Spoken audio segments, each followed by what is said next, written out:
Okay, we'll call the City Council Budget Workshop to order. Commissioner Smith, will you give us the prayer and the pledge, please, sir?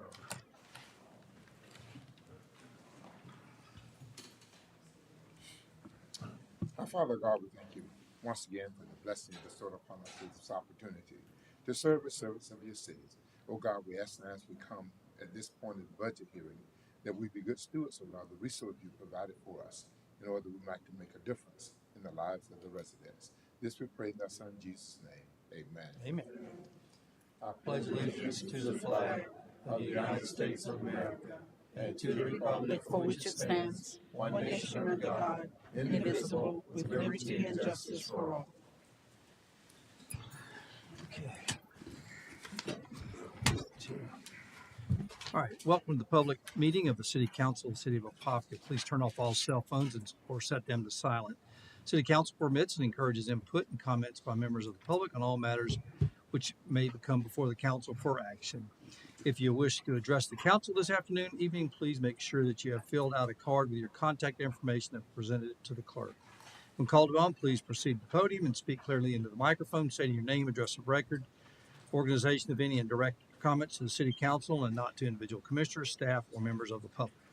The council and city staff encourages constructive criticism. However, personal attacks are prohibited. Please observe general rules of decorum and civility.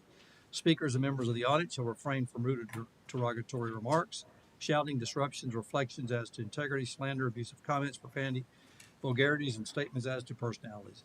Any violation of these provisions may result in the issuance of verbal warning, including warning for trespass. If violations persist after such warning, violators may be removed from the council chambers. And with that, Radley, get us started.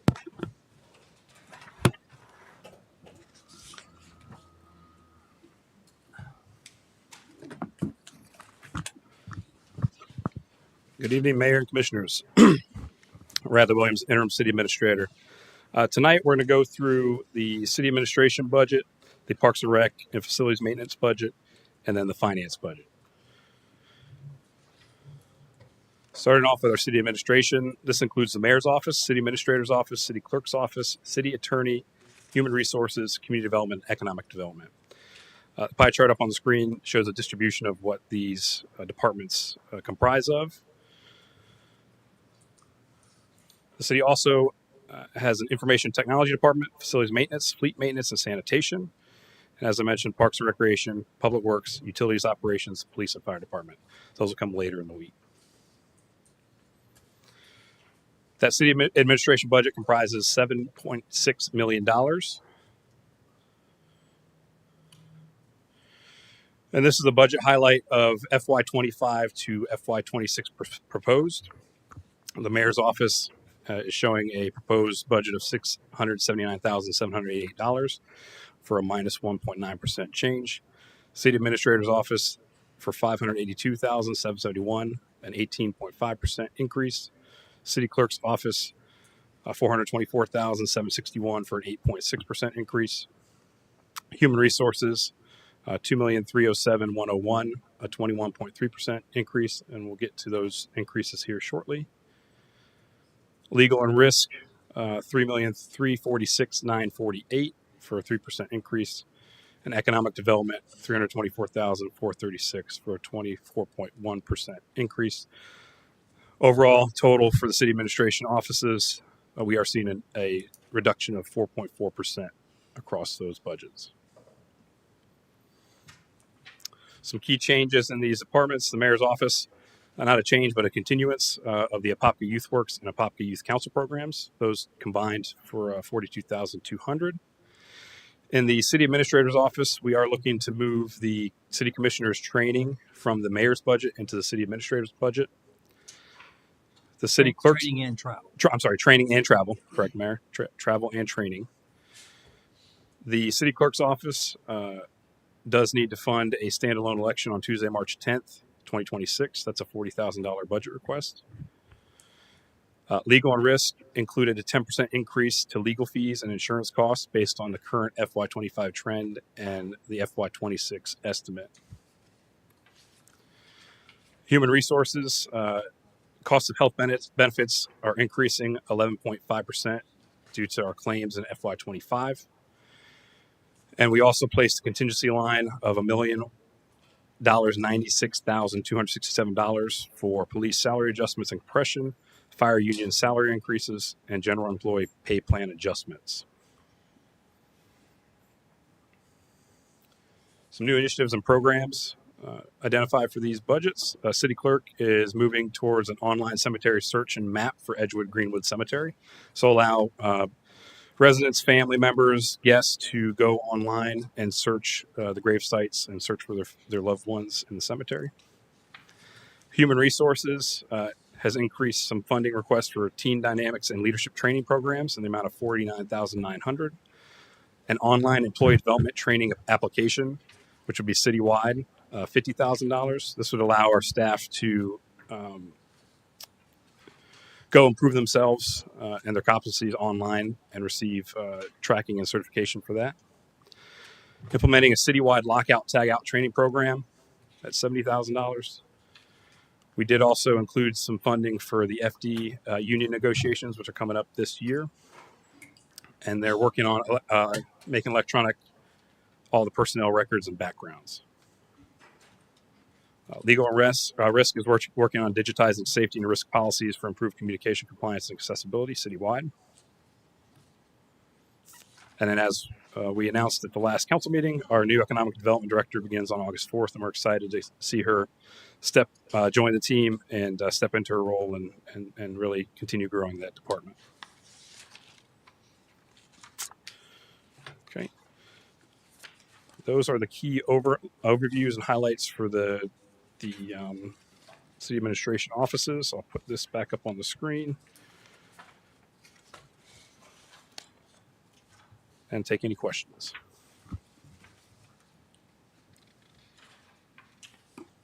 Any questions from commissioners? Yeah, I have a few. Thank you for presenting this. I guess the first question is, why is this so much different, like this setup or pattern, or how this is being presented than years past? Before we had kind of side by side, very good direct comparisons between previous years to understand patterns, where some increases we may be seeing that we didn't budget for. I know last year we incorrectly budgeted for overtime in many departments, so trying to understand those trends helps us to budget properly. I guess, why are we not seeing it in that format this year? Are you speaking of the line item budget you have in front of you? I'm speaking about the entire budget itself. Why is it not being presented in the same way that it was last year or previous years, many years past? Before it was you were able to compare year to year, not just 1 year back, but to understand budgets. Yeah. We see patterns, so it helps over. It can't just, you don't see patterns over year to year. It needs to be multiple years. So why are we missing those other very important components? In the detail that you have with you this year is just showing you the 25. What the concern was last year is that you couldn't read that information, because it was so small. So we gave you FY26 information.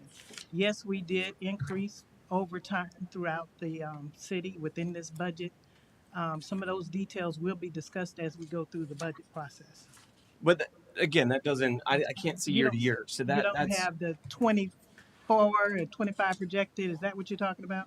Yeah, all of it. Yeah. Where are we at to date on current? Because and after these questions, I'm going to go through some of our more specific stuff, but it's hard for us to make a decision or understand kind of where we're going if we don't know where we've been.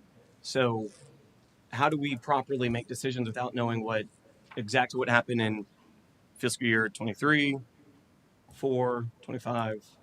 And that information was shared with the departments, and it was in the budget, in the departmental meetings. We did discuss it, and those trends were looked at that time. I can get you that information if you like, but the results of it is what we have here in FY26. I understand, but again, it helps us to understand. Mm-hmm. So I always joke about my wife doesn't like that I go to at the end of the movie or whatever before we watch the whole movie. I like to read the last chapter of a book before I read the whole book to understand where we're going. Mm-hmm. Most people don't like that, but again, I've done the same thing let's go to Wednesday's meeting. What are we going through? Okay, we're going to keep the military the same as what you're proposing, but why? Are there increases that we need to be making in certain departments that maybe we're hearing from the residents over these few days that need to make adjustments?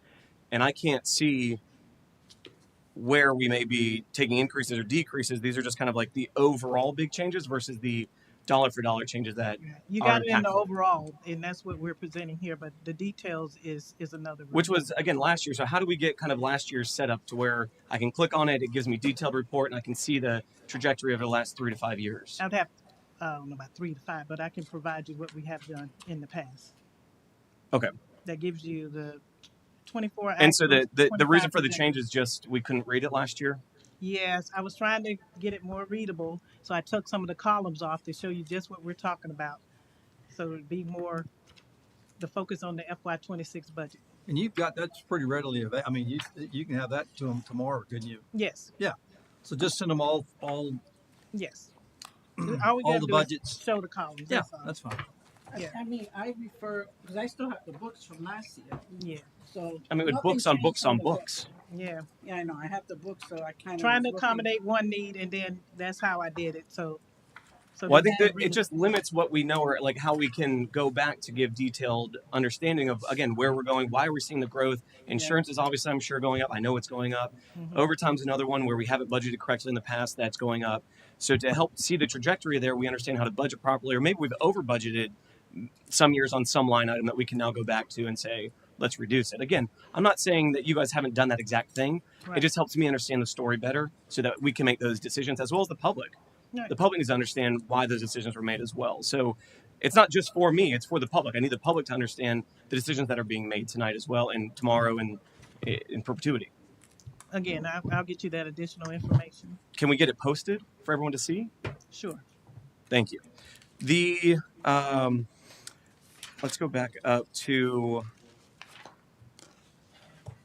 This is for the city clerk's office. There's a $40,000 standalone election. When we got a special election quote for the cost of that, it was like $15,000 for.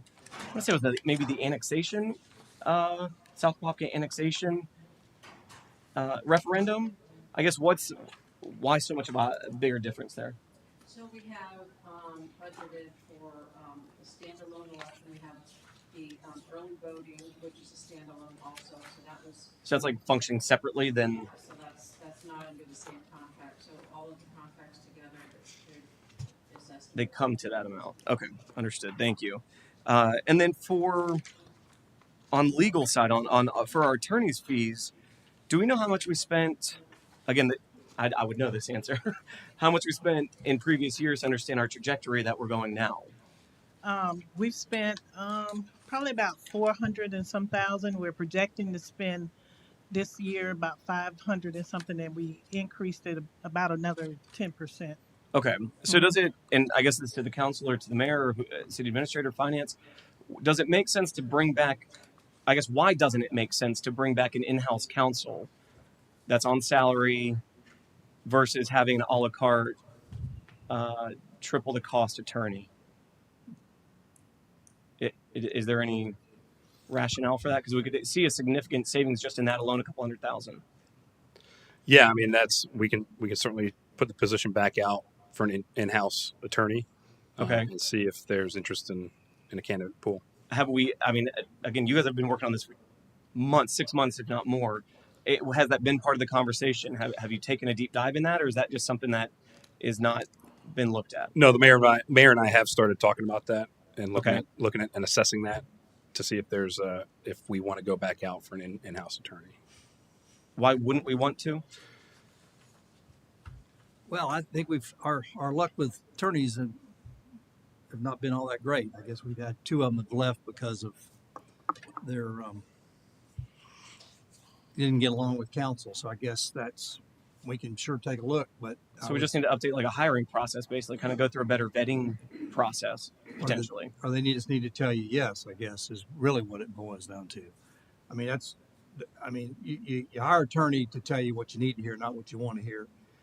And So I love that you're throwing shade at this right now because I just want to hear yes. You got a la carte opinions from all of our previous attorneys that no one voted on that you have got thousands spent on those. So, and you've had attorneys just sit quietly to make sure that your agenda gets through, even though it may not have been the best thing. So much of the BTRs when that was getting pushed through. So to say that it's me that just wants a yes man, I want an attorney that just wants to work honestly and fairly. So That's a really inaccurate characterization of what's going on here. So is that you don't want to look for an Sure, in-house? absolutely. So is that yes, we're going to find some Yes. savings in this now. When will that be posted then? Well, we hadn't got anybody yet, so we got to see I don't know what the market looks like. So we have to look at the market and figure out what that number looks like and see if we can find somebody that's qualified. Okay, I think that would be a value. Actually, I know it'll be a valuable savings. That'll save us a couple $100,000 right there in budgets and have more opportunity. I know staff has said it in the past that it's valuable to have somebody in house to talk to daily as needed. So I think that'll definitely be a value and a cost savings for the city as well for hundreds of thousands. In reference to the contingency line 1700, the police salary adjustment and compression, and then the fire union salary increases. Walk me through the difference between salary adjustment and compression and union salary increases. So salary adjustment and compression is for the police department staff. The union salary increases is a number that'll be determined during the union negotiation, is my understanding. No. Right? Actually, it's what's in their second year of their Oh, contract. I'm sorry. What's in their union contract? What we have reflected in the budget and the salaries and wages for the fire department is a flat 5% like we did for everyone else. But what their contract requires is a $3 and a $1,000 payment out. Okay. So that it represents the differential between that 5% and that 3 and 1,000. Okay, so it's basically 1% plus 1,000 per person. Yeah. Or per employee. Exactly. Okay, understood. Let me see what else here. Again, it's hard to make decisions or opinions on this without having the kind of the full story. So those are the questions I have on this section for now. I'm sure I'll have more once we get that additional information to understand how these years have been tracking. Thank you. Commissioner Smith? Under legal and risk, what is a PD advisor? I'm sorry. Can you repeat that? Under legal and risk management, Right. it says there's a PD advisor for That's $70,000. What's a PD advisor? the Police vehicle. police. Yes, they have their own legal counsel. Legal advisor. Yeah. Police. Oh, I don't know police why department. Yeah, PD, police department. police. Yes.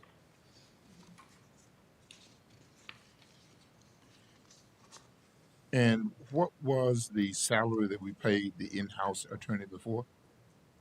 It was around in total benefits. I'm going to say about 265 with benefits. Is it that much?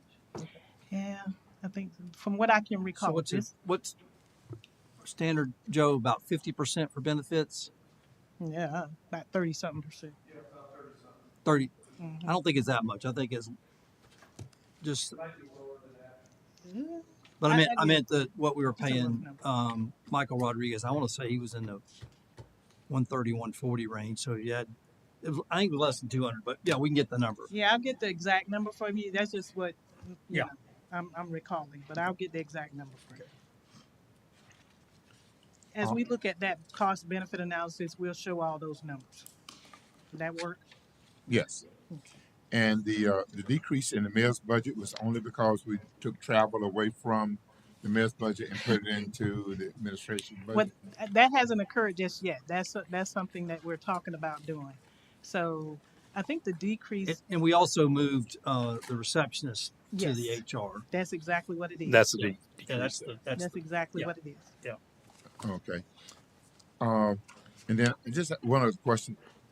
In reference to the cemetery, our cemetery is growing.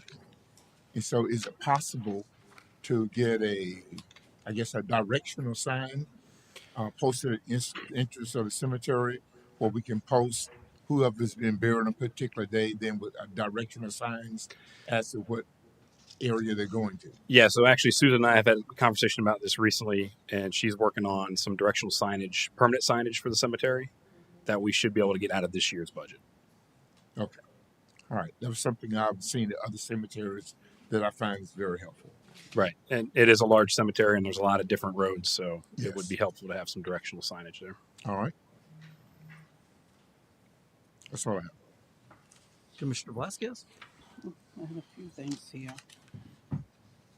I saw 18,000. I'm really just from the first one that you gave me. First, I have to say this: we didn't really have any preview of this agenda. We got it Wednesday night, so we had a holiday weekend, and today you gave me the adjusted book.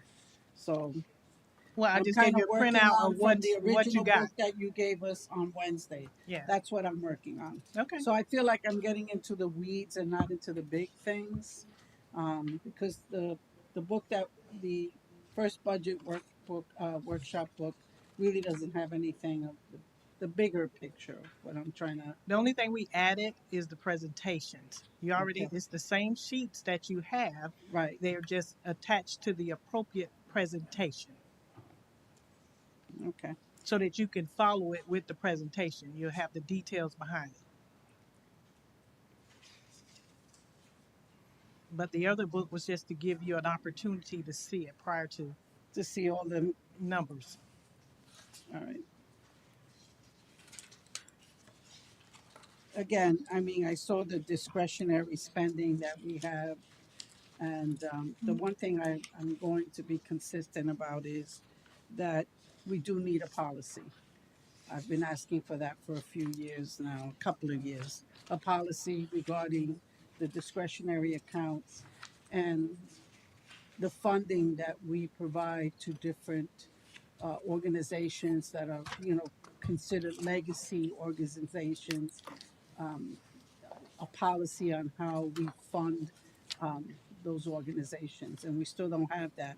But are you showing those expenses here?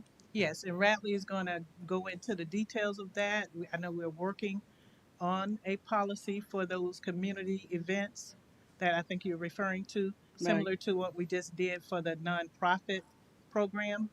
He's going to, and I think he mentioned it before, recommend Yeah. something like that for that type of program. I, And then, I believe Commissioner's speaking about the $10,000 discretionary funds as well. right, as well, yeah, Wishing for a policy on that. and the Right. policy on the discretionary funds. But yeah, both. So I saw it, but what is neighborhood restoration? What do we use that for? That's a new program that I know that the mayor wanted to implement. I think that's your program, Mayor. Yeah, well, it's been in the budget. We just haven't had anybody that took advantage of it. It's like for front of a neighborhood, somebody wants to dress up their entrance to their neighborhood. What line is that on? That's on. It's in the mix. That's in the If you- mayor's office. yeah. I'm still there. Yeah. You'll see it from the original book that we. Yeah, I'm on that. received. Yep. If you go to the current book, if you look under the details, it's number 8 under operating supplies. 25,000. If you go behind the PowerPoint, Yeah. Oh, there we go. Okay. you found it. So isn't and it was my understanding that if we offer a program here, Orange County has a much bigger budget for their program. I went to a couple different of their workshops. If we offer it, that neighborhood or group has to come to us first, kind of get denied basically, or we have to expend the funds all until they don't have access to it, and then they get to go to Orange County. Since they have a much bigger budget, and we got rid of that I think last year too, for the same exact reason that Orange County already has a program. They're funding it well, and it's a well-oiled machine. Let them run with it, so that the 25,000 doesn't get in the way of the 4, 5, 6. I don't know what the number is right now, but it was a healthy number that I went to the workshop at to help the same neighborhoods. Right. So I don't want to disable us or our neighborhoods by having that program or disqualify us. Okay, we can take it out. Was that how the, Um, is that the details of the program? Have we researched, is that the program? There's already a program. What's the name Yes, of the program? it was they've had it for years. It's I can look it up or I can find it, but it's I went to their neighborhood Orange County has it. county. Yeah. 15,000. Ours is 25, but no one's. We don't have anything in place. Well, I think it's important that we have something here within our city that they can actually come to the city for. But I- it's And, not and I not agree, the getting ease of anything. access absolutely makes sense. The problem is if we have it, it disqualifies our neighbors from getting the bigger funds. So they have to apply for us first? Correct. And I may be wrong, but I think it disqualifies them if we, the local municipality, has a program in place. So I think we should look at just to get the facts of it first before we move from the budget. To make sure that I'm not. I'm fine with that. I'm just questioning it. Okay, no, I said, yeah. Yeah. I'm Okay. just questioning it. No, Okay. that wasn't All for right. you. Okay. So we'll gather more information on that one. Yep. Yeah. Yep, on both. Okay. Um, so so you're saying the training for the commissioners, are they being moved out of here? Yeah, travel and Not the travel, it says training. right. We're going to move the travel and the training for commissioners out of the mayor's budget and into the city administration budget. So, if we decide to go like to a leadership class with Florida League of Cities, it'll come out of this budget? We're gonna move the funds, as Radley just mentioned, from 1010 to 1020. Okay, So it'll be coming out of 1020. It hasn't been done yet, but we will make sure that happens. When I come back in September with the preliminary, all the changes that you're talking about here, I'll make sure they're reflected. And right, because last budget, when I went for the training for leadership, they took it, I paid for it out of the discretionary. I understand, and that's something I'm looking into for you. so, Remember? Okay, yeah. So, Commissioner, yeah, in the budget, the proposed budget is $4,000 for commissioners in 23-24, which is $1,000 per commissioner, and that was for the Florida League of Cities Commission or conference. oh, that was for the Florida League? Right. Yeah. The line Okay. item travel included $8,000 for the 4 commissioners. That's $2,000 per commissioner. Okay, So, and again, that was intended, that was budgeted for the Florida League of Cities conference. If there's a specific conference or training you want to add as a line item to the budget, we can certainly do that. Yep. Or if you I think want that's to add additional or reduce, this I is the think that's what time. we need to do because so that way we won't be going into our discretionary funds that's really needed for the community for us to attend trainings because I think that's what you had to do. right, Correct. even Okay. for newspapers, magazines, and periodical dues, that was also taken out, because I think it's important for the commissioners to get we do get the Apopka Chief and the Apopka Voice on the internet, but the Business Journal, the Orlando Business Journal is something that I find as an important resource. So I know that gets paid out of the discretionary, but I see that you have large amounts. Well, you have $1,000 here. I know some of the other departments have some funds put on the side for their information, but one of the things like Orlando Sentinel, which is the newspaper, do we get it here? Do we get it mailed here to us? Nobody. No. No. Okay. I think it's important to have, besides just the local newspapers, to have sort of a central newspaper that we can kind of refer to. But again, I feel like I'm getting into the weeds, so we can discuss that. But here's this one here, which I was found interesting. What is consulting services for the Rescue Act funding opportunities? $18,000. Oh, that's our Gray Robinson contract, our federal contract with Gray Robinson, the lobbyist, for federal opportunities for grant funding. We get a newsletter every I think every month about, okay, here's what's out there. Do you want to? Is any of these? It runs a gamut from tribal, which we don't obviously qualify for, to water, to wastewater, to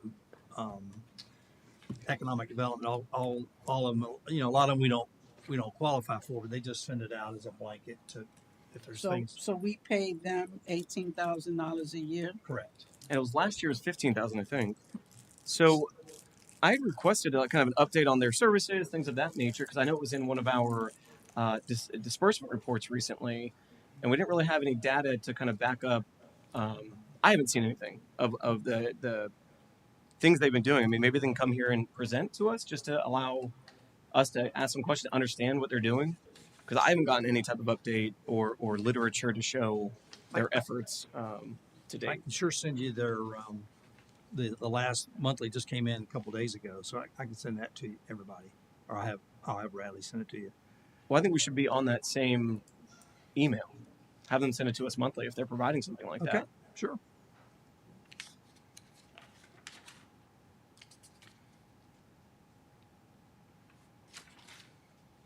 Okay.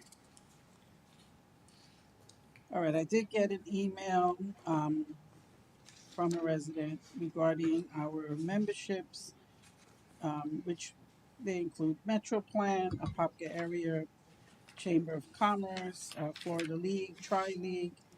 But again, they questioned the Tiger Bay membership. They said that's a private club.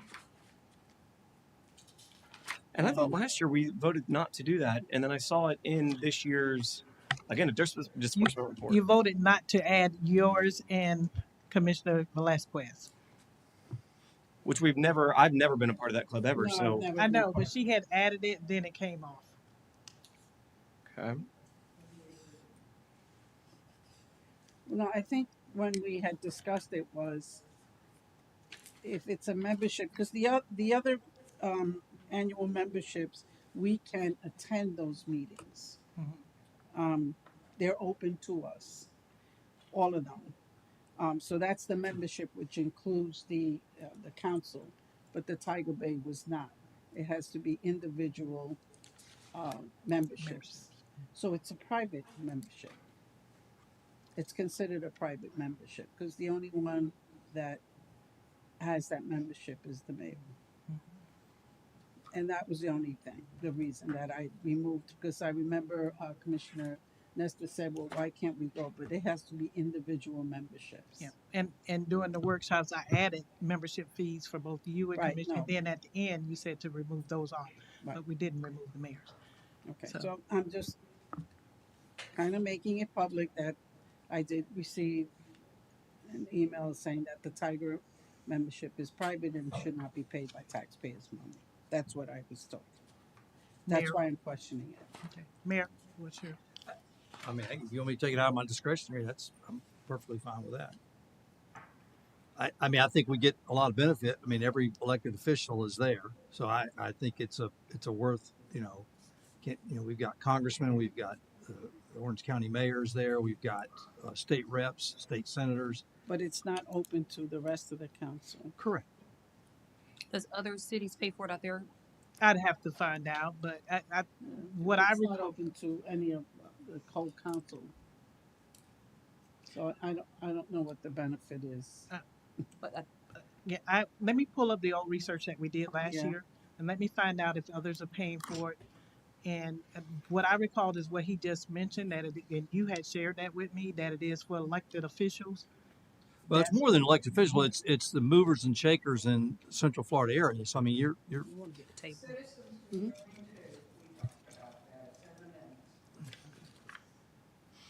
So I'll get more information on that, Okay. if you don't mind. Yep. Okay. Sure. Again, I just feel like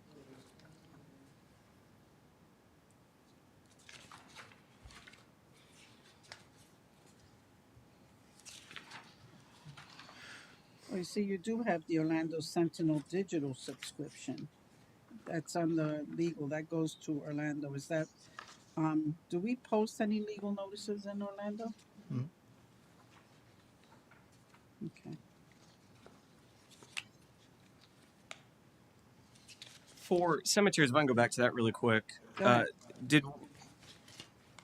it's been a conversation for years at this point of the Bay Ridge Cemetery. What are we doing with that? So the plan for the Bay Ridge Cemetery, as of right now, is to go treat the area twice a year for weeds and Roundup.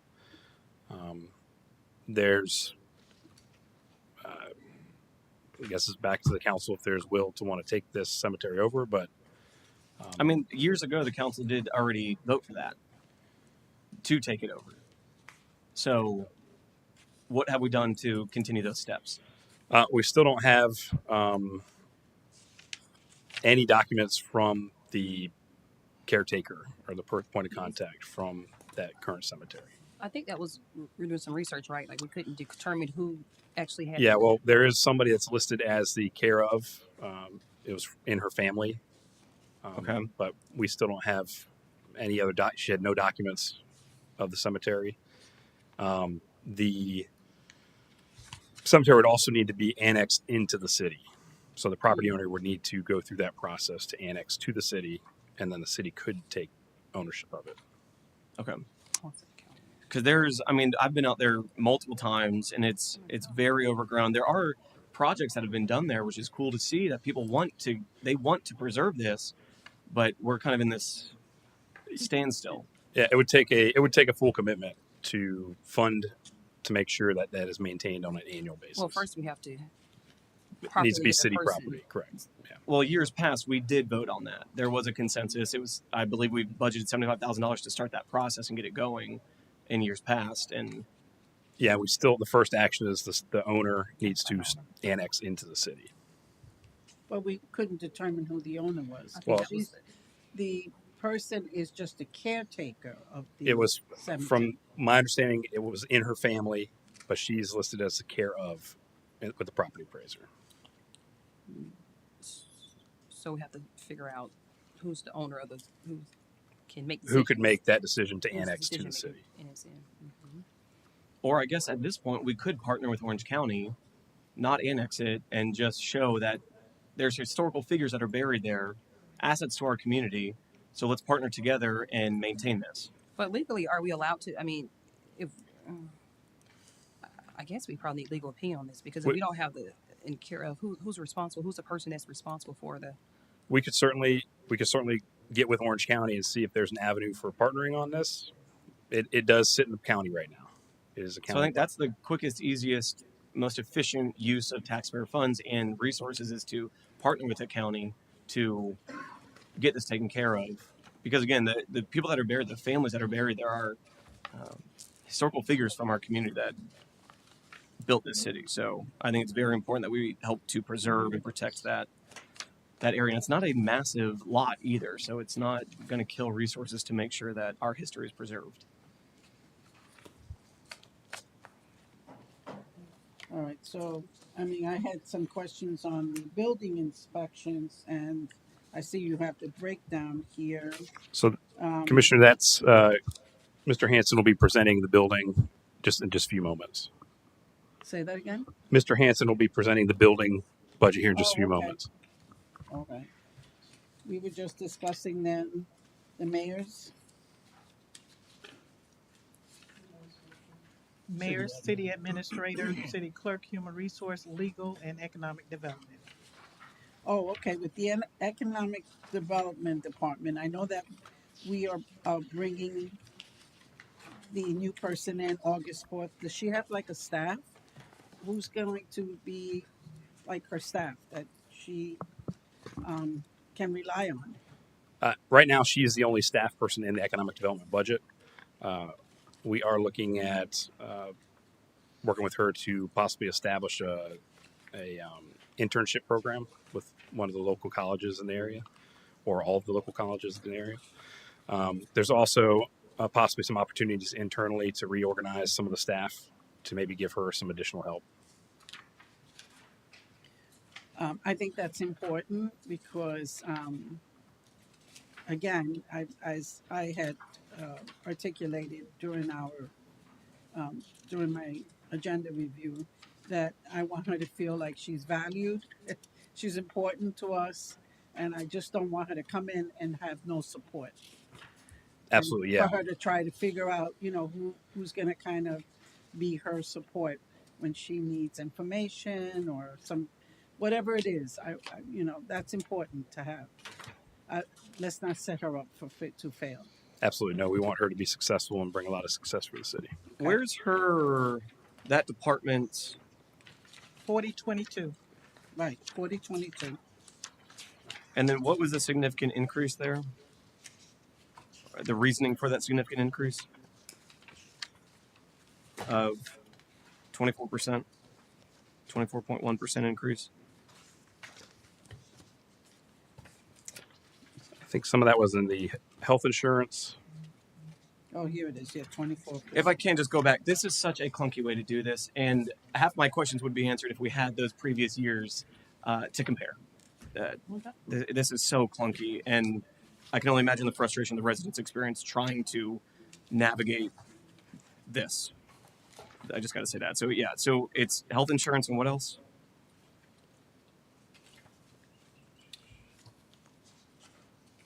What else was it? Some of the programs like OEP, I think they went up. I Yeah, the think, partnership, I The believe. 5%, increase and everything like that, and the benefits, basically is what related to that.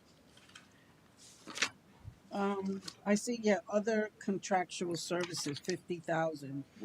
What is other contractual services under that economic development? So we had that partner, that contractual service where they did the that's the retail retail strategies.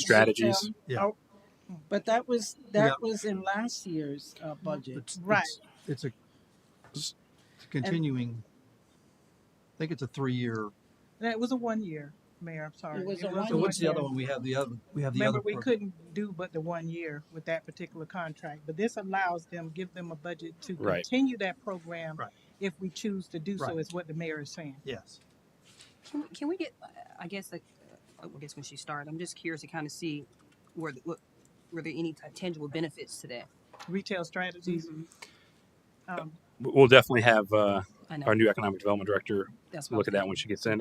And for this budget, we left most of this really as is to give her some tools when she gets in to come in and see what contractual services would be beneficial, what publications and memberships would be beneficial for her needs, and then I mean, what did we do for that? Because 17,000 for books, subscriptions, publications, and memberships, and that's outside of the Orlando Economic Partnership. So, how do we get to 17,000? Is that what we spent last year? yeah, that's what we had budgeted last year. Yeah. Is that what we spent last year? We'd have to pull that. I don't know if we spent that year to date because remember Michelle left in February. But then what she did when she came into office, she did some budget transfers to move things around that for memberships and contractual services for things that she wanted to do. So were they spent? Again, I don't think so because Michelle left. Yeah. But I But can get you the year to date. But I think it's important to keep this in here so that way she can kind of move things around. That she actually have a budget, because we don't budget for it, then she can't. It's just It's placeholders, just right now. placeholders. So I think it's important we keep it there for her. Yes. Did we work on the contract at all this year, this budget year, the one that we had signed for retail? Retail. Yeah. My understanding, this is my understanding, and I sent you an email in regard, we did get the information that we requested, and it's something that is available for our use as needed. Mm. That's my understanding. Mm. So that and information does exist. I think they'll be down here in August. So I think we're going to try to get them to come to city council. To give They're an going to be here update. for the what's the big international or the national retail- ICSC? ICSC. Okay. So we're hopefully get them down here for that. What's ICSC? Here, You would ask. Is It's it retail? Is international. it something retail? It's retail. It's about all the retailers. They try to hook up with a developer on a commercial property. So if you got a Starbucks or a Walmart or everything in between, you go to the show to find here's a location of Apopka. We want you here. So it's International Council of Shopping Centers. Okay. It's not exclusive to developers either. It'll have in place tenants that either want bigger spaces or want to rotate. It's a valuable event to go to for our economic development director to make the contacts she does and sell the spaces we already have in place and things of that nature and attract businesses here. It's definitely valuable to go to. Well, so technically, under the mayor's office, here I am. I keep going back and forth. How many employees or staff is under the mayor's office? A number. We have two: the mayor and Stacy, and then we have the 4 commissioners. So we have two, which is 2 his full-time. assistant, yeah, 4 part-time. and then the 4 commissioners.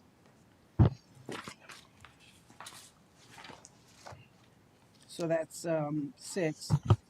when the former Stephen Cripp, where was he?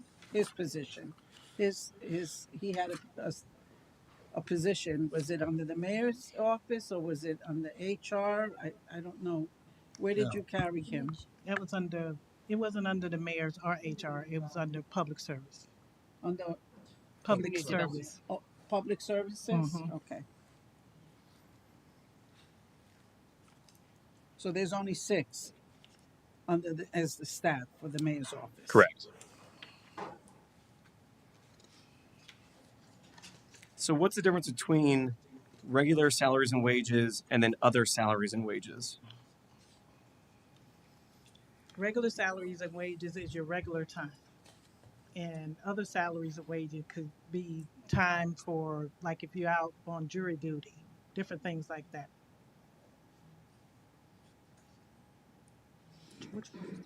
So where is the decrease? It says the FY25 it was 692,967, and then the FY proposed is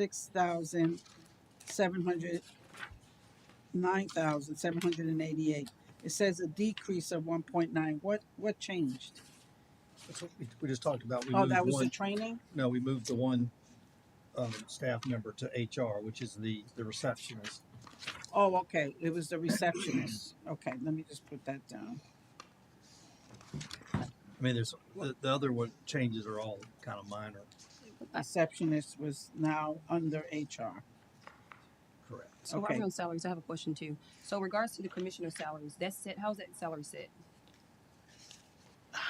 That's It I it. don't- It was a salary, and then there's a every time we hit another 1,000 people in the city, Population or it's a something bump. like that. It's a bump in the salary. There's And- so there was a flat rate many moons ago, and at some point, for every 1,000 people, you get a bump Oh, so automatically it happens. automatically. Oh. Yes. But now, Mayor, when this question was asked last year, we took a look at it, and actually, the calculation indicated that you were exceeding that amount, if I can recall correctly. So, because Jacob did look at that last year. So what is that? What are we based off then? I'd have to go. I didn't do the analysis. I'm just aware of what was the results, so I'd have to get that information.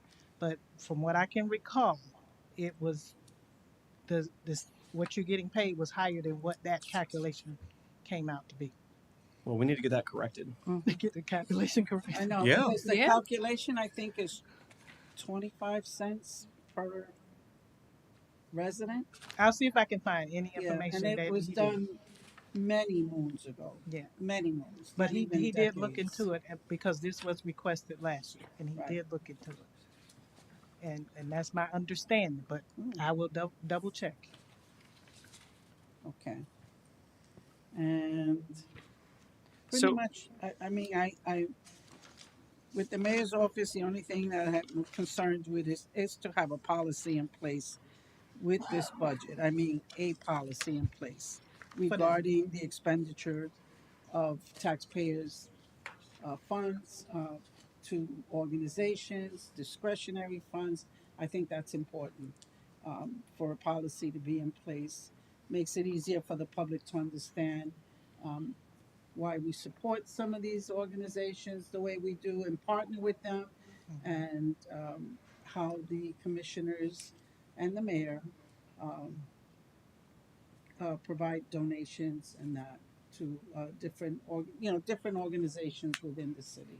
I think it's important to have a policy in place. Well, and to what extent we can use those, because I had a town hall that I couldn't use discretionary funds to fund police here, my first town hall, and then I had to use personal funds for that, and then now I'm hearing that I don't that it could become out of discretionary, it doesn't have to. So there's a lot of inconsistencies there of what we can. I planted plants throughout the city at different city-owned parcels, and that was a fight to get that done as well. So a policy is definitely valuable to understand what we can and can't do, and if there is certain rules for some and not rules for others, we need to know that.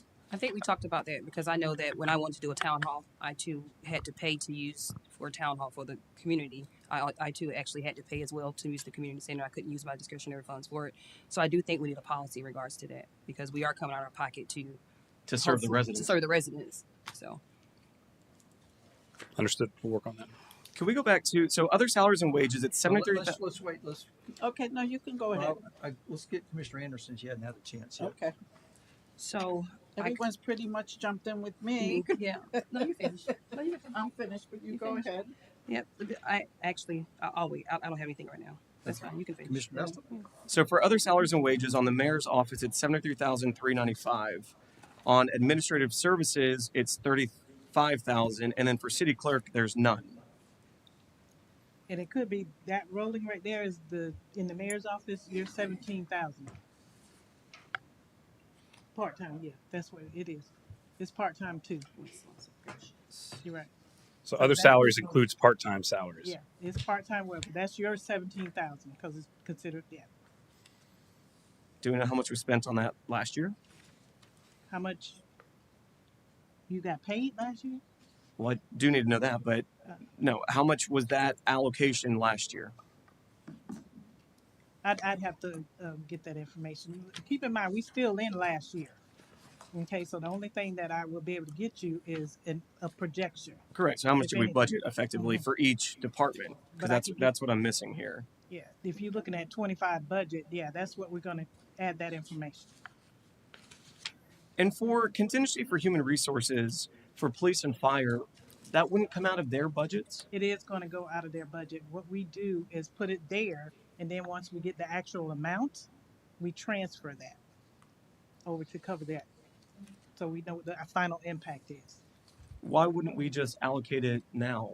Like the estimates that we're putting in human resources, why wouldn't we just put those in the departments now if we're going to do it anyways?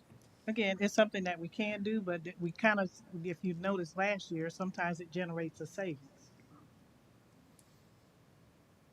Because it is an estimate. Right. And we were able to use some of those savings to help support some of the overtime. So you want to keep this in a general fund versus going It's still into general fund. It's still general fund. whether it goes into PD's budget. I think it would tell a fuller story of what's going on Yeah, it's still general fund, though, but that's versus fine. HR. Because it makes their budget look $1 million more than kind I of mean, what. and we put the 2 million there before. There's not anything new that we haven't done when we did the Well, I the can't see salary that study. here. Okay. Yeah, this, I have the old That's book what I with did. me. I used the Remember old when one. we had the salary study, it was about 2 million, and we had it in the contingency too. And even with the union contract for the first year last year, we had those funds there.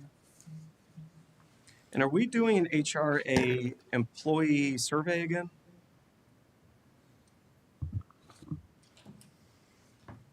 We're going to try and do one every year.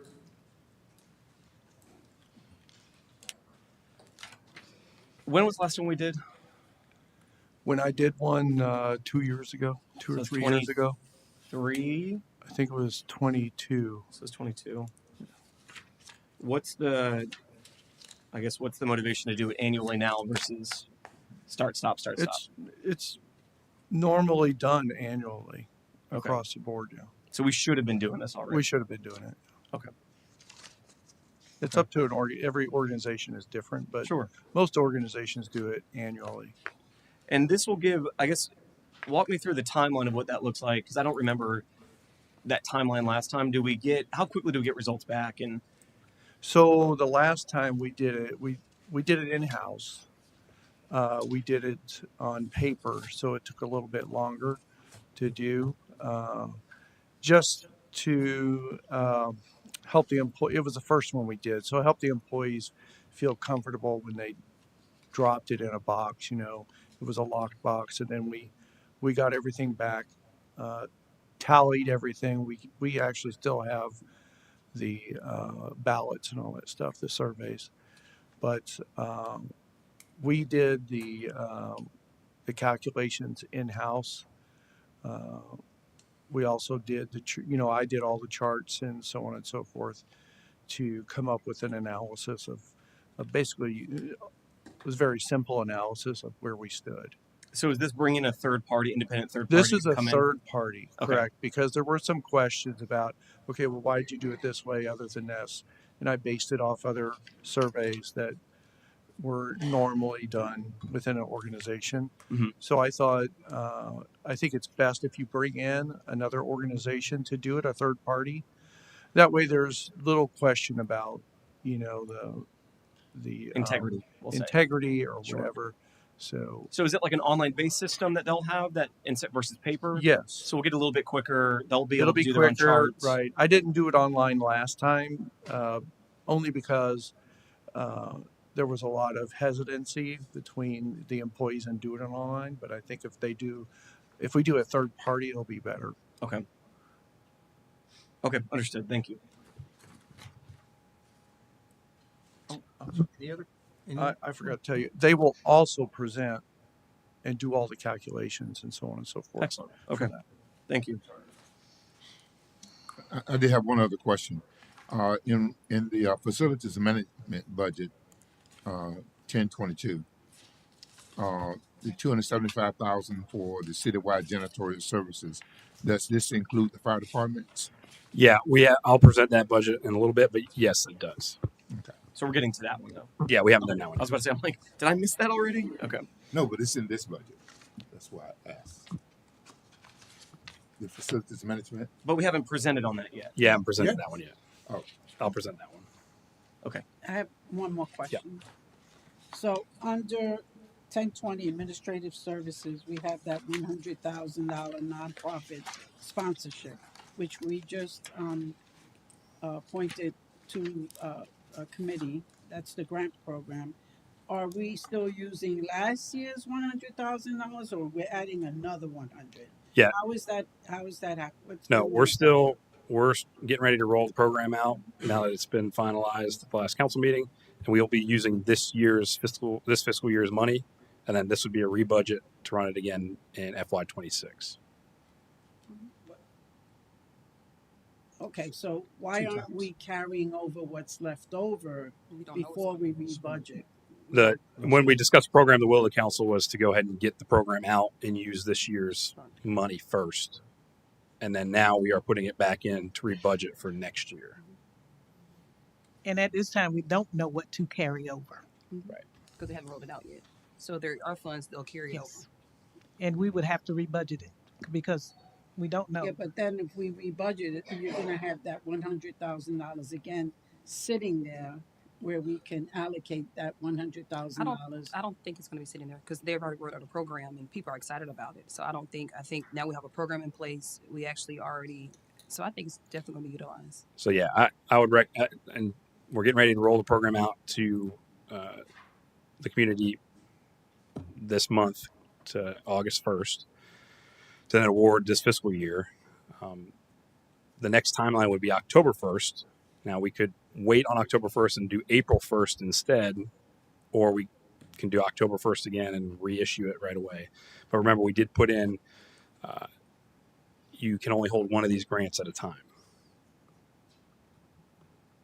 But this is just putting funding back into the program for this coming fiscal year at the same We rate. haven't spent it. Well, it's a lot of money we haven't spent yet. Yeah, we're I mean, halfway through the year. we haven't utilized it. I'm just saying, right now with all the departments, we have $100,000 that we have budgeted that we haven't used the first $100,000. We only have a month and a half maybe, because by the time they start sending their applications in, we still have to have a committee that sits down and decides how much is going to be awarded, and the maximum is 5,000. Am I correct in Correct. saying that? Correct.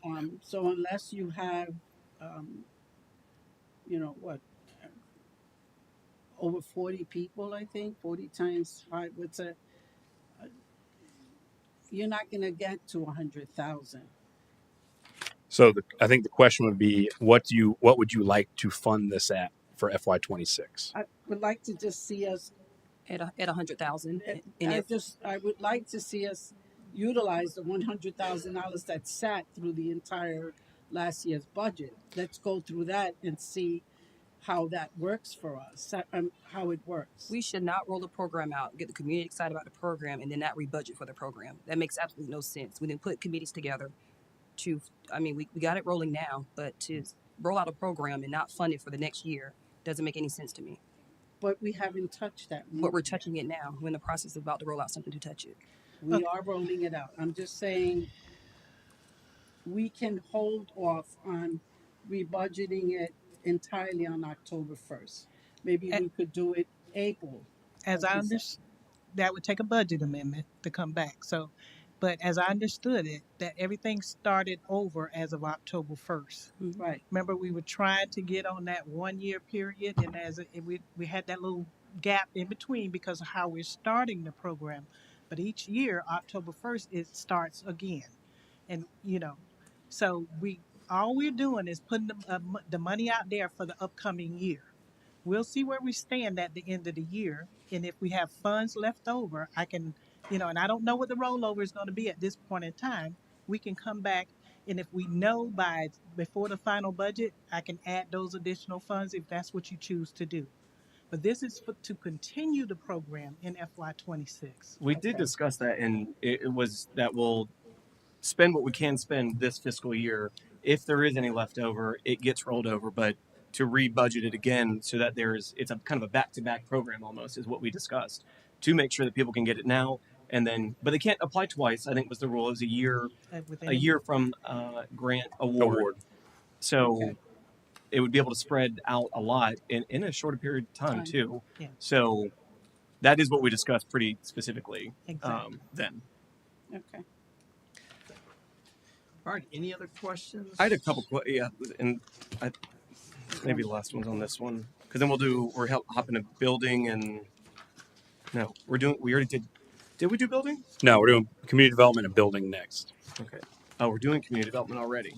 No, we haven't. No, they're next. Yep. But we did economic development. Correct. Yes.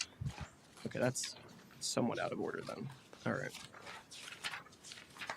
Okay, then I will wait for community development then. All right. Mayor, if you don't mind, I want to make sure I got every comment and all the changes. Do you mind if I get a recap here? Sure. As I understand it, Bradley has mentioned to you about moving the commissioner's training from 1010 to 1020. Travel and training. Travel and training, 9,000 for travel, and for training, I'm seeing 4,992 for the 4 commissioners, and the ethics trainings is 1,000, but that covers everybody. So whatever that component is, we'll move to 1020. And Blanche, I think we're going to adjust that to 5,000, and that would be $1,250 per commissioner For the instead of that 4,992.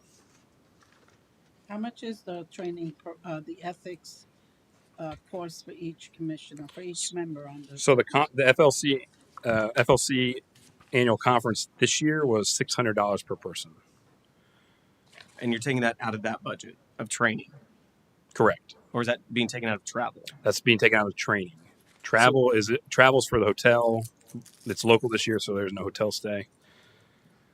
How much did we budget last year since it wasn't local? And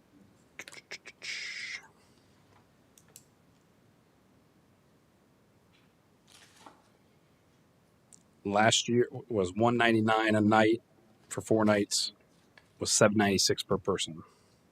Mileage was $317.58 per person. Meals was $192 per person. Parking was $131.20, and the cost was $1,436.78. But we didn't spend all that money, right? Because I don't think all the commissioners went. Did all the commissioners? Right, go?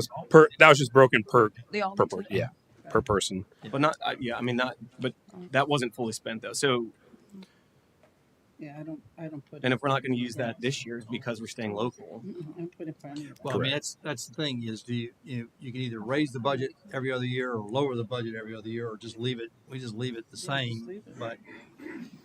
But you got, so it's the 2,000 just for the FLC training. Out of town, it was like Radley just said, 1436.78. So at the end of the year, you had 563.22 left over with travel and with the training for the FLC annual conference.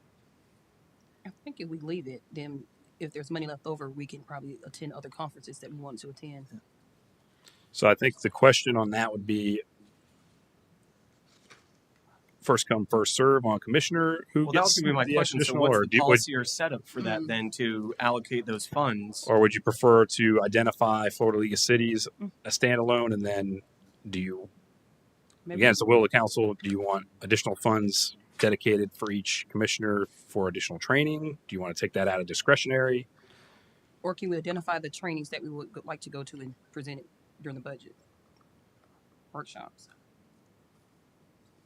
As a line, as specific line items. Yeah. Yeah. Because we kind of already know If you which can get that conferences. information to us, that would be Okay. great.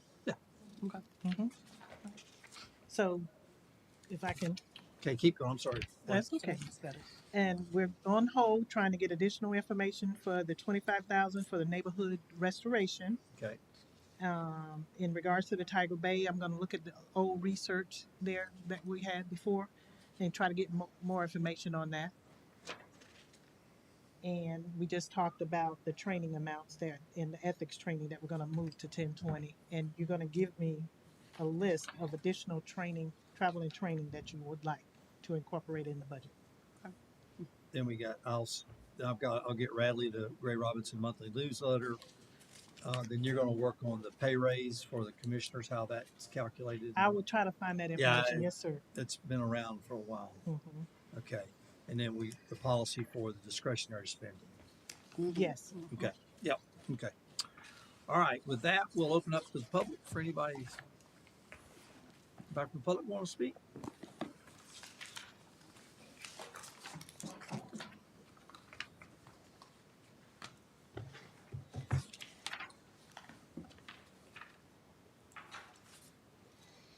I saw.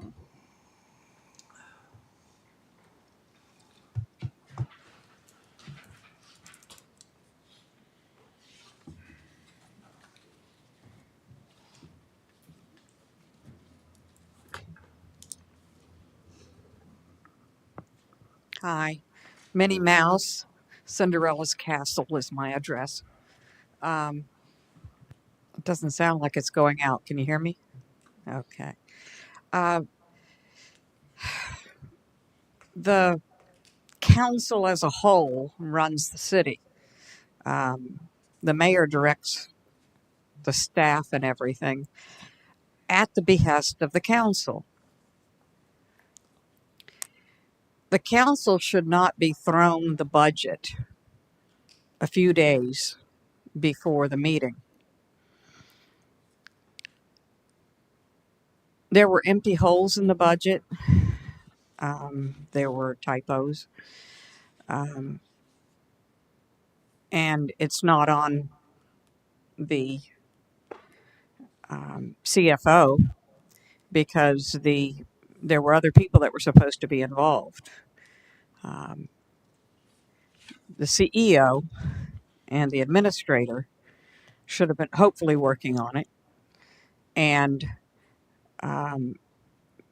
Mr. Smith, Mr. Nesta, Miss Velazquez, and Miss Anderson should have been on it way before it was released and noticed. And they should have had an opportunity to see what was up there. And they would have seen that their discretionary funds were labeled as going to stop signs and redoing streets. And they would have caught that instead of me pointing it out. This is, once it gets approved, this is a legal document, and they needed to have that information.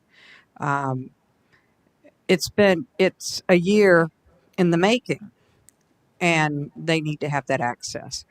And yes, last year we had there was information presented, and I just forwarded some of it about the Tiger Bay Club, and it is a public. Anyone in the public can join it. It says right there on their front page that anyone of any age, any resident, can join it of any age. So that does not make it an exclusive political club. And last year, sitting here, I spoke and explained it. And after a debate, the mayor said, "Let me get rid of all the private clubs," and he agreed to that. Um, and he had been president, and it was out of his private office that it was being run. Thank you.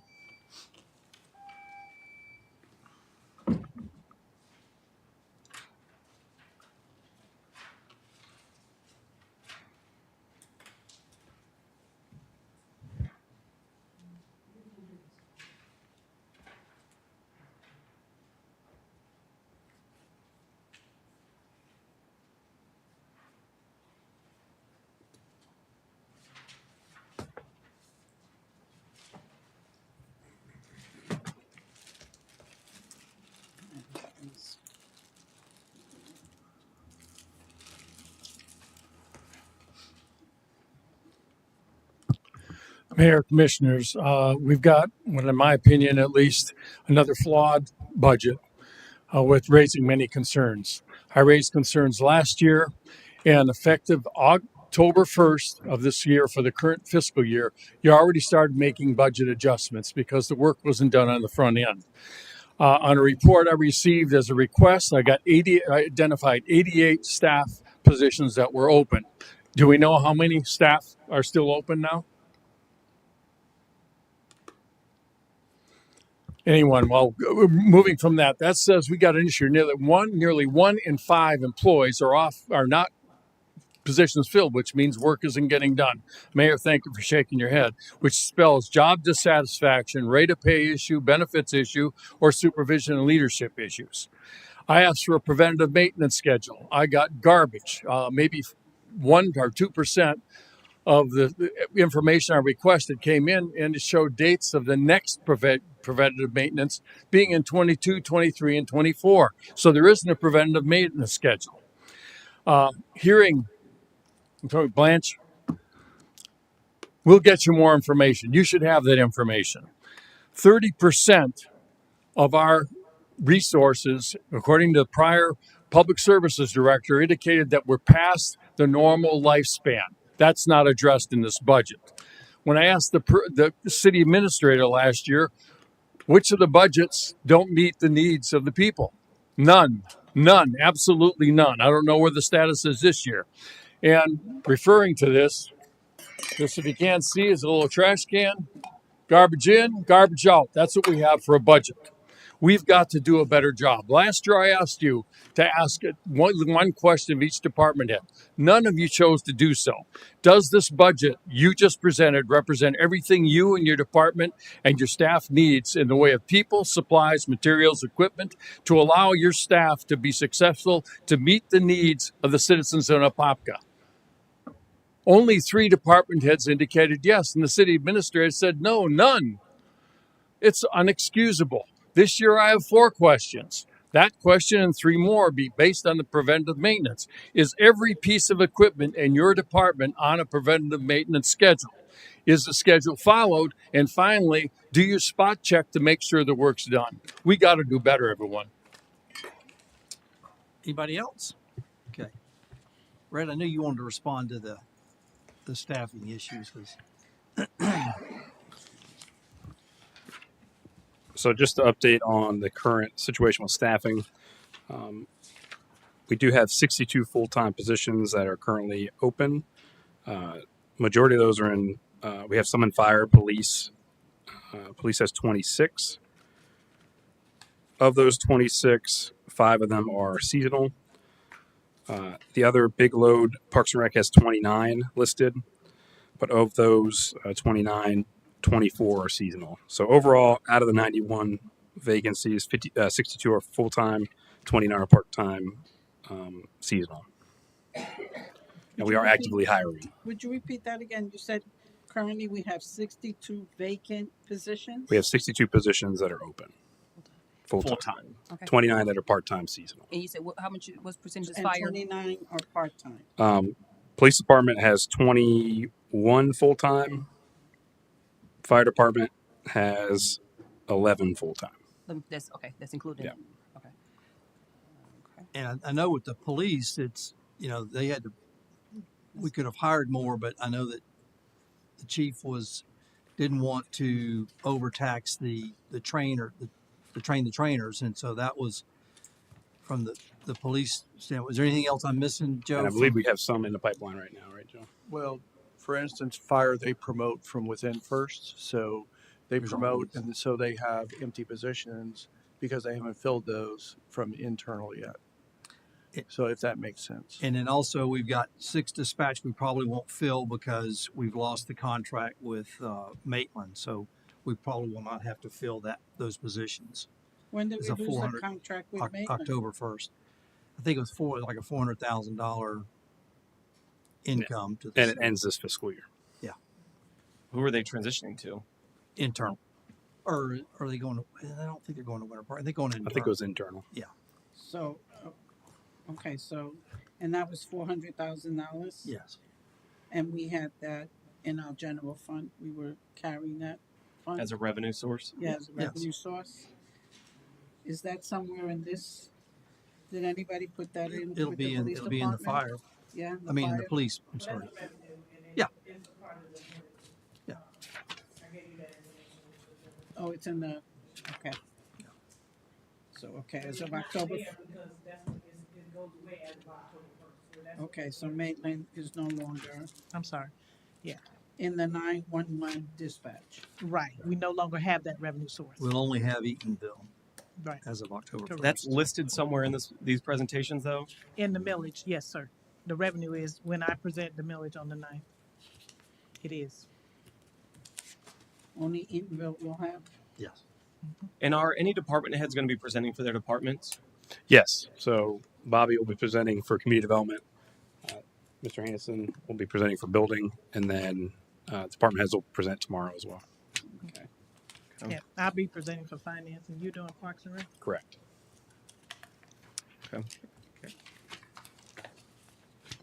Going back and forth, city administration.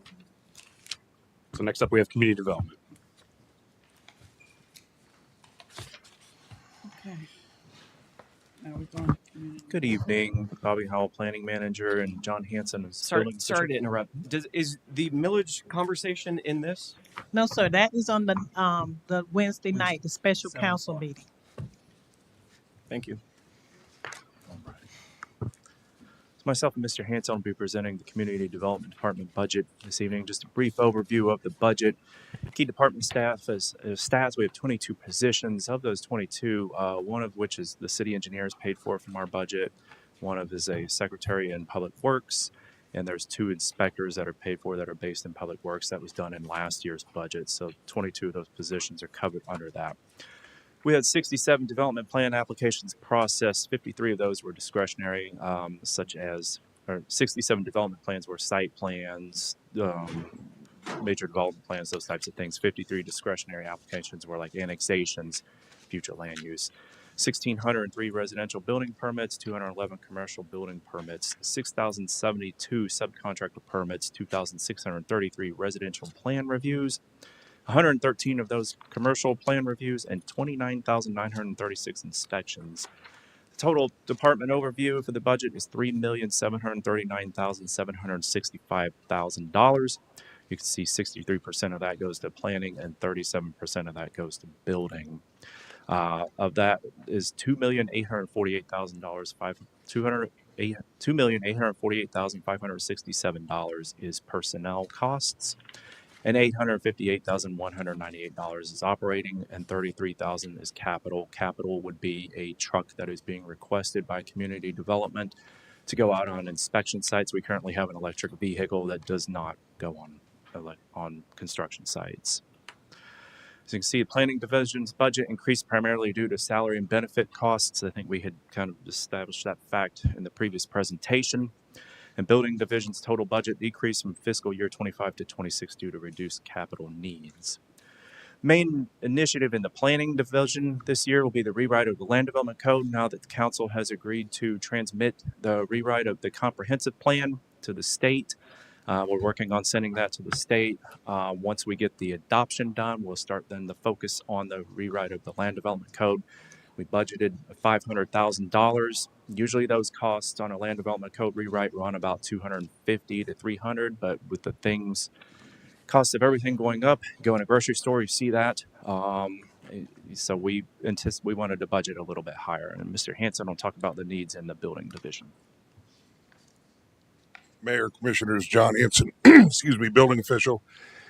We didn't require any additional capital as we have 2 high mileage vehicles are being replaced in 2025. And we were able to give up 2 positions that we really didn't need to fill. They were 2 permit clerk positions. So human resources and fleet maintenance got a couple of freebies from the building department. Thank you, John. Yeah. Any questions? So the inspectors, Mhm. here we have it. How many inspectors do we have?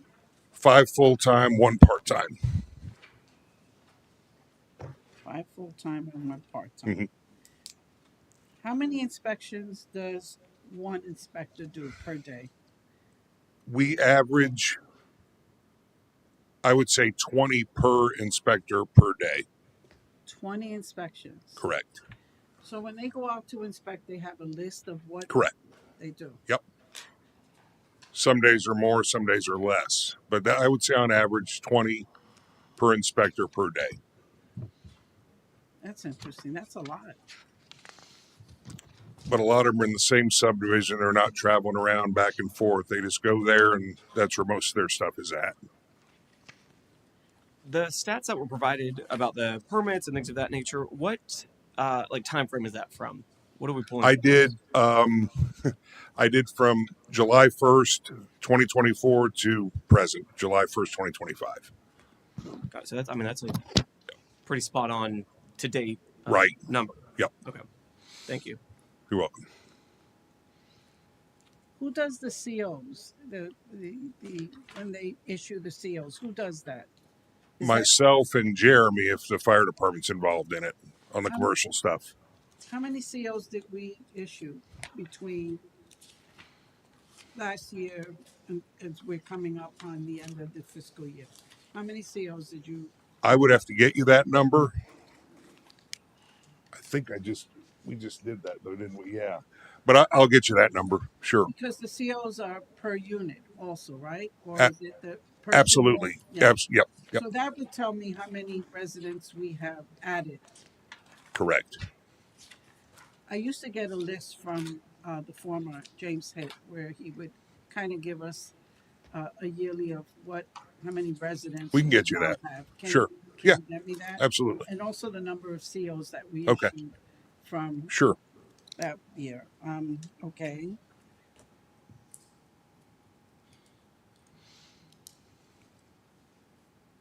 That was that. Let me see. This is again just clunky to look at, and it's not in order either. For community development, we're budgeting $100,000 for Bike Walk Central Florida. What I feel like last year, then 18,000 is the number I'm thinking of, but I could be wrong. We put in 100,000. It's for the active transportation master plan that's going to be worked on with Bike Walk Central Florida. Okay, so it's a whole. It's not what they've been normally doing. It's a much broader Yes. service that they'll be providing. Mm-hmm. Okay, because I would say that was actually I think they reduced last year their cost, and then obviously that was just it stuck out obviously.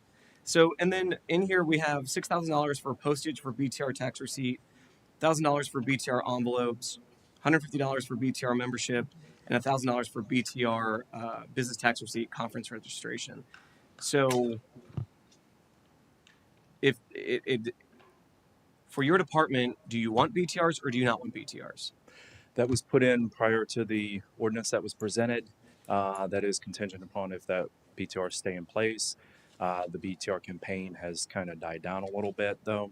But the BTR is really an action of the city council if they want to keep that in the laws of the city. Okay, so this was when you were going through your budget, it was budgeted with BTR. Correct. Yes. Revenue and expenses. And I mentioned that we do have it in the budget, and then I can adjust it with the final budget based on the decision of council. Okay. And please remind me of the timeline for when we have to transmit certain numbers or what budget to the state and things of that nature. What are our For the timelines that we're working Department of under? Revenue Property Appraisals Office, I have to have the millage set By by when? end of the month. Yes, End of July. end of July. It has to be submitted to them by August 1st. Yes. Okay. So because there's quite a bit of unknowns and lack of ability to compare year over year, do we anticipate having additional workshops to kind of go take a little bit deeper of a dive to truly understand? If necessary, we can have additional workshops. I'm planning to have additional workshops on other issues as well. But again, once we get to the end, we'll see how this impacts. It shouldn't change what we're doing because if you look at the special meeting, we're not recommending an increase in the millage. Right, but again, it depends on what the comparison between this. Are we actually budgeting accurately? Or did we properly increase overtime pay and things of that nature to supplement what we were doing last year and all the adjustments for that, as well as an increase because we're a bigger city, we are having more needs and we're becoming bigger departments. So, And I will have all that information for you on Wednesday. okay. And again, if we can get this posted as well for residents to review, we need their feedback as much as possible. And this just limits their ability to compare and contrast. So and for again, community development, we have $1 million in salaries and wages. Mhm. Is that more? Is that less? Is it? So we don't know. And that's the point here. Oh, I get it. But again, the objective here was to try to get it more readable for you because that was a concern last year. So just made some adjustments so you can clearly read it and understand what we're talking about in regards to 26. But we can add the other columns back again and kind of make it smaller to be, a tinier read. But we'll do that. And what about because we had like an online platform 2 years ago. Mhm. Can we do that? That's where we dump it from. And then I tried to make it a little bit more, user friendly. So why aren't So we should just be using that then exclusively? Because then I can point residents back to that. I can explain exactly what's going on there. Let's get that published. that part, as far as publishing it, we're still working on some of it's hard with that system, getting it published with the numbers, we're still having that challenge. They're not reconciling, so I wasn't comfortable with it. But we dump it out. But I'll see what we can do. We may be close on that.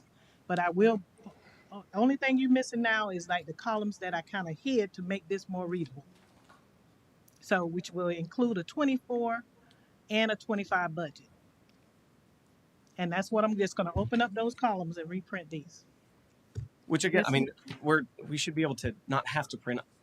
We have iPads, so we should be able to zoom in as needed, things of that nature. If it can be online based, it fixes a lot of these issues. And again, for our residents to be able to understand where we're going with all this.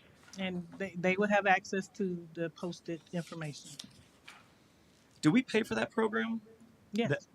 And we do have information in there. But when you roll up these various reports and it's a data-driven system, database-driven, everything doesn't always match up. It's just like any other system. Is it a data input issue? Why are we paying for a program that doesn't work? It's a report issue. How can we get this fixed? Actually, I'm waiting to go to a new one, but we're trying to fix it. We continue to try to use it, but we're going to a new system. I thought we just implemented this 2 or 3 years ago, maybe 4 years ago. Nope. Before I came. Before I got here. Yeah, before I came. The online-based system? I know OpenGov was here before I came in December of 2022. And, that 1 year, I think, because that was the first year, you wouldn't even know whether the information was right or wrong. But I thought the second year, when I had first gotten elected in 2022, it was Vladimir was the, Mhm. and I feel like I'd met with her and they were walking me through this new system, this detailed system. that's the first year as I understand it. For Okay, then the Open.gov.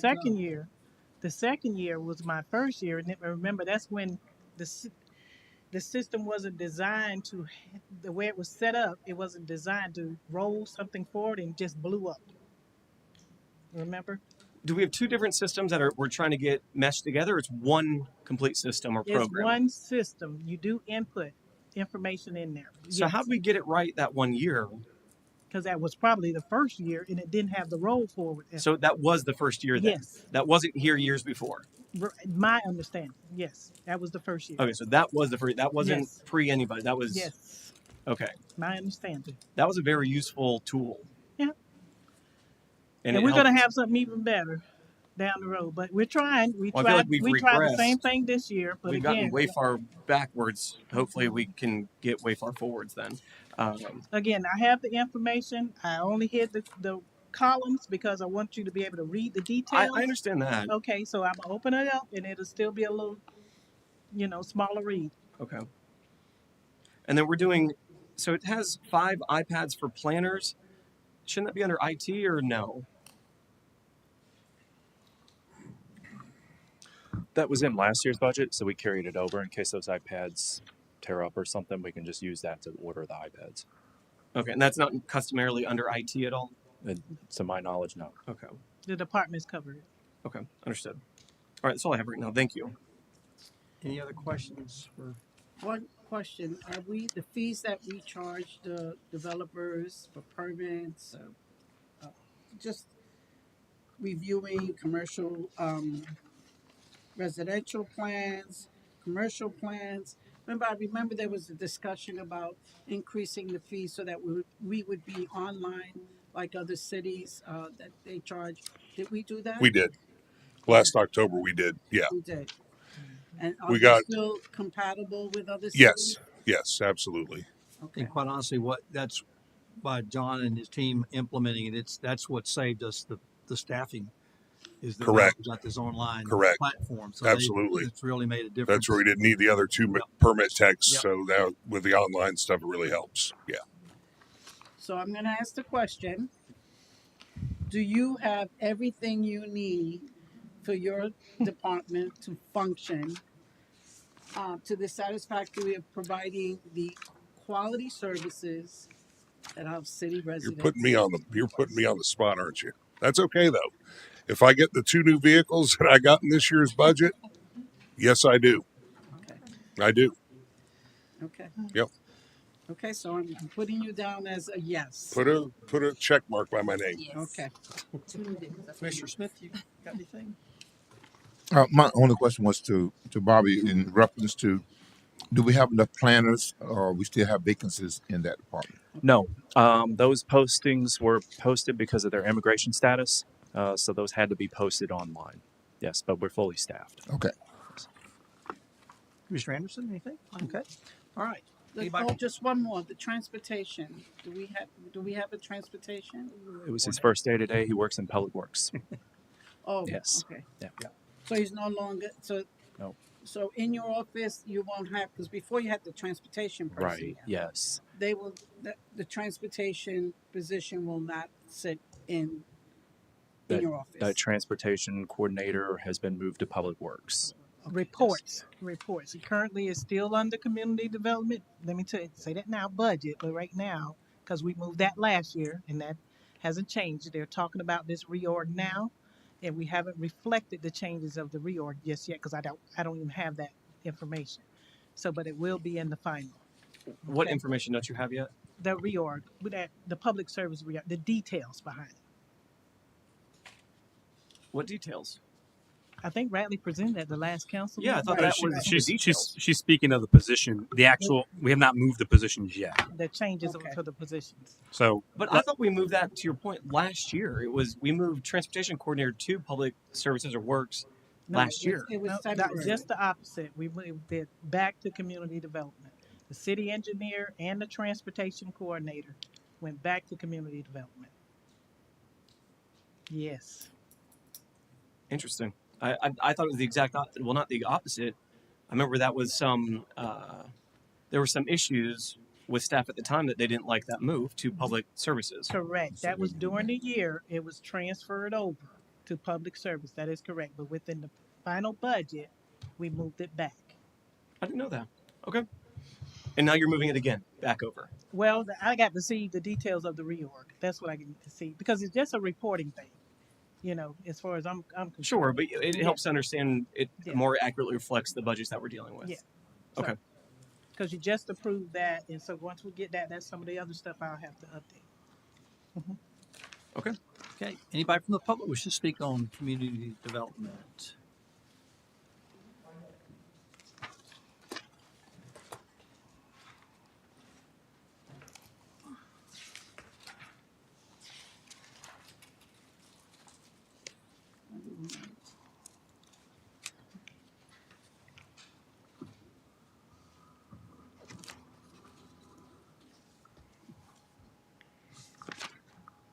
I agree that the incoming community development director needs to have a major say. Um, I don't understand where all these numbers came from without a community development director at this time. And I hope that those numbers are reliable and that they're reasonable with the changes. Um, I do want to, I have concerns about the shuffling that goes on. One example was in the previous department under administration, talking about moving the commissioners out of the mayor's office, the mayor's department, into the administrator's department.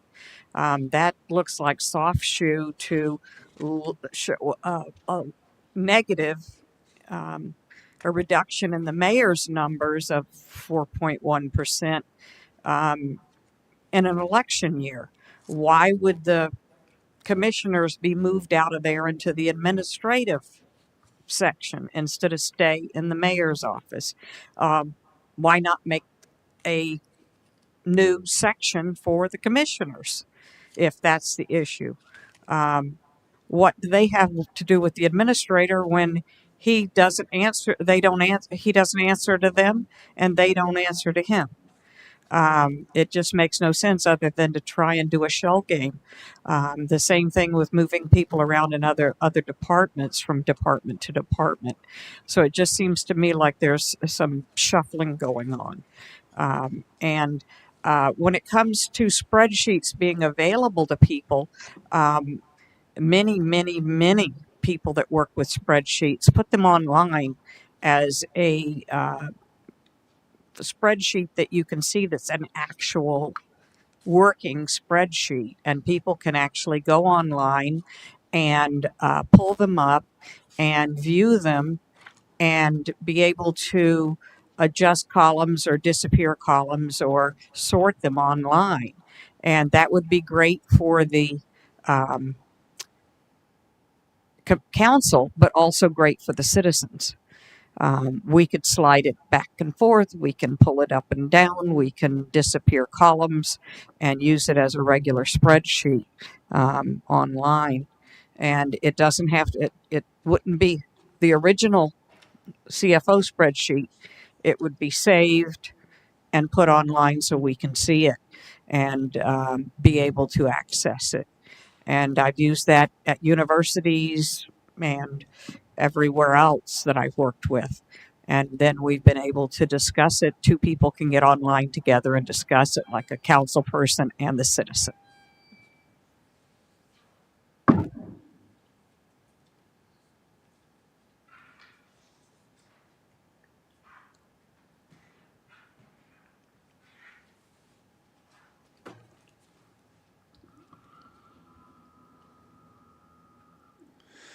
Rod Olson, just a clarification, and I'd be happy, maybe Susan can do it, is forward you, as commissioners, the mayor, my public records request and the response. The 88 was not a number out of my head. It was a report on May 14th that I received from the city. In that, Commissioner Vasquez, thank you for asking the question. Don, 2, 3, and 4, all your equipment on preventive maintenance schedule? Yes. Is it followed? It is. Do you spot check it occasionally? Probably not as much as we should. All right, thank you. Mr. Howe, Bobby, where are you at? Does your budget represent everything that you needed and your department needs in order to complete and to keep us happy? All your equipment on a preventive maintenance schedule? Is it followed? Do you spot check? Thank you. I'll come back to Radley later unless you want me to do it now. Radley, same questions. Everything, the budget represents everything that you need and your department needs? Yep. Okay. And everything, every piece of equipment's on a preventive maintenance schedule? Our fleet does a great job, yes. Okay. Well, fleet, I know. You can't get gas if you go past the hours. I know that's monitored. All right. But every other piece of equipment, whether it's copiers, whether it's printers, the other cases, all on the preventive maintenance schedule? We take care of all of it. Yep. And it's being followed? Yes. And you spot check it? Yes. All right. Thank you. Anybody else? All right, move on to Parks and Rec. I just had two questions, and there was points made here, and then it brought up another question. I guess what do other municipalities do, or what line item do commissioners' kind of office or expenses go under in most municipalities? What does Orange County do? What's average? Again, I don't know, but where I've been, you can put them in a separate cost center if you want them in a separate cost center, just for the commissioners to take them, segregate them from the mayor's budget. You can create a separate cost center for the commissioners.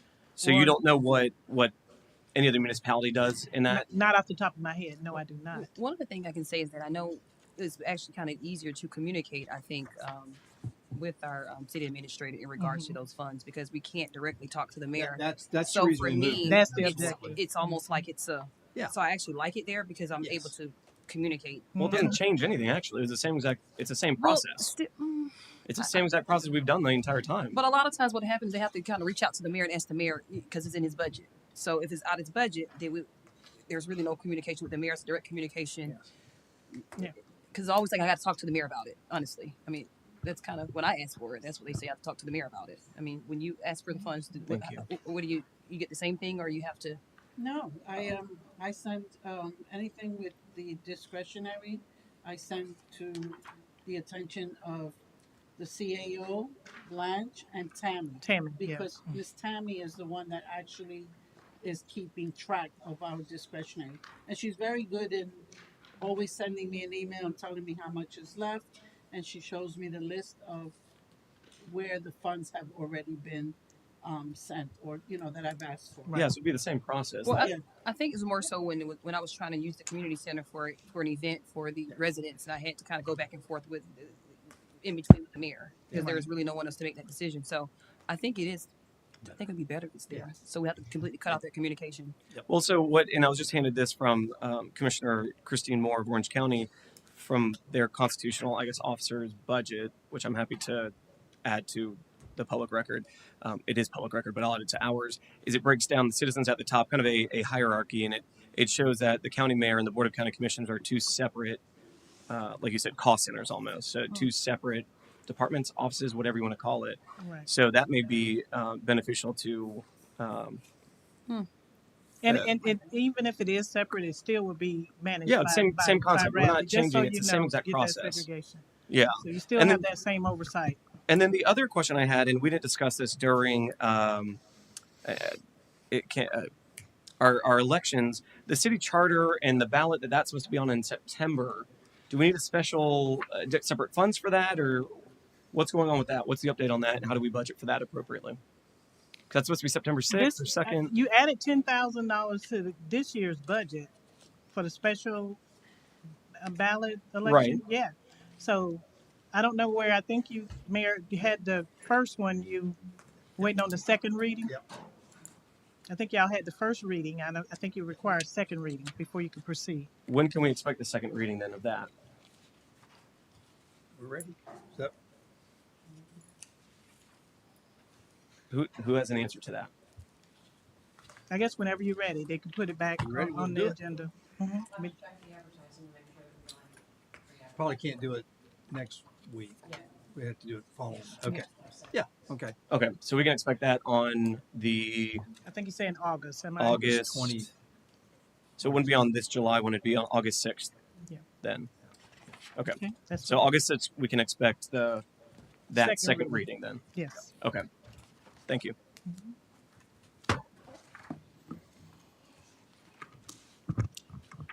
All right, Parks and If Recreation. you could just make a note that he will get me how many COs I did. were. Okay, I thank did. you. I made that up. Thank you very Mhm. much.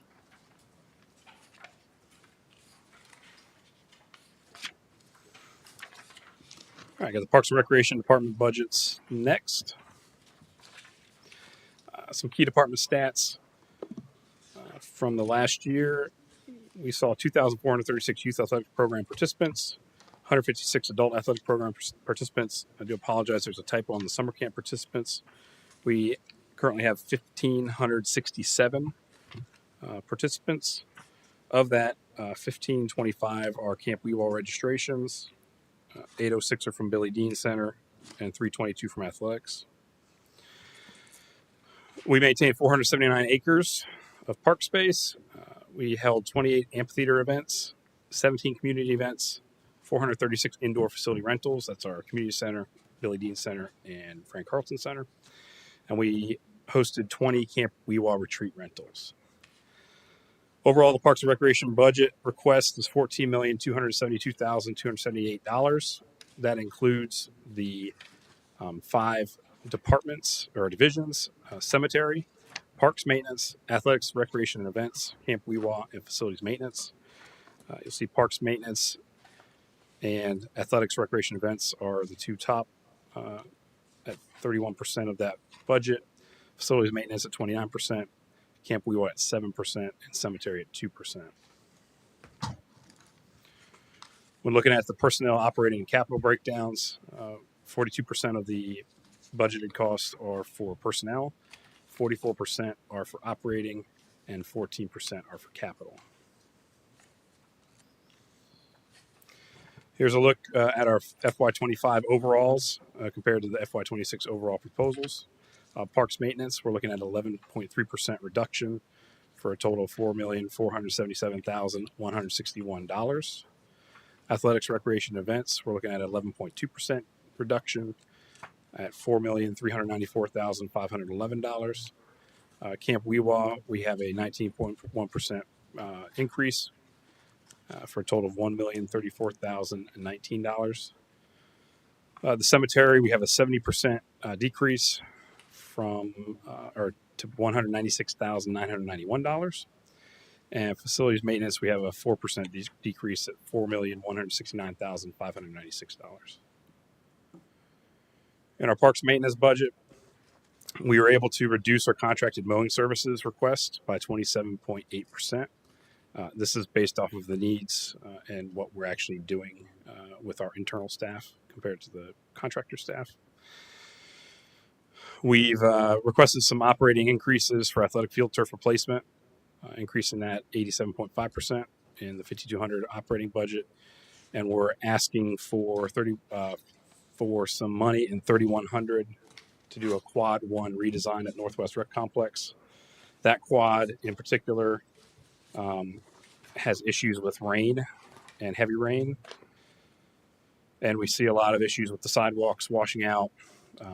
The flow of the water from one end of that quad to the other is dramatic during heavy rainstorms. So we put some money in for a professional service for an architect and engineer to look at that and see what needs to be done to correct those slope issues. And we're not requiring any new positions this fiscal year for the parks maintenance team. In athletics, recreation, and events, we've removed the athletic field light repair. Over the last couple of years, we've done some retrofits and upgrades to the lighting at the sports complex. These lights are covered by a warranty program. So if anything goes wrong on those, we have a warranty that covers repairs and needed work on those lights. And we've reduced the older lights on the complex. So we've been able to reduce this line out of athletics. We do still have a repair line for lighting in the parks maintenance budget as well. So we did keep the parks maintenance repair lighting, but we did remove athletics, recreation, and events. Two amphitheater events. We removed the Spring Orchestra concert and the Apopka Proud concert, and no new positions were required for the athletic, recreation, and events department. What was the spring concert? The spring concert, we've had the Orlando Philharmonic out a couple times in the spring. One year they did a superhero concert. Next year they did a classical concert. The attendance on the spring one, the holiday one, and UCF did our holiday one this past year.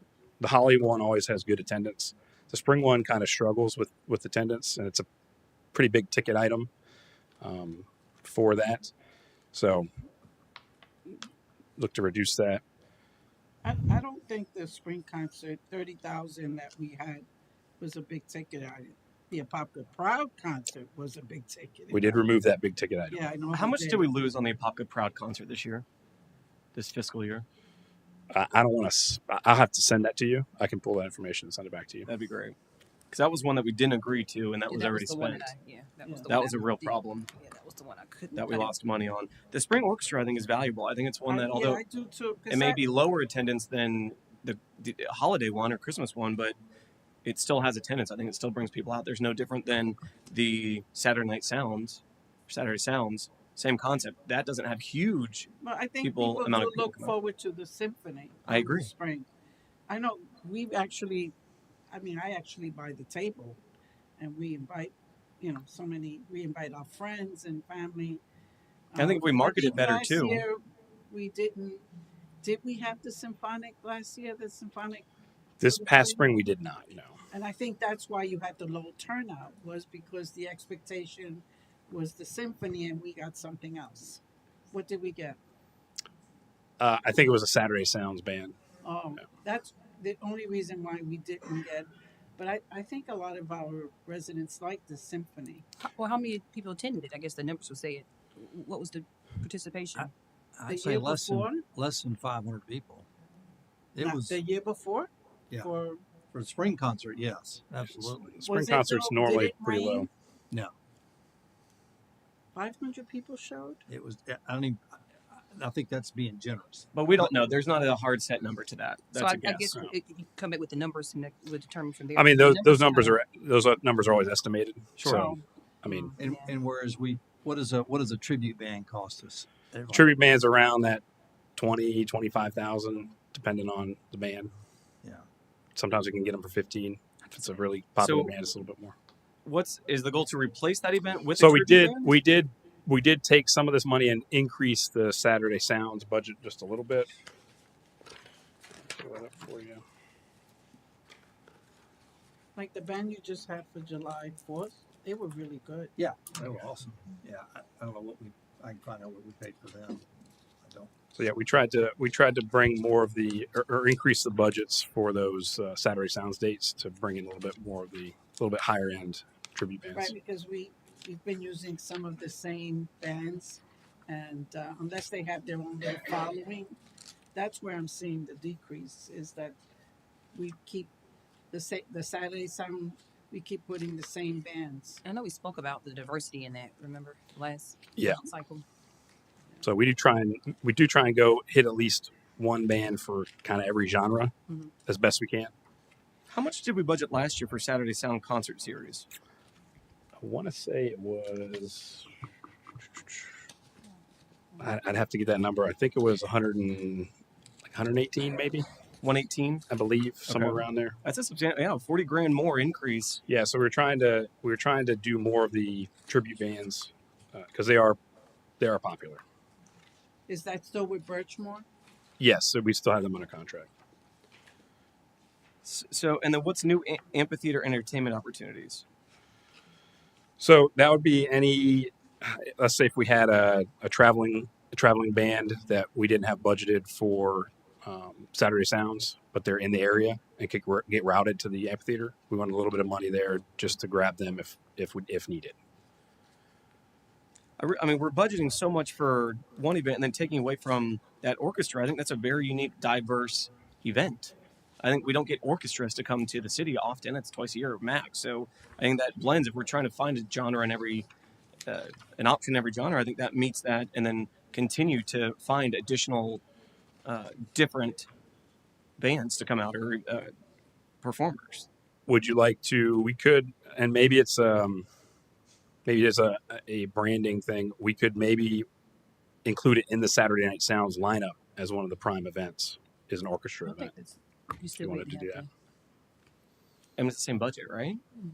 Right. We could just. I mean, we could include that as include it as a Saturday Sounds, one of the Saturday Sounds events for the spring. and that we're not completely eliminating it. But they're not mutually exclusive, though, right? We can do both. We can if you'd like. Yeah. That event just is not attended very well. The spring. The spring concert, yes. Oh. Do we have? I mean, so we started with the Orlando Philharmonic, and that relationship is no longer. Can we get them back? UCF was great as well, though. No, we still have an open relationship with the Orlando Philharmonic. Their pricing has been going up Sure. a lot, and they have had some. For these events, we try to do a 5 to 7. Sometimes they like to do a little bit later in the night. So there's just some logistics sometimes we have to work on. I mean, if we change it, it may bring more people out because then it's maybe not hot. It's not like it may open us up to more people to come out and enjoy it then. Because I think it's a very unique event that I think is special to Apopka. I've talked to people when we're out there that they drive from Mount Dora, Eustis, Tavares to come to this because it's a special event that they're not getting in their community. So there's an economic impact to these bigger events like this more than just Saturday Sounds. So, yeah, it's a pleasure to the board on this one. And again, they're not mutually exclusive. We can continue to kind of build this program or programming of amphitheater performers and really build out our database of who can perform out there, who can we draw in to perform out there, to bring in all backgrounds, diversities, everything. I think that's what's key and should be more focused on those events. And I think the orchestra is part of that.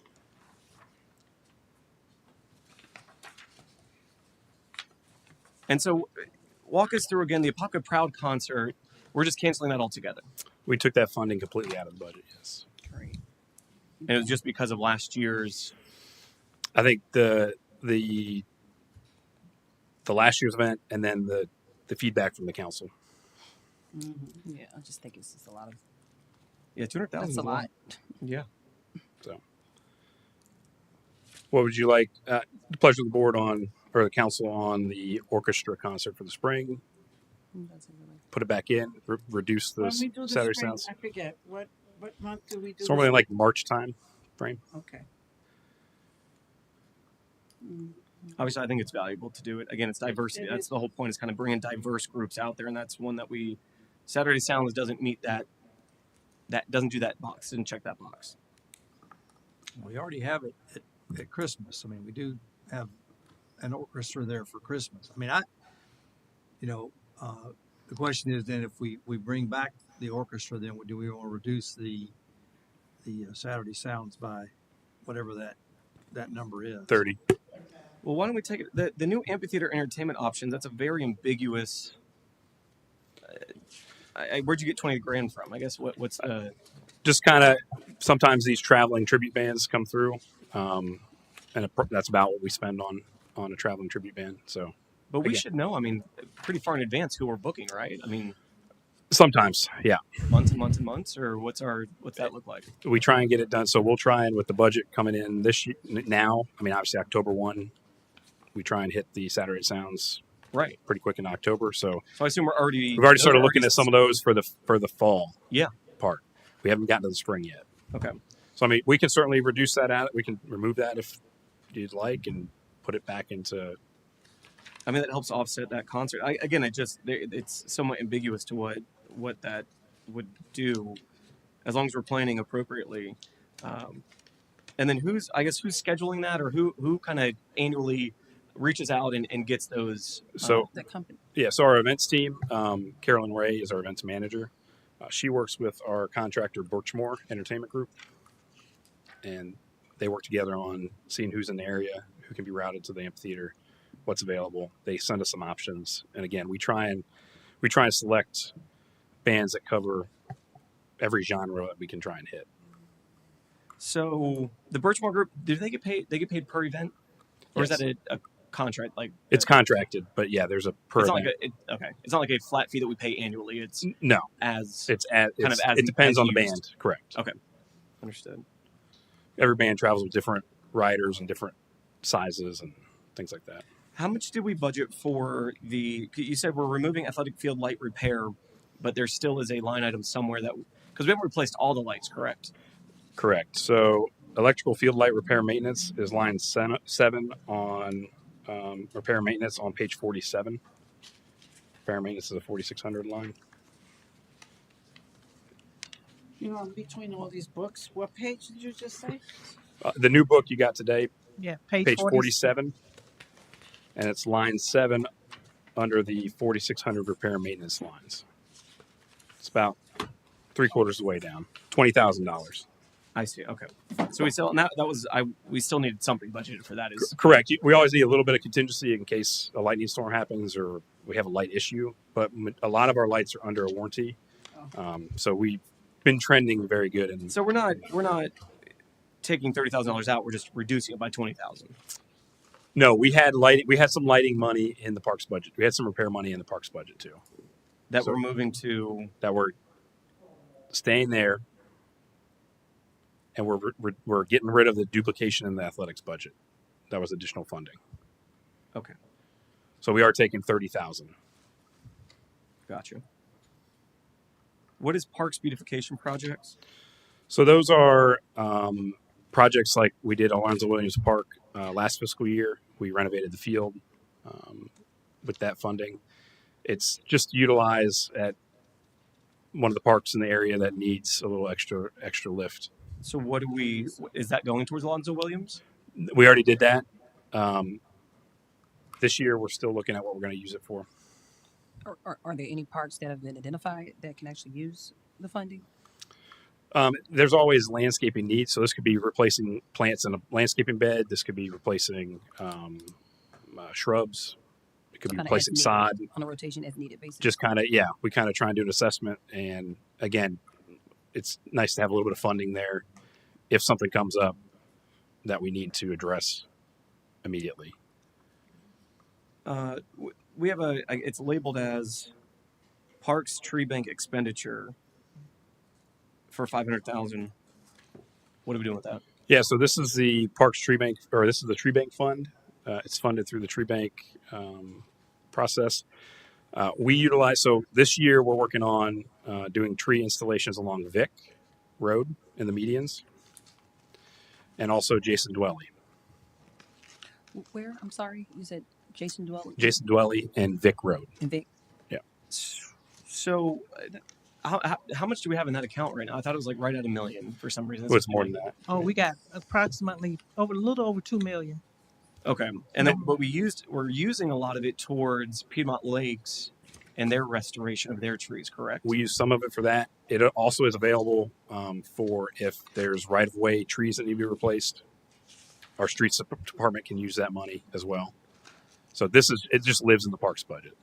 So we'll have to do a budget amendment though. Should We exceed streets need part of that? Correct. Is that how that works? No, this is only for new, not replacing, but new. The tree bank is no. He just administers the program, but it's basically for new. But we're replacing trees in Piedmont Lakes.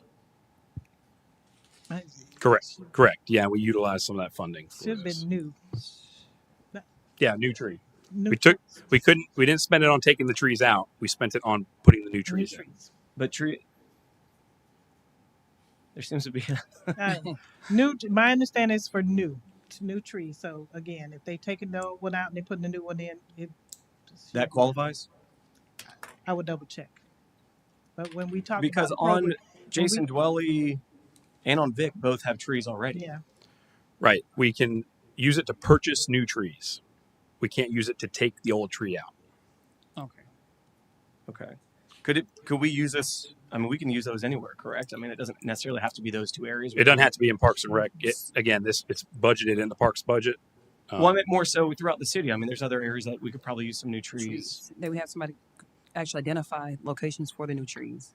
Yeah, beautification things. I mean, we have palm trees right out here out on 441 that are. Yeah, we do have. Maybe There are replacement. some on the list here, and also on Central that again the Tree Bank Fund will pay to put new trees in. When is that happening? Because that was last hurricane. That was. Yeah, our streets department's working on getting those ordered as we speak. And I think he came and gave a presentation about how we were going to utilize it. For Piedmont Lakes, I remember that. I don't remember it throughout the city though, but I could be mistaken. But he explained how he was going to utilize it for the year. So, but I do think if we definitely have funding for it, we definitely should be utilizing that funding for beautification projects. Yeah, throughout the city, absolutely. One question, because I didn't pay attention, and I apologize. What's in the tree bank right now? A little over 2 million. 2 million. Yes. And that was as of 9/30/2024, because that's when it's measured.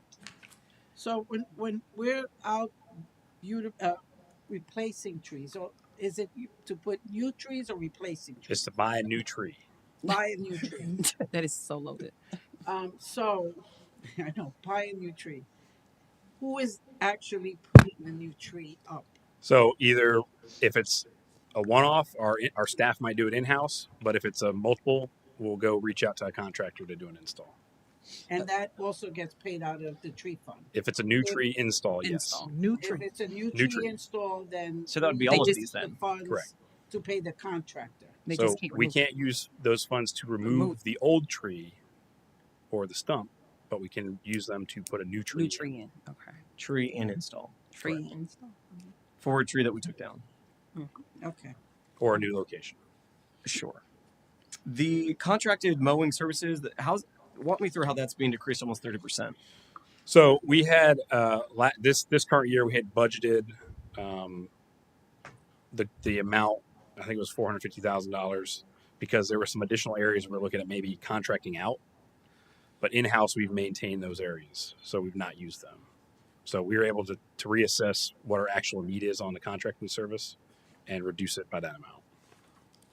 Which parks maintenance are the ones that are maintaining or doing the mowing? Yeah, our parks maintenance does all the mowing for the parks and the fields, athletic fields.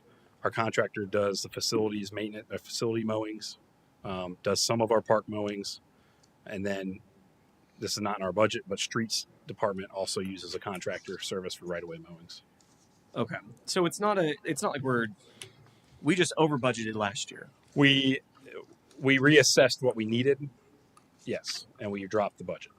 Okay, so it's not it's a savings, but we over budgeted for It's a savings based on last year. We anticipated needing this. Sure. Now Didn't we use moved it. through the year. We've been able to look at it and go, we don't Okay, need this. yeah, so it's just properly budgeting. It's not a reduction. It's just properly budgeting what we needed there. Okay, and then we didn't talk about Weewa yet. Do you want to jump to there? No. Okay, I'll wait. Not yet. No problem.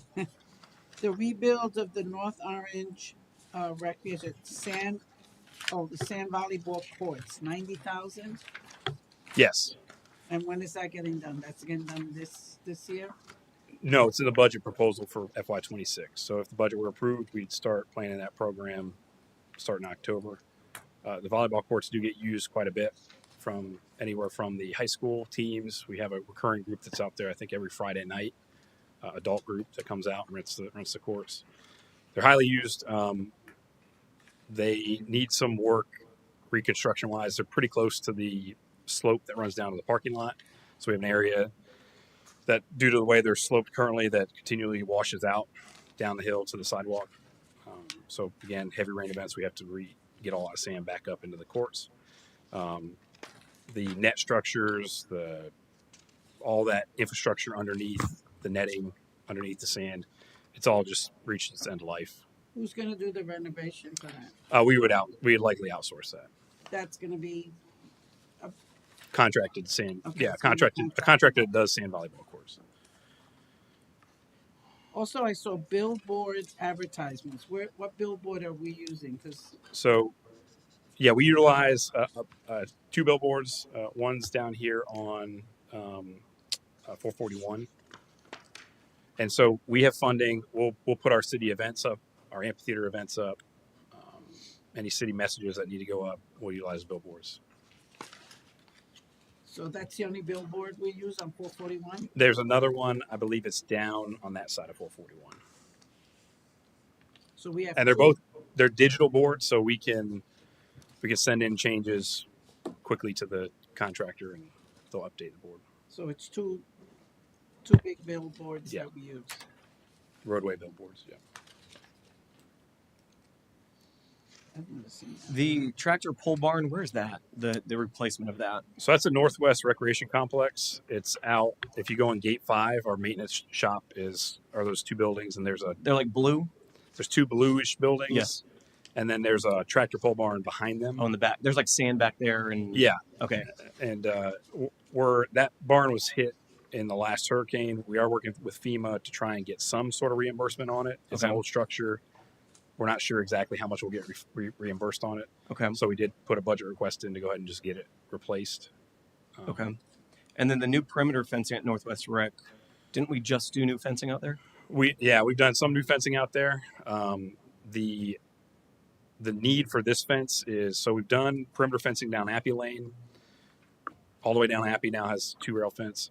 We're looking at some fencing along the entrance to Gate 4 down those soccer fields and then across the parking lot area. Okay. And then also So another heading area, south and then west. right. And Okay. then another area we're looking at are the south soccer fields, that parking area, those 2 parking Mhm. areas, trying to just provide a little delineation between the parking areas and, Some defined spaces. and Okay. the fields again. Okay. They're going to stop every ball that goes through, no. But But it helps. And it it's helps safety. running kids and things like that. It helps provide a delineation there. So will we be doing like dedicated crosswalks then to show to really define where everyone should be walking to cross streets? Yeah, so we are looking at, especially on that Gate 4 entrance, Mm-hmm. doing some improvements there to get from the football Park Warner Field parking lot Yep. to the soccer fields. Okay. So we're looking at a little bit of concrete work to maybe put a sidewalk entrance and then crosswalk there. Understood. We'll work with our city engineer and streets department on that. Is that the overtime you have there, $50,000? Is that enough for how much did we budget last year? I think we did a little bit of increase there, but We did, based on projections, and then we added 10% increase. Like, I Okay. mean, 10% increase based on prior years and projections, and then, I'm sorry, 4% on top of that projection. And I'm gonna bring you the whole overtime on Okay. Wednesday. But we did increase overtime. We did look at FY '24 actuals. We looked at FY '25 projections, and we added an increase associated with that. Okay. Thank you. But I'll bring those details to you. For the park holiday decorations, 150,000. Mm. That's a pretty big increase from last year, correct? no, that's We did 150 last Yep. year as well. Is that exclusively Caitlin Nelson, or is it all parks? Kitland Nelson Park. Are we able to do some additional decorations and festivities at each park? Alonzo Williams, I mean, it's got a community center there, things of that nature. The Billy Dean Center.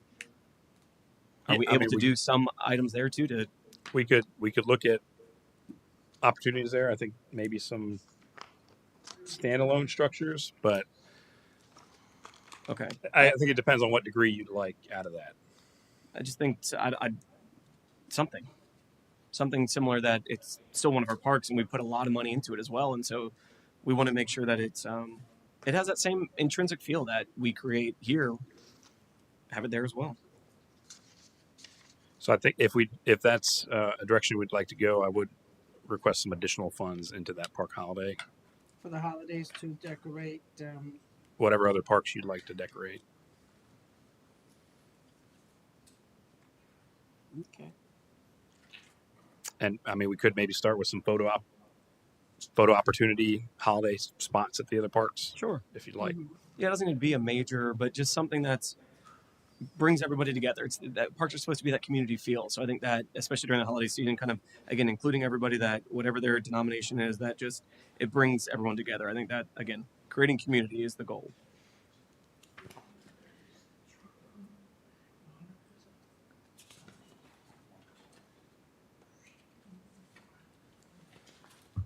All right. So, out of that 150, 50,000 of that is for the tree at Kitland Nelson Park.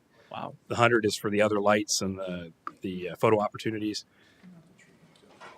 I'm sorry, the tree lighting, wrapping the lights around the trees. Hmm. The other is for the photo opportunities, and Chris was letting me know photo opportunities. It could be $5,000-$6,000 each. Okay.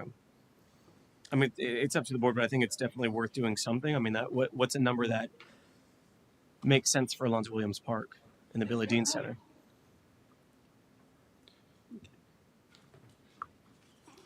$20,000. And how much you say the tree was? Well, the trees altogether for Kitland Nelson Park were 50,000. And you're saying so to wrap the To trees wrap and all lights the and all that, not trees. just. I was thinking you were just saying just that No, main center. to wrap the trees. Okay. All the trees.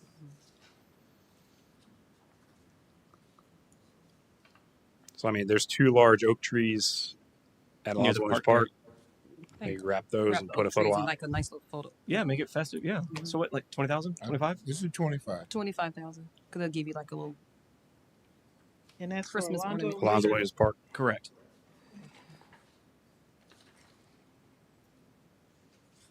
So for I didn't realize no, that's facility. Athletic complex, we budgeted the 50,000 for overtime and then only 15,000 for recreation athletics. Yes. So we utilize, we utilize parks maintenance staff more for overtime than our athletics staff. Okay.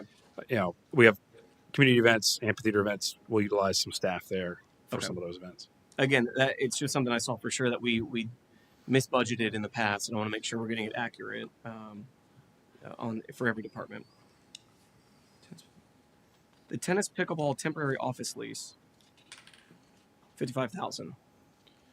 That's you told me about this week or last week. Yeah. So that and I've got that update in the capital plan here shortly.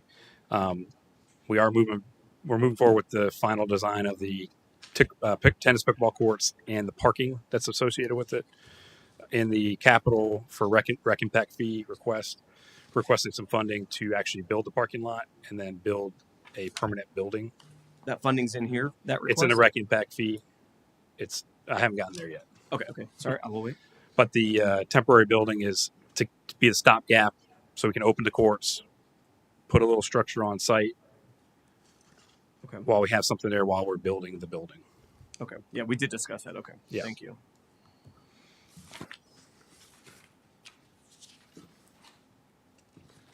And at the amphitheater, I noticed that whenever we have a hard rain, along the,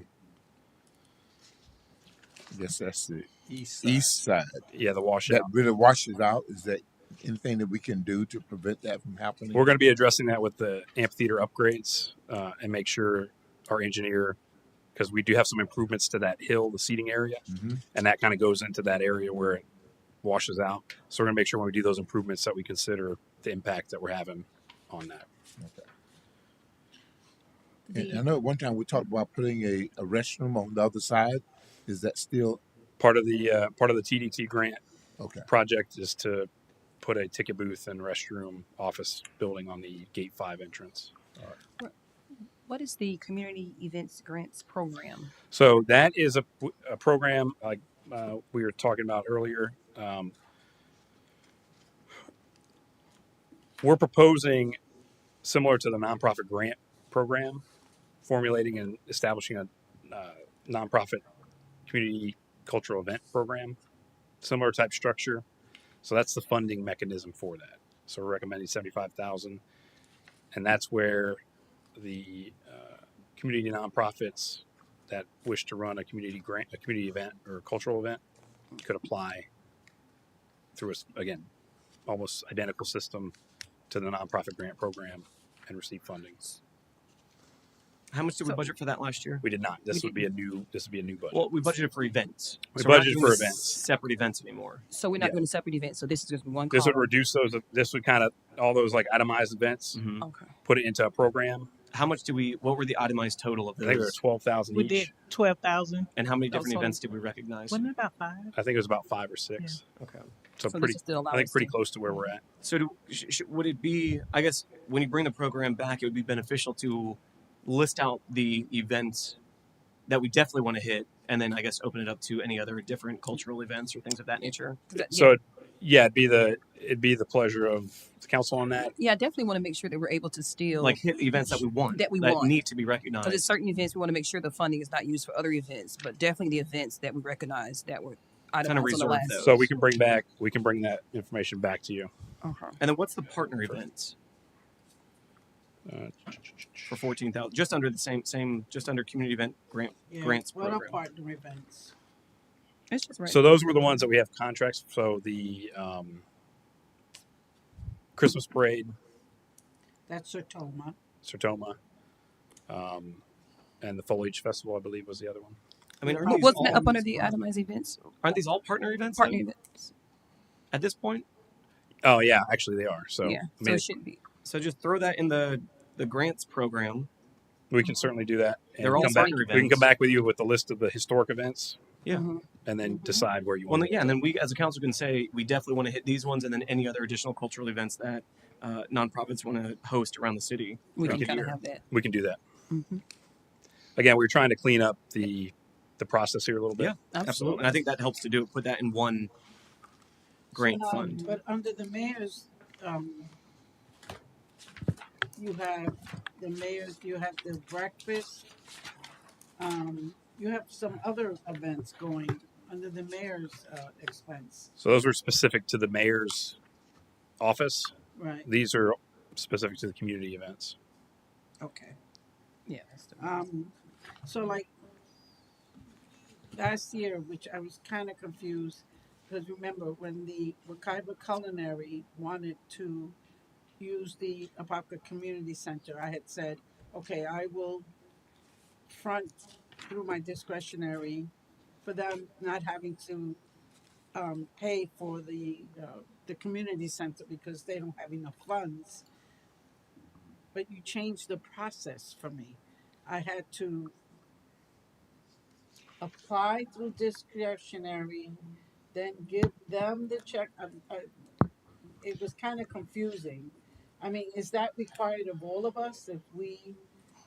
I think that's where they're trying to utilize. Yeah. So That's the whole process. so what in that specific instance, what we're trying to do is the renter is the group. So Wakaiba Culinary Group is really the renter of that Right. facility. They're the main contact our staff need to work with to make sure we got all the information from them, the start time, end time, who's going to be there as the representative for that group. They then approached you to help fund it. So you issued the check to them, and then they came and paid for their rental. Do we do that for the other events that we hold in the? For if it involves the discretionary fund donation for that event, yes, we've Who moved to paid I tried for? to- We had like an HOA event between it was Representative Bankson and the city, I guess, or the mayor. Who paid for that? for the. I believe that was a mayor's event. Did that check go to Representative Bankson's office and then he issue it back to us? I'd have to look into that. Okay. Okay. So we're going to now put Sertoma, the Apopka Women's Club. What other clubs are we putting It's- into? We can come back with a community list. We'll come back with a list of what we've traditionally done, event? Okay. and then you can decide funding and then what remainder goes for the program. 75,000 and 14,000 gets to 89,000. That would be 89,000. total Okay. community events grant program. One item. And I think the reason why we're trying to kind of is because there's such an inconsistency as to who are we partnering with, how are we using taxpayers' money for certain organizations, and then others have to apply for the grant. It's kind of confusing.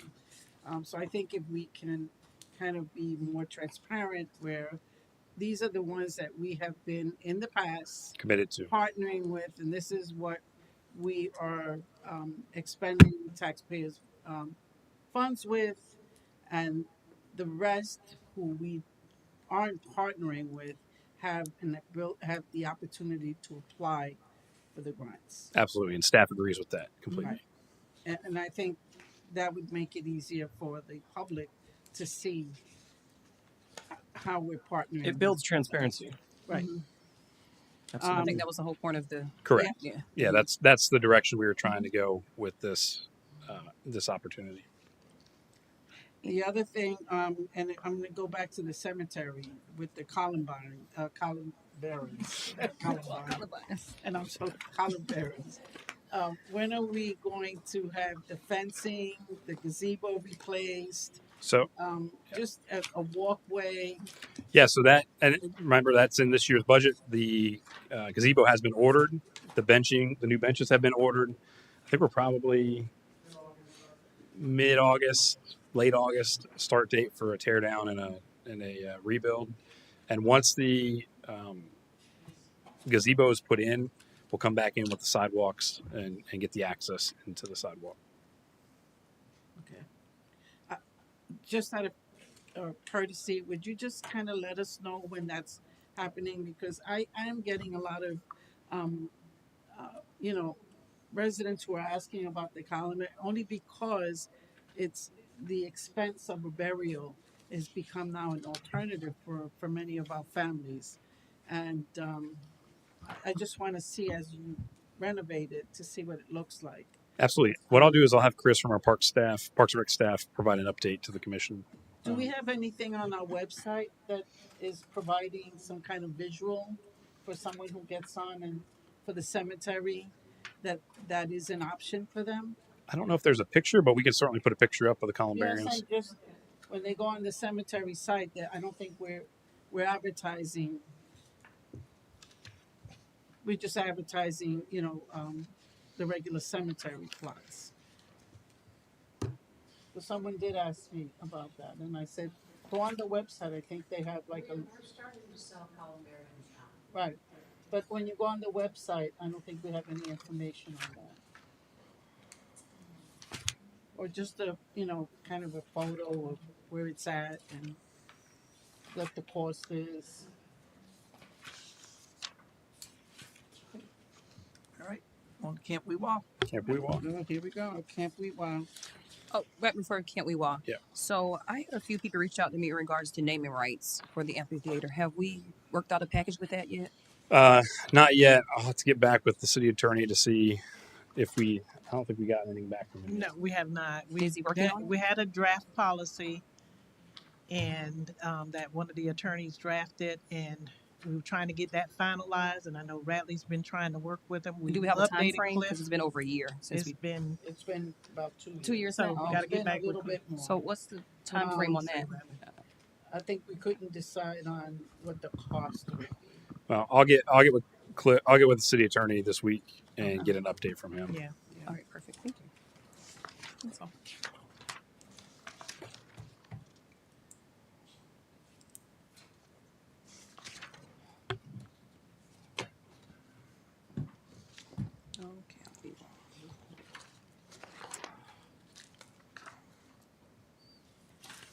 All right, Camp Weewaw. We are looking at an increase of 19.1%. This is primarily to adding some additional staffing hours.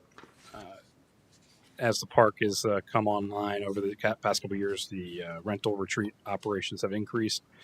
So we need some of that seasonal staff to help operate the camp during those weekends.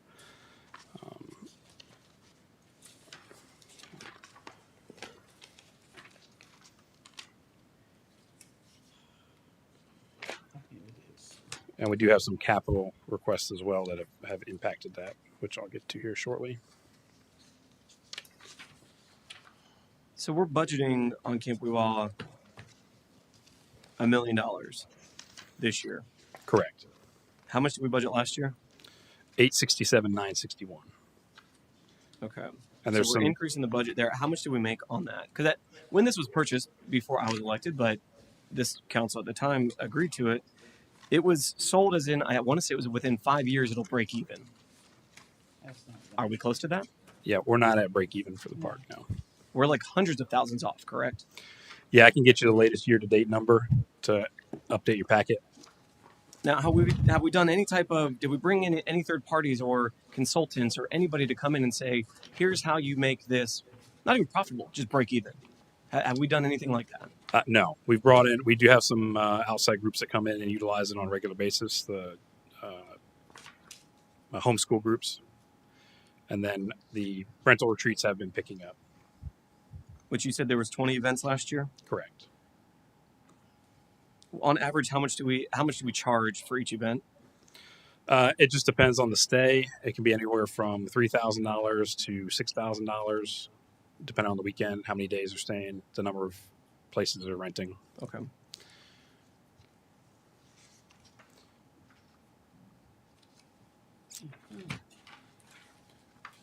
And like I said, there's some capital I'll get to here shortly on the Camp Weewaw as well. So that's outside of the $1 million. No, that's included. Excuse me. It's included. Oh, that's part of the $1 Correct. million. Yeah. Okay. Well, and that's what I was going to ask is so what is the current condition of the buildings that are out there? I know there's a lot of roof damage that was out there, and just aging buildings. Are they So all usable now? Have we done all them? yeah, so the camp is actually in really good shape. We've over these years have done continual improvements Okay. on the facilities. We are wrapping up the ADA restroom renovations in the dining hall. Actually, they should be done, I think, this week, which is a big improvement. The roofing, we did a lot of roofing repairs and replacements out throughout the camp. So the camp is in a good condition. The landscaping and maintenance, the trees, everything is looking in good shape. The big sore thumb is the pool, which we're still assessing with a contractor. And we didn't we budgeted 75,000? we have money this year to look at that. So Have we done that? Did we get people? we're out working there? with a consultant to try and get an estimate on what a replacement will be. I mean, that's going to be a 7-figure number, right? Correct. And we're not prepared to put it in the request for this year. Yeah, no. I mean, that's again. I think we need to come up with some type of comprehensive plan of what do we want with this park. I think I've had this discussion multiple times of what's that comprehensive plan of what do we want to see Camp Weewell become or be or stay at. And I've never gotten a straight answer of what the goals are. So the park right now operates for summer camp programming. We do operate swim lessons, rock wall programming, archery programming throughout the year, and then as a retreat center. So we have a variety of groups come in for retreats. We had the Florida State National Guard came out for a weekend. We have Boy Scout groups, Girl Scout groups. So for the weekend use, that's pretty much what the park is utilized for. We have had a lot of construction at the park with the water, well to water conversion program. But that was required from the state because of the grant money we received from them, correct? The water was added as part of the grant, as part of our grant application. So we got, and this would be an interesting number, we got $1 million to purchase it from the state. And how much did the requirements that they put on that grant cost us? Yeah, we can spell that out for you. I'm guessing that it's going to be more than $1 million between sewer and water. And then we were looking last year into requirements of what we can and can't use the park for because of that grant as well. There's certain stipulations put on by the state. It needs to be open use park, and it pretty much is an open use park.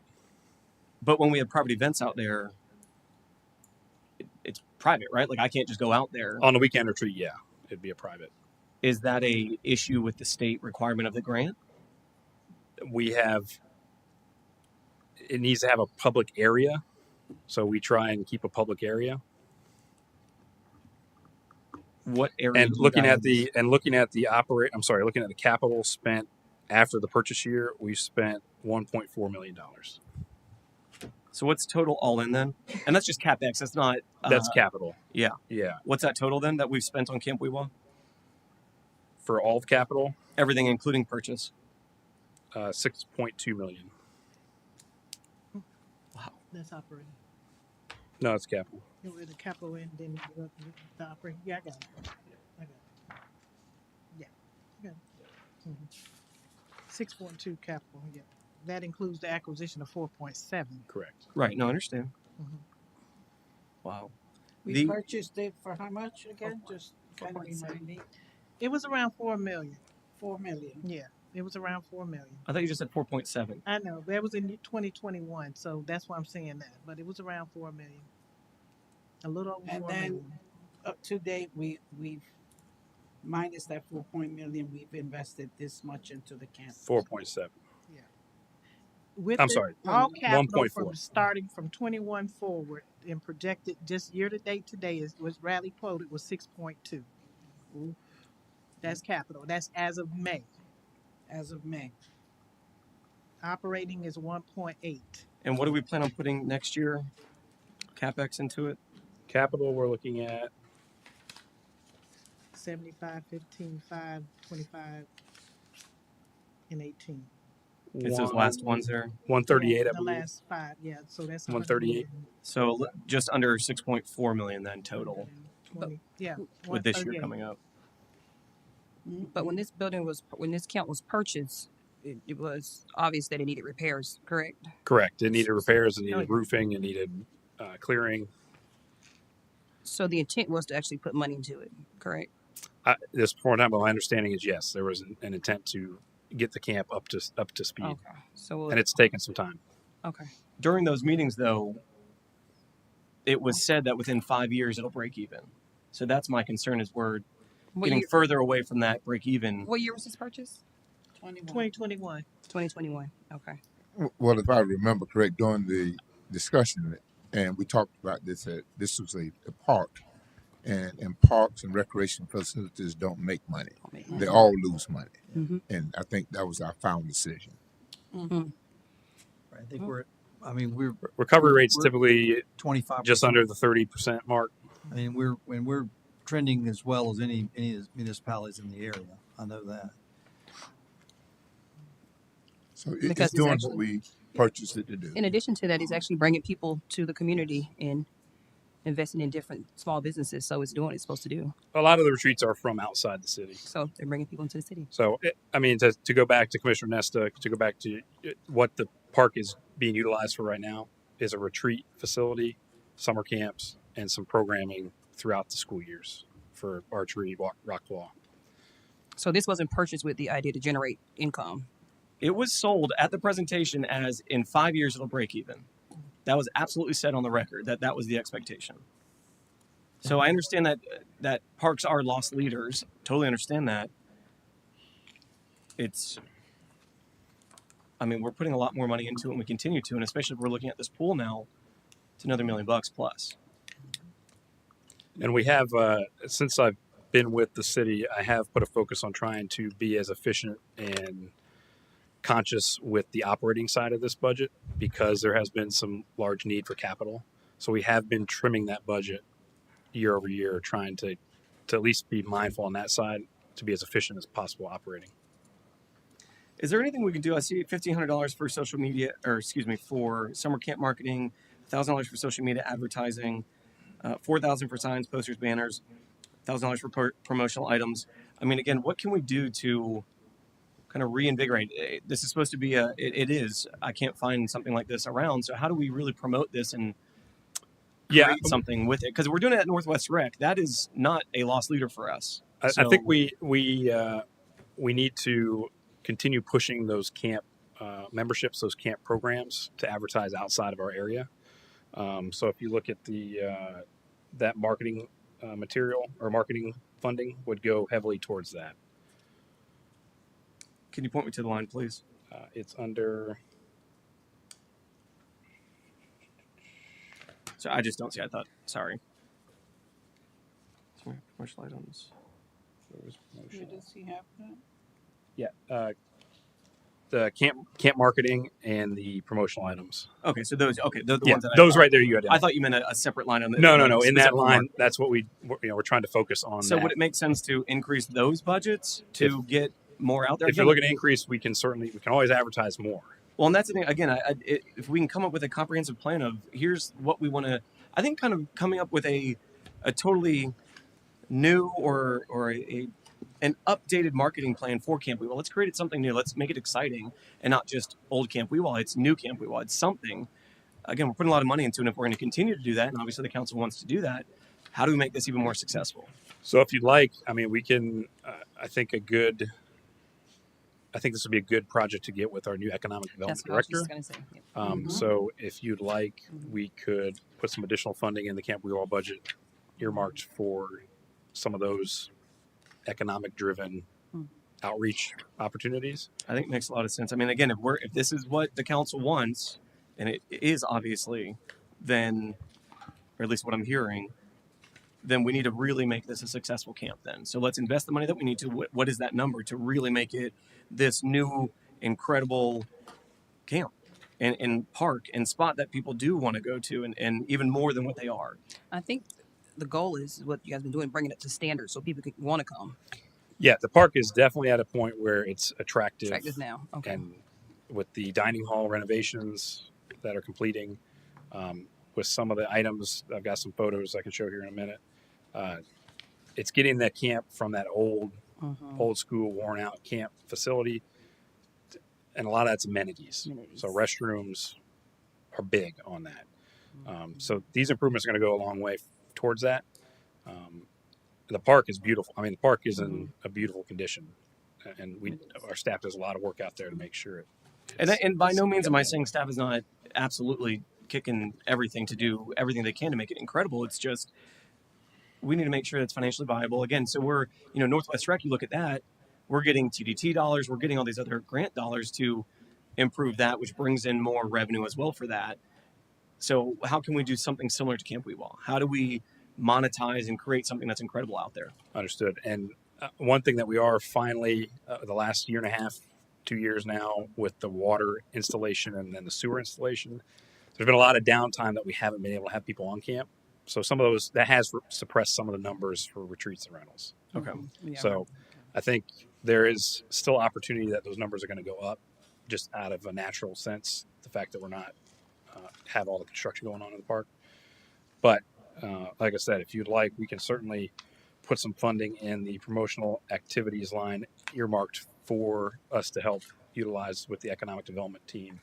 Yeah, I think that, and having her feedback is going to be very valuable too. Again, so is there and this is like, I guess, a council question or something to think about. Is there a number where we say, okay, at 7 million, we got it. We expect this at least, at 10 million, where do we stop putting in so much CapEx every year that this becomes not viable anymore? I think what I would ask for, and I can give you the revenue to cost comparison. What's the council comfortable with as far as a cost recovery number? Yeah. If we have that and we look at what the operation is, like I said, it's a summer camp. It's a programming in the fall and spring for some of the camp activities, and then a retreat facility in the weekends. What's the council comfortable with as far as a cost recovery number? And that helps guide us for capital expenses and also operating.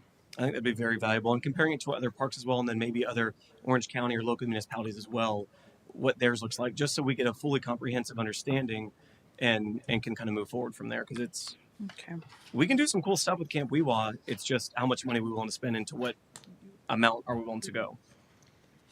So how much are we talking about in regards to, if I understood correctly, a marketing plan?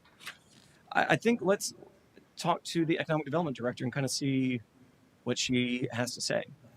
So we can incorporate it in the final, In the final. Mm-hmm. Sure. Okay. Because I think there does, Thanks, so. really make that an incredible property, even more than what it is. How close are we to getting a response in reference to either relocating the pool or redoing the pool in its current? I'll need to circle back with our architect to see where they're at with it. But the benefit of relocating the pool is we can kind of keep the pool going while the other one's under construction. But if there's not another viable spot that makes sense, we just close the pool for a little bit, build a new one. And also they were looking at some options as far as we talked about some of the amenities for the pool, like a zero entry depth opportunity, maybe a few more lap lanes, some extra areas on the sides for some bleachers if we're going to host swim meets and things like that. A specific area that's a little bit deeper for maybe water polo, because there's some of those needs that have come forward. So they're working on that to try and get us a better idea of what that might be. If it hits a certain level, we might have to go through a formal solicitation process to get that project underway design wise. So we're trying to get. Yeah, if we're going to definitely install the pool, we need to make sure we're able to generate some. It would need to be, it should be, while the camp might be a lost leader, a pool is also going to be a lost leader. But it's a money sieve. It is. But you want it to be utilized to the maximum. The maximum. Yes. So you want it to be full. Right. You want it to be a full pool, not an empty Pool. pool. Correct. Because you're going to We want spend, schools to be able to use Use it it. as well. well, you're going to spend that money regardless. Yes. Yeah. So if we're The going to do chemicals the pool, are always we going to do the run. The pool. water's always going to run. Mhm. So again, there definitely needs to be a full plan on what that operating looks like. Let me ask you, right now that we have different camps going on at the Alonzo Williams, do we have anything at the Frank Carlton? Yeah, it's the athletics camp. We do. Mhm. Do we And Camp take Weewah. any of those campers to Camp Weewah? Yeah, we take trips. All the camps will take trips over to Camp Weewah. So we'll utilize the pool. We'll do some activities over there. We try and schedule it to where the Camp Weewah kids, they also take one field trip a week off-site. So we try and schedule it that way so that the camp staff that are running the activities still have something to do. do we open it up for, like any of the churches that have camps going on? Do we open that up to them? Not at this time. The summer we're pretty much slammed at camp. Yeah. For those 8 weeks, we pretty much have it. The whole place is running nonstop. Oh, it is. Okay. Now we do have a group that comes in immediately following our summer camp. This will be their 3rd year. They rent the camp and they run their own program, and then utilize the pool, the rock wall, archery. So we have staff that help with that as well. But that's all built into the retreat package. The high schools don't use the pool. They do. They do. Yeah. Oh, they do? Yeah, I don't know if Wakaiba is coming back this coming school year, but Apopka definitely is. They've already reached out. Okay. All right, and the cemetery, there was a drastic drop in the cemetery budget, and that's primarily, I mean, it's all completely due to the no need for additional capital this year.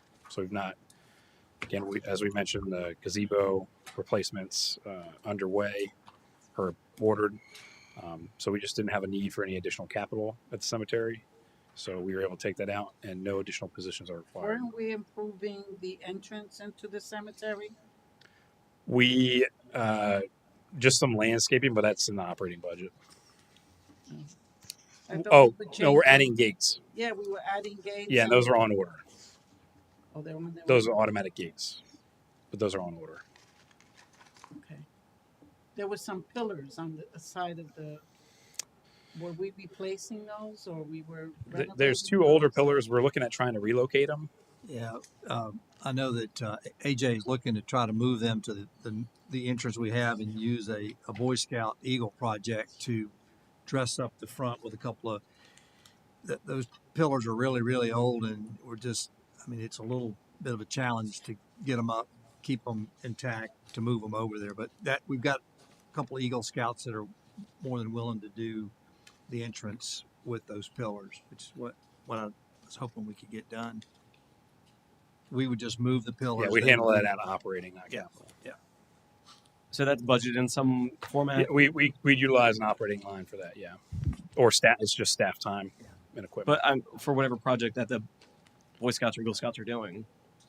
Well, they would. So the facade cleanup would be their part of the project. Okay. So we would just need to relocate it. Okay.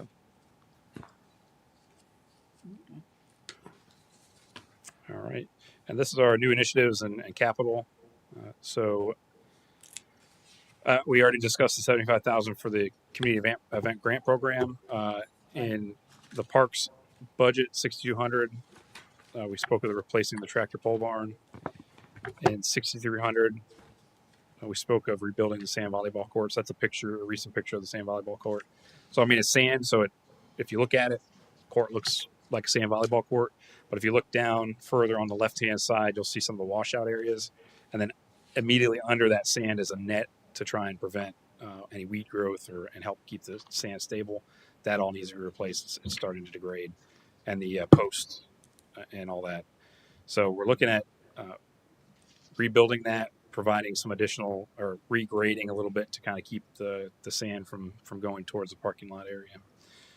We discussed the perimeter fencing. We have a soccer pavilion that needs to be replaced out in the southern soccer fields.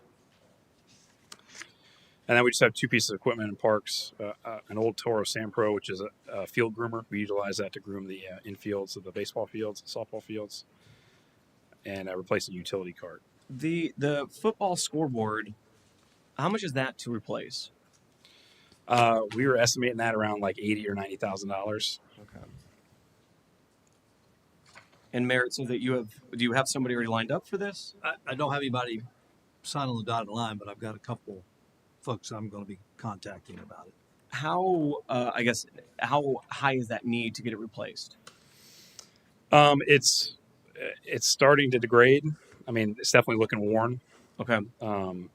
So would it make sense for us to replace it now and then just have somebody basically reimburse us for that fee to sponsor it? Depends. I mean, sometimes if you put it up, it's kind of harder to get a sponsor at that point because it's already funded and installed. But you could do it to where you install it and try and sell the ad space at the top. So it's just kind of, Yeah, I just don't. I mean, if we're having events out there and it's being rented out, then yeah. I mean, it's still functional. It's just, it's getting old and it's getting long in the tooth. so it can go through one more season, or it's Yeah, like we've maybe. assessed that we could move it one more season. And if we do get somebody that wants to step up and help support that, we could do it this year. But if not, we can move it to the next year in the Okay. request. And then do we have do we already discuss this specific to the amphitheater naming rights? You guys, we're creating a policy with the attorney in some capacity. We're creating a policy for naming rights, period. Yes. And the amphitheater is obviously one on the top of the list. Okay. Understood. So formal procedure and policy on that, And sponsorships. and sponsorships in general. We're going to delineate there. There's going to be a difference stated within this policy There'll between be the two. it's two separate. Yeah, and I've shared those drafts with you. If you recall. Last year. Yeah. Okay. I didn't know if there was new ones. No, that's. I just can't that's- believe it's taking that long. Okay. No. Can you It's also really share with me as legal well? that we're waiting on. You'll share with me. We'll share those with We'll everybody. share with you. And are they using the school boards at the softball fields yet? It's hit or miss. A lot of the tournaments do not use them. Little League uses their scoreboards all the time, but a lot of the tournaments that come in, they don't even ask for them. It means somebody has to run the scoreboard, and a lot of the parents just want to sit back. I know.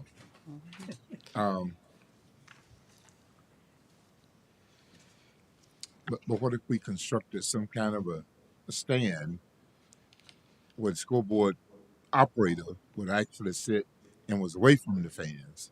I probably willing to venture a guess that if we created a scoreboard air conditioned platform, Well, you'd have a lot of I didn't volunteers. say air conditioning. But I mean, I've been over to the Dr. Phillips Yeah. area where they have their fields, and they have some nice areas where the school board operator sits, and they're not air conditioned, but Yeah, we can. I mean, there's certainly those benches and platforms that are dedicated for scoreboards. I mean, that's something we could look at implementing. As of right now, a lot of those areas behind the home plate areas are not concreted; they're just rock or gravel. So you definitely want to put some concrete down to make sure you have a stable base for something like that. But we do leave it up to the tournament organizer. If they want the scoreboards, we'll turn the scoreboards on and let them utilize them. But we certainly, I mean, we can look in our operating budget and see those typically aren't that expensive. Right. So we can see. We'll check this year and see if there's any opportunities All for right. that. look into that.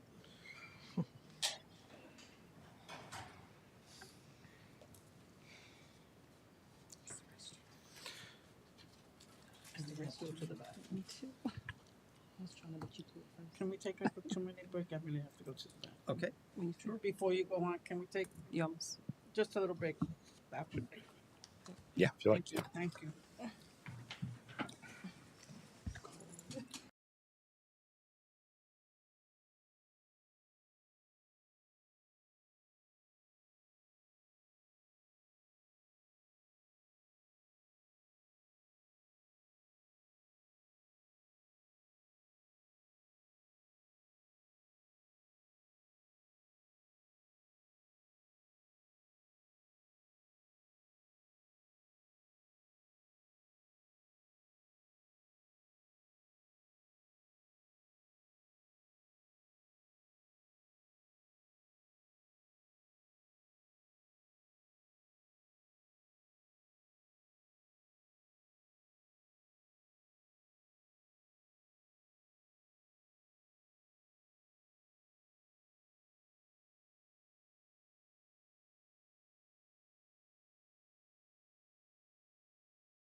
All right. And Camp Weewa, new initiatives and programs. We're looking to renovate the double cabin restrooms. We're starting with one of the double cabins. This this would take those restrooms. Again, we have ADA restrooms now at the dining hall that are finishing up. We have ADA restrooms at one of the bathhouses that's just finishing up. This would give ADA restrooms in the double cabins. Now, the double cabins are some of the more popular rental and retreat cabins for a lot of the groups. So we're looking to, and these are some dated restrooms, very old school restrooms. So Are look we, at, or what type of like finishes, I guess, are we putting in? Is it something similar to, in the fire stations, we're putting kind of more commercial grade because it gets worn and torn a little bit more. Are we doing similar here? yeah. So if you look at, and I can show you, let me show you real quick what the restrooms in the. So these are some pictures from the dining hall. So definitely more of the commercial grade, easy clean floorings, easy wipe down walls, and then all ADA accessibility in the bathroom. So the dining hall has 4 restrooms now installed. We only had 2 prior. There's a look at the hallway. So we do have 4 restrooms now in that facility, and they're all that same type. With the double cabin configuration, this is the current layout.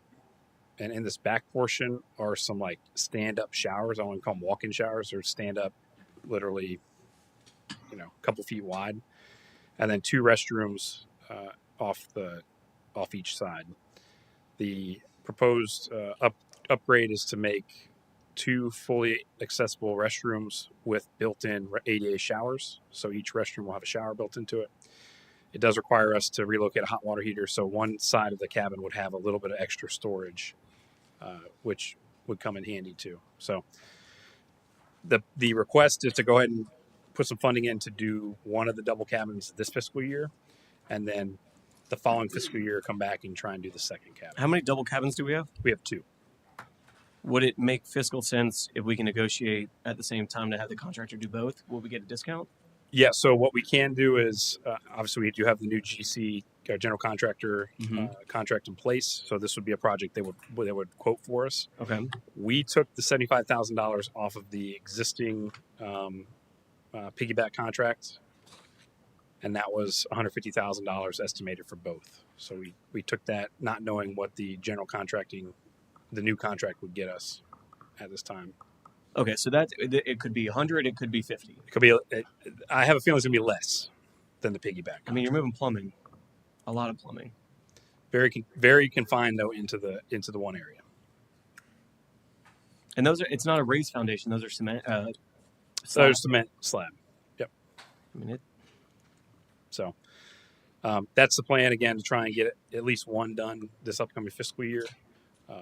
If the number comes back really good, we might come back and kind of look at our rec impact fee funding and see if we have some cost savings in that. Yeah, I mean, get them done at the same time. And Or I'm sorry, our capital improvement plan funding to see if there's some cost savings somewhere we can utilize. Exactly. And then, and again, that helps for us to start tracking what needs to be done the next 10, 15 years. It gets on the horizon of budgets decades from now of, okay, that needs to come back up and we're going to be replacing those again. Right. And we're pretty good at Camp Weewa. We're getting to the point where we're pretty good to, capital improvements are going to become more of like the roofing program, the air conditioning replacement program. So some of that standard programming, we still just have a few little items here that need to get upgraded for the convenience of the park. Okay. And I too would like to see both of them done at the same time if possible. It's definitely on the plan to look at that. And again, depending on where that number comes back, we might be able to get some cost savings to finish it. It does help with mobilization to only do it once. Yeah, exactly. I'd rather just do that. Get it done, and we know that those are done for a long time. And then we had the front dock rebuild and Gaga Pit rebuild. The Gaga Pit is this picture here. It's a camp game, very popular with the kids. It's essentially like kind of dodgeball that you play on the ground. So you're batting the ball So you just around. kick it as hard as you can at each other? I think it's you hit it at each other with your hand. Oh. So Okay. Very popular camp game. Some of the Gaga pits that are in the camp they're wood based, so trying to go ahead and rebuild those. So we put some money in for that. Would it make sense if we upgrade those to like a vinyl material or like a composite material, so we're not having to, because those are under trees. It kind of Yeah, stays moist. we're gonna look at what the best option is, but sometimes wood is just the sturdiest. Obviously, it doesn't last forever, Right. but this is pressure treated wood, so and if you maintain that, we can get some life out of it. But we'll explore. There's a couple different options of these type of pits, but they are popular, so we do want to do some replacements on some of the bad ones. And then we also put in some park furniture replacements. There's an old wooden swing that's kind of getting to the end of its life. There's some older picnic tables that we've inherited in the purchase that it's just time to try and replace some of those. $25,000 doesn't go a super long way in furniture, commercial grade park furniture, but this gives us a step to start doing some of the replacements on the most needed. If we were to replace everything, do you have a number for that? I'd have to count every table, and that wouldn't be a viable option. I think this gives us enough to. Eventually we're replacing it all, right? Well, it comes into a rotation. So kind of like you would upgrade AC units every so often, you kind of go through year by year and see which ones are needed in park tables and park equipment and do some replacements. Yep. Okay. And then we have a utility passenger cart. So this is basically one of those carts that it's got 2 seats in the front, 2 in the back. A lot of our rangers out of Northwest utilize carts like that. We have an old one down at Camp Weewa that is starting to end of its life, and it's a very handy cart for when we're out at camp to get if we're Is showing the 18,000 property. based on a quote? Yeah, it's based on our estimate. Yeah, quoted estimate. Yeah. Wow. Is it different than what I would order myself if I were buying one? Because I've gotten a quote for a 6-seater one for like $12,000.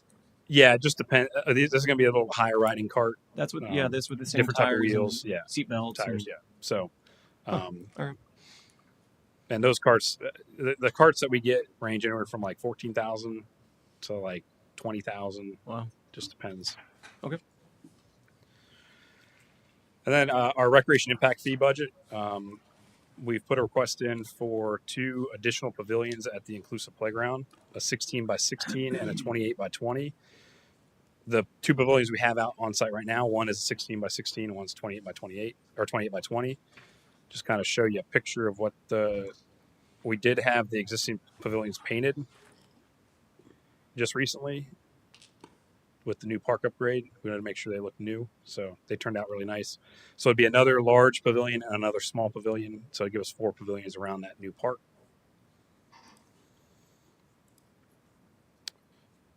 And then we're looking at tennis pickleball facility building and parking lot.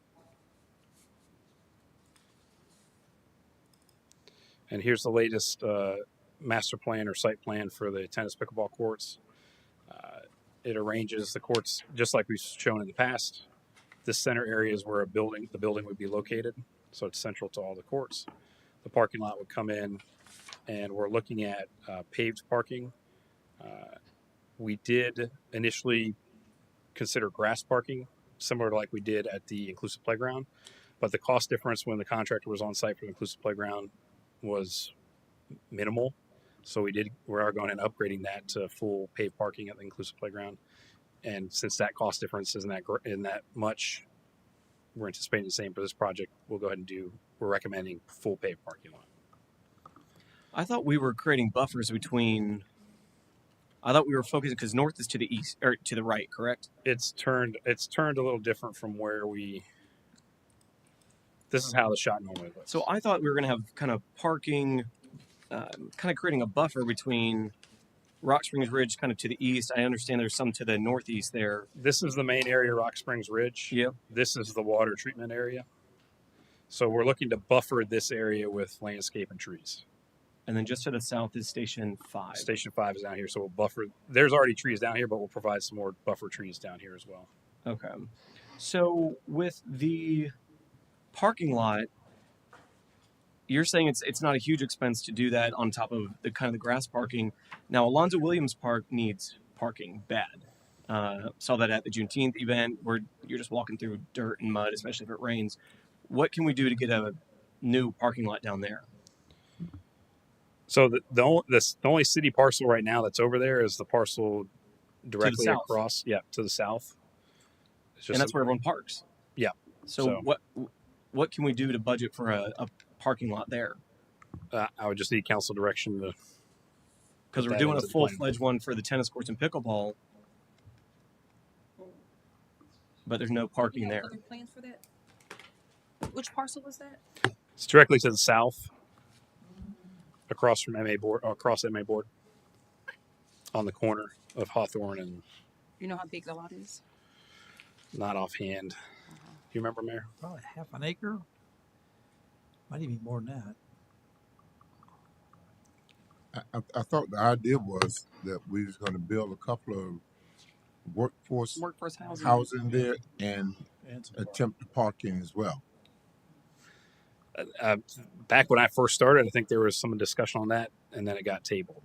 I think that was a discussion about if we wanted the parking or if we wanted to. Well, for sure, the parking is absolutely necessary, and we're doing workforce housing on that other lot already as well. The fueling station. It's not that. It's the 8th and Highland. Thank you. So, it definitely. I mean, for the events that we have out there, and if we want, it's 0.85 acres. So it's 36,000 square feet.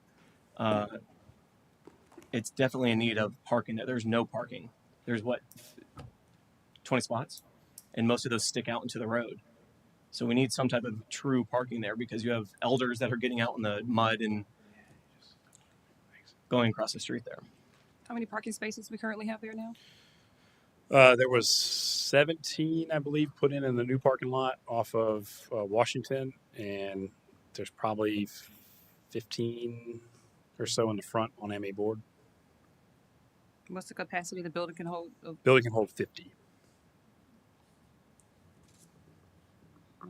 So, and it's not just exclusive to the building; it's those events that we have out on the new grass and things of that nature. Juneteenth, perfect, flawless example of trudging through. And there was boards with nails in it. I mean, I was making sure I didn't drive over those, make sure nobody else drove over those. So,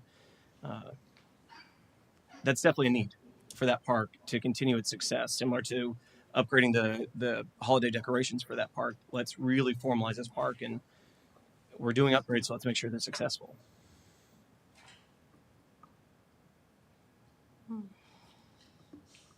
So what can we? So you're saying the parking lot on this one is 800,000? We had put, we'd put 750 in for this one. Well, I think we have to, as a council, agree that we want to utilize that parcel for a parking lot. Yeah, Why think don't we that's- bring back, I think we Bradley, bring if we can dust off that old plan and let's, bring it back to the next council. Because it's desperate. I mean, the Juneteenth event was the perfect example of the parking that is desperately needed for that park. And so the pickleball courts we've already budgeted for years. 2 years. The last 2 years we budgeted, and that was, remember, the phase was some pickleball and then some Right. tennis each of those years. This year is the building and finishing the parking. So we're kind of at that phase now. So walk me through and we discussed this, the timeline of finally getting pickleball courts. Yeah, so we're utilizing our roadway contractor Newkirk Engineering for the parking lot, and they've been working with Hellis Construction for the courts to ensure we have the right appropriately sized retention ponds for the project as a whole. This is the latest coordinated site plan. I think we're in the probably for an aim probably in the fall, hopefully get this out or get them starting to turn dirt on the court construction. And then what does it look like to actually open them? The court is only like an 8 to 12 week process. The parking lot could be a little bit longer than that. Now, are we doing these 3 together, months maybe. or are we doing the pickleball courts, opening them, and tennis courts? No, so we would do construction at the same time. Hellis would do the construction of the courts, and we'd have to get the parking lot out to bid to do construction simultaneously. So Okay. as soon as we get the design plans back for the parking lot, I'll be going over to Blanche and with I her guess team. what was the delay getting the pickleball courts and tennis courts going? That process. It's It was just 2 years, you said, right? yeah, it's just taking time to work through with the contractor on designing these, and then we've had a couple different adjustments as we've kind of laid out plans to make sure we've got the best fit on the parcel. Mm-hmm. So it's just taking some time. Okay. And Yeah, we've had 'cause I've had a lot of people ask me about that. we've had a lot of capital projects been working through on the park side. So But yeah, it seems it's like just this been year alone, it's kind of like put into overdrive that you guys are a actually lot moving. Yeah. Over the last couple of years, it's we've been trying to move everyone a little bit Mhm. towards the finish line. And do you know if these are going to be dry ponds or wet ponds? I believe these are both dry ponds. So you have $500,000 for land acquisition for mountain bike park development. Yeah, didn't we just have that discussion at the last We council spoke meeting? during the commissioner or the city administrator report. I did provide an update on that. So this would be for the proposed mountain bike park over Apopka Koe. One thing I do. This says land acquisition. This doesn't say development. Your presentation says development. The budget says land acquisition. It's supposed to be mountain bike park development.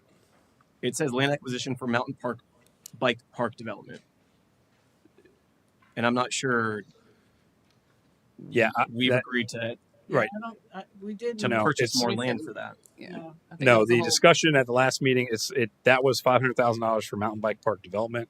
The discussion at the last council meeting last week was The land swap. exploring, assessing the properties for a potential land swap.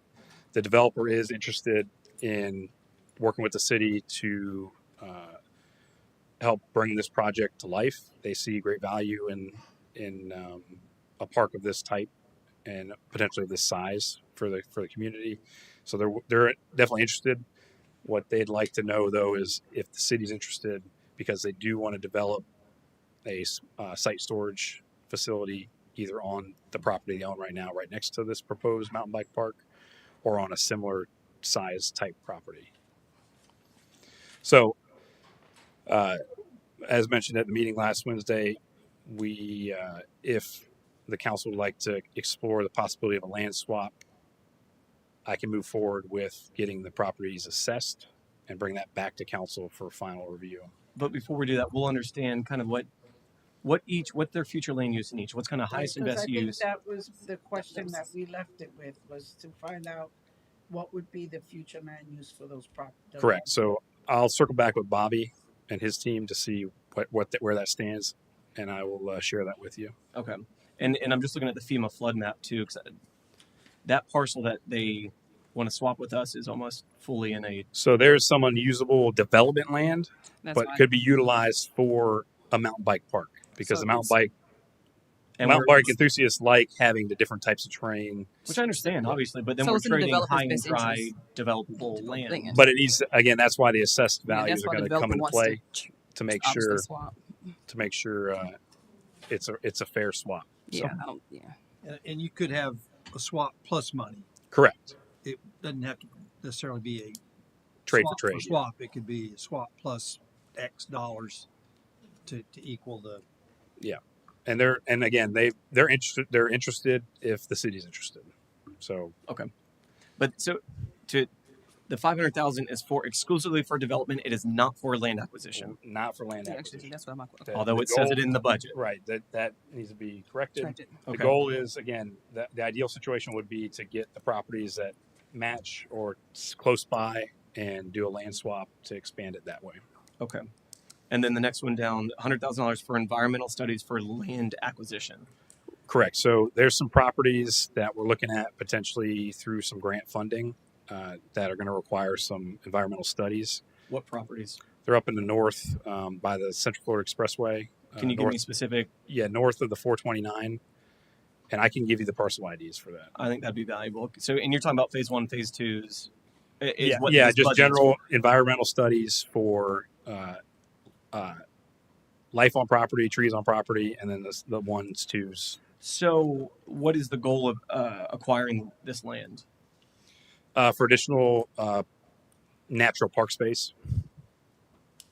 So it's similar to what Orange County's been doing as well.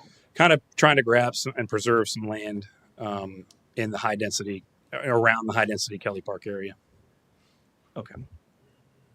So it's around. So it's not. It's north of 429 or west of 429. There's a parcel north of 429, and there's also a parcel that offshoot to Mount Dora. There's a parcel over there that that could be an opportunity. Are these privately owned or are these like CFX owned? CFX owned. Both of them? Both of them, yeah. Okay. I think I know exactly which ones you guys are talking about. I'll send you the parcel IDs. Please, that'd be Or great. send the council. Thank you.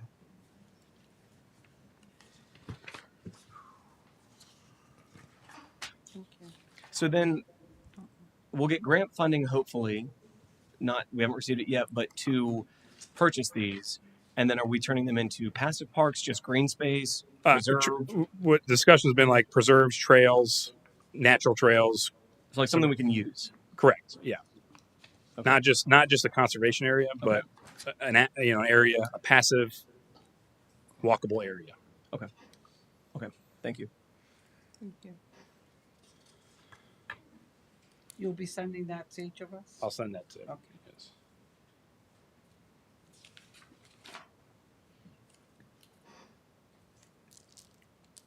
The other thing, the public safety building, what's the update on that?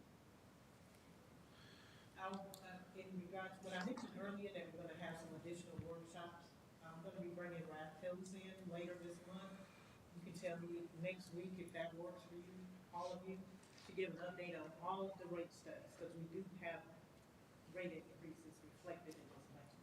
So they're gonna come in and give an update on all of the rate studies, including the impact fees. Okay. Water and wastewater, sanitation, stormwater, and recreation impact fees, police impact fee, and fire. They're gonna do all the impact fees, I'm gonna have a workshop where we can get them all.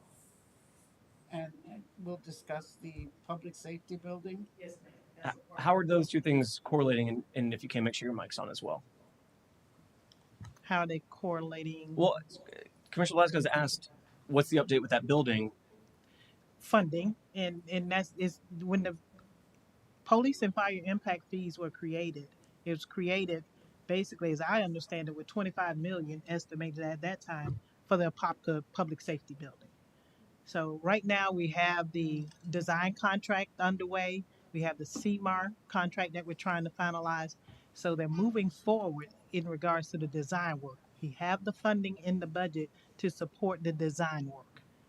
So I thought we were doing like bonding for this. I thought it was $100 million plus $120 million of bonding to fund that. correct. That you're correct. That is the next step. But we also a part of it is being funded by police and fire impact fees. Right. And that is generating a rate increase in those. So when they get here, what are they going to tell us? They're going to give you, remember when I had the one meeting and we talked about police and fire and recreation impact fees and we had some follow-up? So they're coming back with that follow-up. One of the items outside of the public safety building was the training facility. Mm-hmm. So, and so they're going to give you an update on that. So, and on the rates, we had to make some decisions about what projects we wanted to include and which ones we don't. So that's the update that's going to be coming back. It was a lot of land acquisition that was included in the Parks and Recs. So a majority of that has been taken out so we can stay within the, not dealing with extraordinary increases. I think police and fire still would be, but I think yes, they mentioned before that it would probably likely qualify. So with that in mind, that there will be increases, is that something that will become effective FY26? Or is this just in the future and we'll get it eventually? The police and fire impact fees and recreation impact fees can be in the future. What the normal rate increases that we have for stormwater, water and wastewater, and sanitation will be effective October 1st. So we got to go through those workshops so you can see how we're funding this budget. So what we factored in there. Are you going to touch on that on Wednesday then? Of how Yes, I was going to share that on Wednesday, but Okay. I'm also going to bring Raftels in to give you an update. a more detailed. Yes, So then we will definitely need more workshops then to kind of understand that funding yes. and then also make sure that it aligns with the budget, because if depending on where we put those rates, Yes. affects this budget directly. Yes, I can tell you, Wednesday what we have reflected. I know it now. If you want to know, stormwater we have a 20% increase right now, and for water, wastewater, and reclaimed water is 15.5% increase, and for sanitation is a 15% increase. Okay. And 15%. So we'll have Raftels come in and explain it in a little more detail, kind of really break down the numbers and the understanding. But then we need to, similar to last year, it was requested a 40 or 50% increase, and we only did 20 or 25. I say only; it was a substantial increase. Correct. So what if we need to do that again, to where we say 20% increase on stormwater, but hey, we only do 15? We'll have to kind of come back and adjust the budget in that capacity, correct? Yes, you would. And I will give you those details on Wednesday. Okay, and then Mhm. so it'll be a busy July for us. Potentially, it could be. Okay, Mhm. I just want to make sure that that's the understanding, that we'll have multiple, because we have to submit then the millage rate specifically. Have to submit that by August 1st, but I also need to get the letters out for the ordinance to the customers on what we're going to increase, and that letter is dated also August 1st. Okay. Mm-hmm. Okay, understood. Thank you for going through that with me. That just helps to understand where we're going with this. Yeah. Thank you.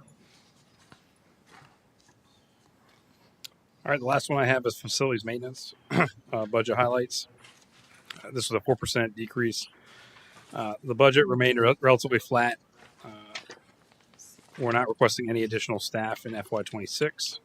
A couple of the maintenance projects we've got lined up for this upcoming year is a citywide door lock replacements, going through and rekeying door locks to a standard key set, and then citywide toilet and sink valve replacements, trying to repair or replace some of the old valves throughout the city. We have some painting projects lined up: Apopka Athletic Complex exterior, Annex Building exterior, the racquetball court exterior and interior, the Quad 3 building. It's the Little League utilized quad painting, utilities lab exterior, and public works admin exterior ceiling. Then we're also looking at doing some interior renovation repairs at the Pop Warner Pad 13 restroom concession building. As far as capital programs, we've put some money in for renovating the annex upon IT moving out. Fire Station 2 renovations, Fire Station bay door replacements, utility building roof replacement, water plant, Joshua Ridge roof replacement, the Dorfman Carroll building roof replacement, and Apopka Community Center Phase 2 interior renovations. The interior renovations at Apopka Community Center, we're looking at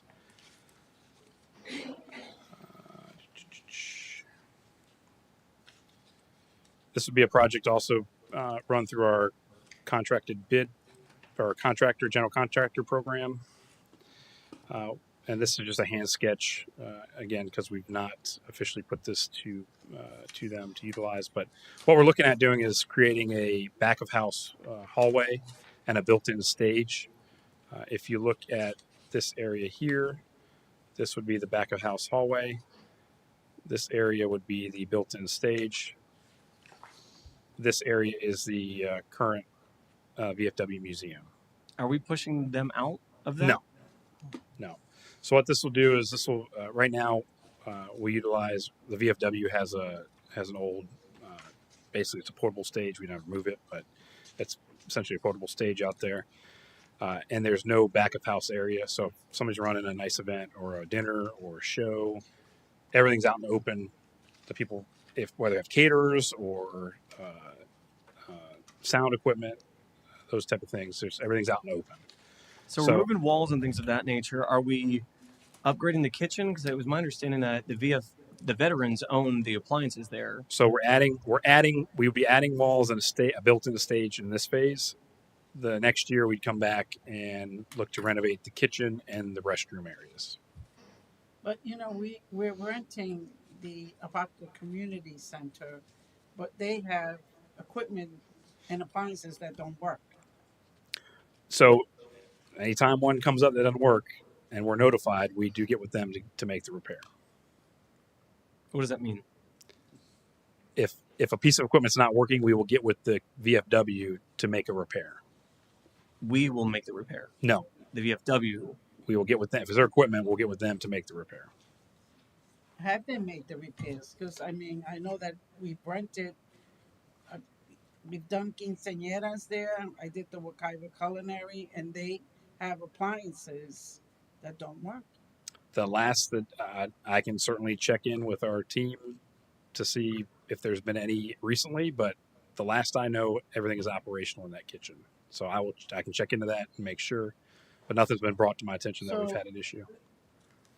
When we had the Wakaiva, my understanding was that the refrigerator, they don't allow anyone to use their refrigerator, but we don't have a refrigerator for someone who rents and uses the kitchen. I believe there's a second refrigerator there, one that they keep locked for their stuff, and I believe there's a second one there for the renter to use. Is there? Is my understanding. Okay. Well, I know they keep one locked, but I remember when we had the student awards, and they were unable to utilize the refrigerator, and the dessert was ice cream. They had to get coolers. So, where's the second refrigerator? I believe there's a second one in there. I will confirm the kitchen equipment, but yeah, I haven't heard that we've had any issues lately up there. Do we have a goal with the partnership? And I use partnership very loosely with the VFW. I mean, Yes, we do. Do we have a goal? Do we have a plan? Are we trying to push them out? Are we trying to incorporate them? Are we trying to make them, because they kind of have a special use there from historically, I guess, being part of that building construction, from my understanding. So how do we formalize that in more way that, like, these are weird scenarios. How do we stop these weird scenarios so that when we are renting this building out, it's not this refrigerator, that refrigerator, that's a bad appliance, so don't use that one, but use this one. How do we make this a true building that we're using? Yeah, so ultimately the goal would be for the city to go ahead and replace all the equipment in the kitchen, and it becomes a city kitchen that they could utilize for their events. Mm-hmm. Really, what their agreement is now is for event use. So for their VFW events, and because the kitchen equipment is theirs, and because the table and chairs are theirs, there's little compensation back for utilizing those for all the events. Okay. So, like I said, the first phase was getting all the wallpaper down this year and repainting and cleaning up that interior look. The second phase we had identified was, because the stage is looking a little long in the tooth too, putting an actual built-in stage in, adding a wall to provide a service walkway. It also provides an additional buffer from the main hall to the VFW museum. And then the third phase would be the following year to go ahead and renovate the kitchen completely and the restrooms completely. Okay. So in priority, we think the stage and that area, to kind of build off of the improvements this year, would be a nice improvement. For the Northwest Rec Pop Warner building, is that the restroom you were speaking about? It's the restrooms and the concession area. Okay. And there's like a storage area that there's some interior work that needs to be done in there. Okay. Some rehab work. And then the $20,000 for WeWa kitchen ceiling replacement, is that part of what we're calculating for CapEx with WeWa, or is this? No. So this we can move it to the WeWa. Probably if you want to have that full output, move it to the WeWa. But this is a repair needed on the kitchen ceiling. Okay. And just how I like to see if it's a property or whatever, everything's on one property that I can look at and say it's this or that. So. Yeah, and this is where sometimes the facilities budget captures a lot of the other city Absolutely. departments. So that was a drive from the facilities maintenance side. But they definitely don't need any additional employees either. No, so we've added some staff this year. The unit is working really well right now, and I think we're at a good spot. How many employees is currently under facilities maintenance? We have AJ, William, our coordinator, our electrician 2, Daniel, and then we have 3 facility maintenance worker 2s. So 6 total. How many do we have last year? We've added 2 this year. Okay. All right. The Fire Station 2 interior, is that similar to what we did? I guess it's not similar, but Station 4 had an interior renovation. Right. And we're like right here close to getting ready to put that out to the contractors Okay. to bid on that with the IT building. AJ's finishing up a little bit of the design. And again, we're looking for a whole house picture from them. They'll do the actual drawings required for the permit as part of their program. But we obviously have to give them what we want. So that's all been finalized, and AJ's just cleaning up the scope for both of those bids, to secondary bids, to go to the contractors. So Station 2 is that next one on the list to do a similar project. Okay. Try and do some improvements to get the station able to house a little bit more of the fire staff. So that's the next one up. And the fire station bay door replacements, we have some bay doors that are starting to reach the end of their life throughout the city. That Are these the doors themselves or the mechanism that... it'd be whatever needs to be done on that door to get replaced to make it brand new. So there's a lot of old doors that we're looking at right now. Now, the Carroll building is the one next to the... It's right out here, next to the... On Gingerbread? Is that the one? Oh, is that Yeah, building? that's that building. I'm thinking next to The Cobb Historic building. Society, the museum. The Cobb building. That's that one. Okay, so that's this one right here then. Yeah. Okay. So we did facility maintenance, did a couple patches on the roof earlier in the year. They're holding, but it's one of those things that definitely it's at a time where it needs to be replaced. Okay. Is that the Cobb building? No, the Dorfman building, the Carroll Dorfman building. Okay, that's the one that's right here next to. Correct. On Gingerbread. Correct. The paper signs that we've had on the doors for years now, or a year, It's been that was supposed to be replaced this fiscal year. Yeah, those are in the works. When can we expect those? I know I keep ASAP. asking. They're such an eyesore. Asking about that. ASAP. They're high on my list. So that falls on me. So we'll make sure we get those replaced. Every time I come into the building, I say, when are we getting rid of all these papers? Yeah. That one falls on me. So we're going to get that addressed. It just makes us look a little bit more professional. Yeah. It's been over a year, 2 years? I think it's been about a year. Yeah. The other things that the water meter and lift stations, the maintenance for these are, where are we with the water meters, the lift stations, So that'll be brought back tomorrow during the Public Works and Utilities operations. and Golden Gem? That's all tomorrow's budget presentation. So this is just the facility buildings, general facility buildings maintenance. And the chamber, I'm sorry, you did mention the chamber building, that's gonna be the new IT. Yeah, so those two with the Fire Station 4 are the two that AJ is finishing finalizing the scope paperwork so that we can go ahead and get a secondary quote to the general contractors that we have on contract. So what'll happen is they'll come in for a scope meeting, they'll get the information, they'll do a site visit, and then they'll provide us a secondary quote. Is all that work being done in-house? No, the contractors are going to do that work. So a contractor will be selected. The general The contractor. general contractor. Remember Okay, we so awarded AJ 11? is just, AJ's just kind of overseeing the project? Correct. And we're providing it. We have to provide a scope for the project. So we've worked with, AJ's worked with Rob and IT to narrow down or define the scope for that rebuild of that building. And he's worked with the fire department, Chief Sanchez and his team for Station 4. AJ is like Mike Ortiz from Public Services, like they all have like 10 jobs.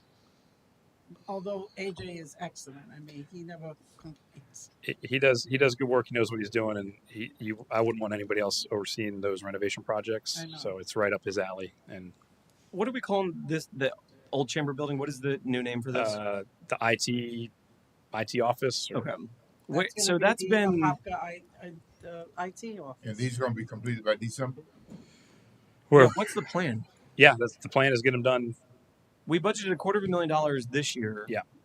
That's just being rolled over to apply to That'll it? be it'll be the goal is to get this thing on a PO before the end of the fiscal year. If for some reason we don't get that, which we should definitely in the next couple of weeks be having that secondary bid meeting for both of these projects. It's capital money, so if it's not spent on the project in the fiscal year, it will carry forward to the next fiscal year. Sure. But what's the delay on that one? That one's been just kind of sitting, correct? This one, Yes. we've had to work on some back and forth with IT to make sure they get what they need, and then getting the time to get the scope put together and finalized. Are So we gonna have better lighting in their parking lot? Because the parking lot has no lighting there. we can address that. Yeah, because, I mean, we used to use that for different meetings. Right. And, once the sun goes down, there's no lighting in that parking lot. So you've already gotten a bid on that building though for renovations. No, we have the contractors now that we a month and a half ago, we approved the general contracting Right. bid. So we have a list of contractors. AJ is finalizing the scope the next So we week. haven't done anything otherwise then to that building. No, they've been working on that building. No, the building's empty. We've been working on design. So you haven't been Were correct. you So I'm cleaning it correct in up? that we haven't been doing anything to that building. Cleaning it up. Yeah, didn't we clean up the old chamber building? It was gutted by the chamber. It was gutted. Yeah, it was So gutted. we haven't really gone in there to do We've been working anything? on getting the design finalized so we can take the scope forward to the contractors and get that. When did their lease that I'm going to use very loosely end, or did they cancel it? Oh, they vacated it. I'd have to look over back a on that. year ago? Yeah, I mean it's just been sitting there. I hope that 250 is enough. Okay. Did we budget any additional dollars for that? No additional money for the IT building. No, we did not request any additional. Just letting that building sit. I mean that's. I think they're working towards trying. We're actively working on it. So And so it'll go out to PO end of this fiscal year. the next couple steps here, AJ is finalizing the scope that we're going to provide to the contractors as part of the secondary bid process. So the contract requires our approved contractors to have a secondary bid. So we will meet with them. AJ will meet with them, provide them a layout, similar to kind of what I've showed you, a sketched layout, give the details of what exactly we want where, and then they will take that. Again, one-stop shop. We want them to provide the architectural drawings required by the building permit, and then they will provide us a quote for that, for construction, materials, and a timeline. So you're saying it's a secondary quote. Is that just vernacular you're using, or is there a primary first quote that we've received? The first quote was the bid. So remember, they provided some pricing in the bid, some hourly rates, some material markups. Okay, I see. So you're calling That's the that initial kind of the first quote. Correct. Remember we categorized I do. them? Yes, I didn't know if it was specific to that building, but I remember just the general Yeah. That price per hour, what have you. right. They And had part to of the stick with that price. right, and part of the benefit of going with that model is we can now have them secondary quote this project. They can then secondary quote the fire station project. They can secondary quote if we need to use them for a renovation, the improvements at the Pop Warner building. So we can utilize them without having to go formal bid process on all of those, or do it in-house. We can then start moving through those processes quicker. But we So- can have multiple contractors Working at the same time. I understand. So that's where we're trying to. It's been a slow kind of process of getting the ball moving with that contract process, but again, the goal is to get these moving to where we have multiple projects moving simultaneously, and AJ is coordinating the work without having to do it in-house.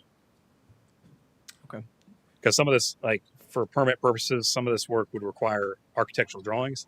That adds another layer into the process if we have to do that separately. So we're trying to one-stop shop this through these general contractors with the pricing they provided on the initial bid. Thank you.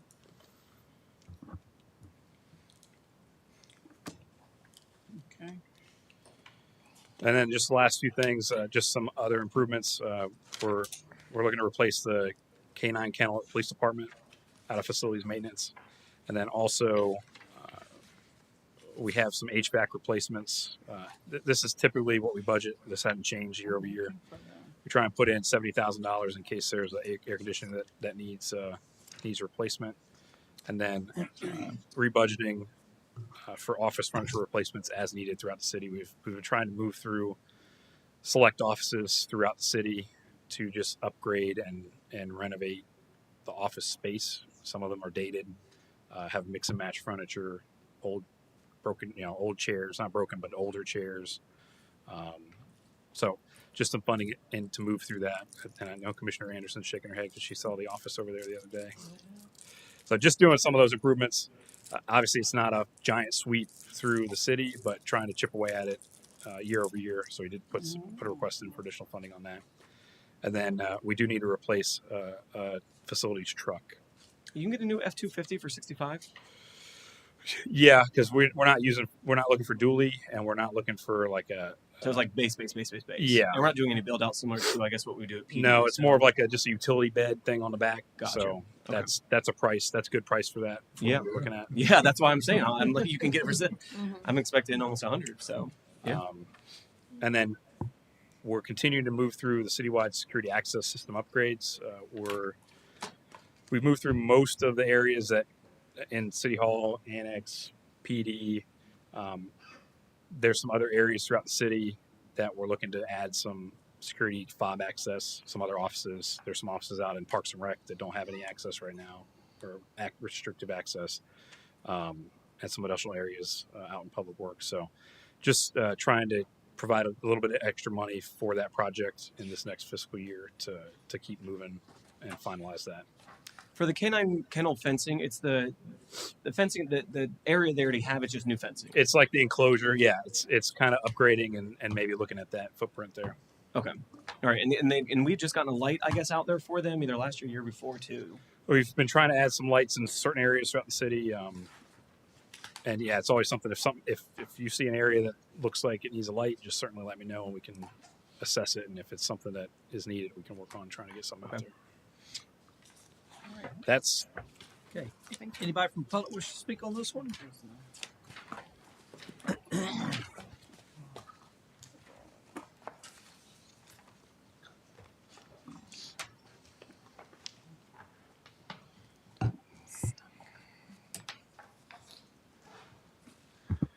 Thank you. As you know, I'm at the Northwest Recreational Complex nearly every day. Concerns and something should be looked at is the fact that Central Florida Soccer Club pays $25 an hour to rent a field for an hour. If you added baseball, softball, football, flag football, and pop order together, it's less than that per hour, all 12 to 18 fields at the same time. They're paying less than $1 an hour for the field. $60,000 for the Pop Warner building, call it what you may on that. They're constantly playing loud music.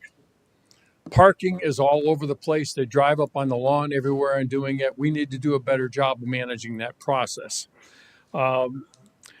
The new entry to the park coming by the all access, I've suggested many times we make that one way to move in and out. If you have soccer children, on the weekend it'd take you 20 minutes to get out of the parking lot. If you make that one way like many other parks do, one way in and out, it helps move that. The amphitheater is probably the best outdoor venue in mid-Florida. We need to do a better job advertising. We need to know when vendors are going to be there. I can't tell you the number of times I go over there. I bring food with me because no one's there. And I go there and there's 7 vendors there. The next time I don't bring food because I think there's vendors there. And guess what? Nobody's there. We need to do a better job advertising, posting, and at the entry, just say, hey, look, we got 6 vendors here today, 5, whatever. And if they have regular traffic, I know they'll come better. The washout area you talked about, Commissioner Smith, has been sodded. Multi-purpose fields. When do they come into fruition? We've got maybe 100 people that play tennis in the community in pickleball. We got over 1,000 kids playing football, soccer, other fields like that, and it's not even talked about. Is it on the agenda now or not?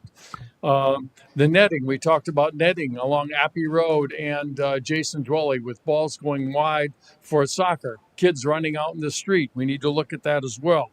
Weekend rangers, I don't know whatever we have budgeted, but it's never enough because people are parking everywhere, pulling up on curbs, everything else. We need to have adequate people there. The parking lot lights, I guess it is a little bit away now with the new layout for Rock Springs Bridge. Those lights ought to be on a timer so they go off at night so it doesn't affect the homes.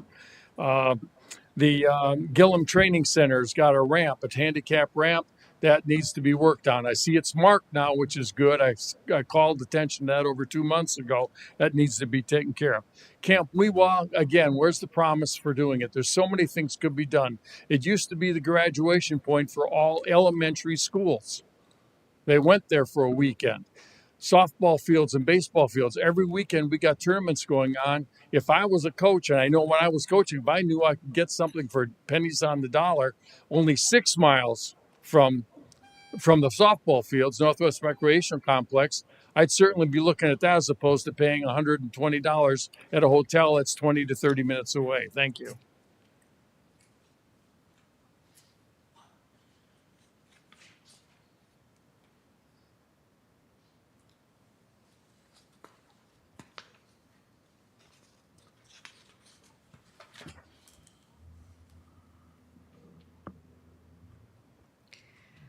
Camp Weewalk could be a fantastic place for conservation education. And I grew up going up into the Ocala Forest to all the different camps up there with 4-H and FFA and doing all kinds of ecological camps, um, spending a week to 2 weeks at a time, studying nature, studying animals, studying fishing, canoeing, kayaking, and I could see even having a weekend or a week canoe contests and kayaking contests or lessons, and and studying the plants and having studying the animals, and having a ecologist from one of the schools coming out and teaching it, maybe even someone from UCF. And I remember in the ninth grade going to Polk Community College and studying and taking a college course in um, oceanography. Why not having somebody come out from one of the local colleges and teaching a course in ecology or animal uh, studies here at Camp Weewa? Kids would enjoy it. It would be a lot of fun. You could have adult courses there too in environmentalism, and it would be the perfect environment for it. And it could even be a weekend courses that they could come out and rent the cabins for and be part of their fee. Um, I also have a great concern for getting the trees out there in Florida friendly trees out in the city. We've lost so many, and we've got to get them. Just because you have the tree bank doesn't mean you're using it thoroughly. And like we said, the main street, we've lost trees out there. Unfortunately, the Greg was going to come in and reset some trees that were hit by cars, and they were flipped over and still partially in the ground and still green. And apparently, somebody contacted the state, and they came and cut them off at about 2 feet and cut the top off. They weren't damaged; they were just leaning over. Now we have 2 stubs out there. Instead of just resetting them. So those trees have to be replaced. The palm trees that were knocked off need to be replaced. Um, the Instead of putting any more grasses out, sod out, we need to be putting Florida friendly ground covers out. Even in the playing area, play places, we can put that out. We can put frog fruit, mimosa, and peanut. Thank you. Okay.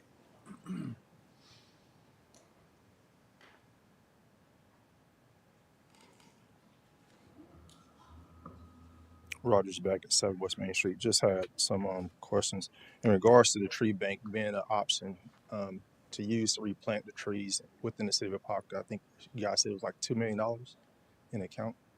So what? I guess what's the mechanism to make sure that we're adequately using the money?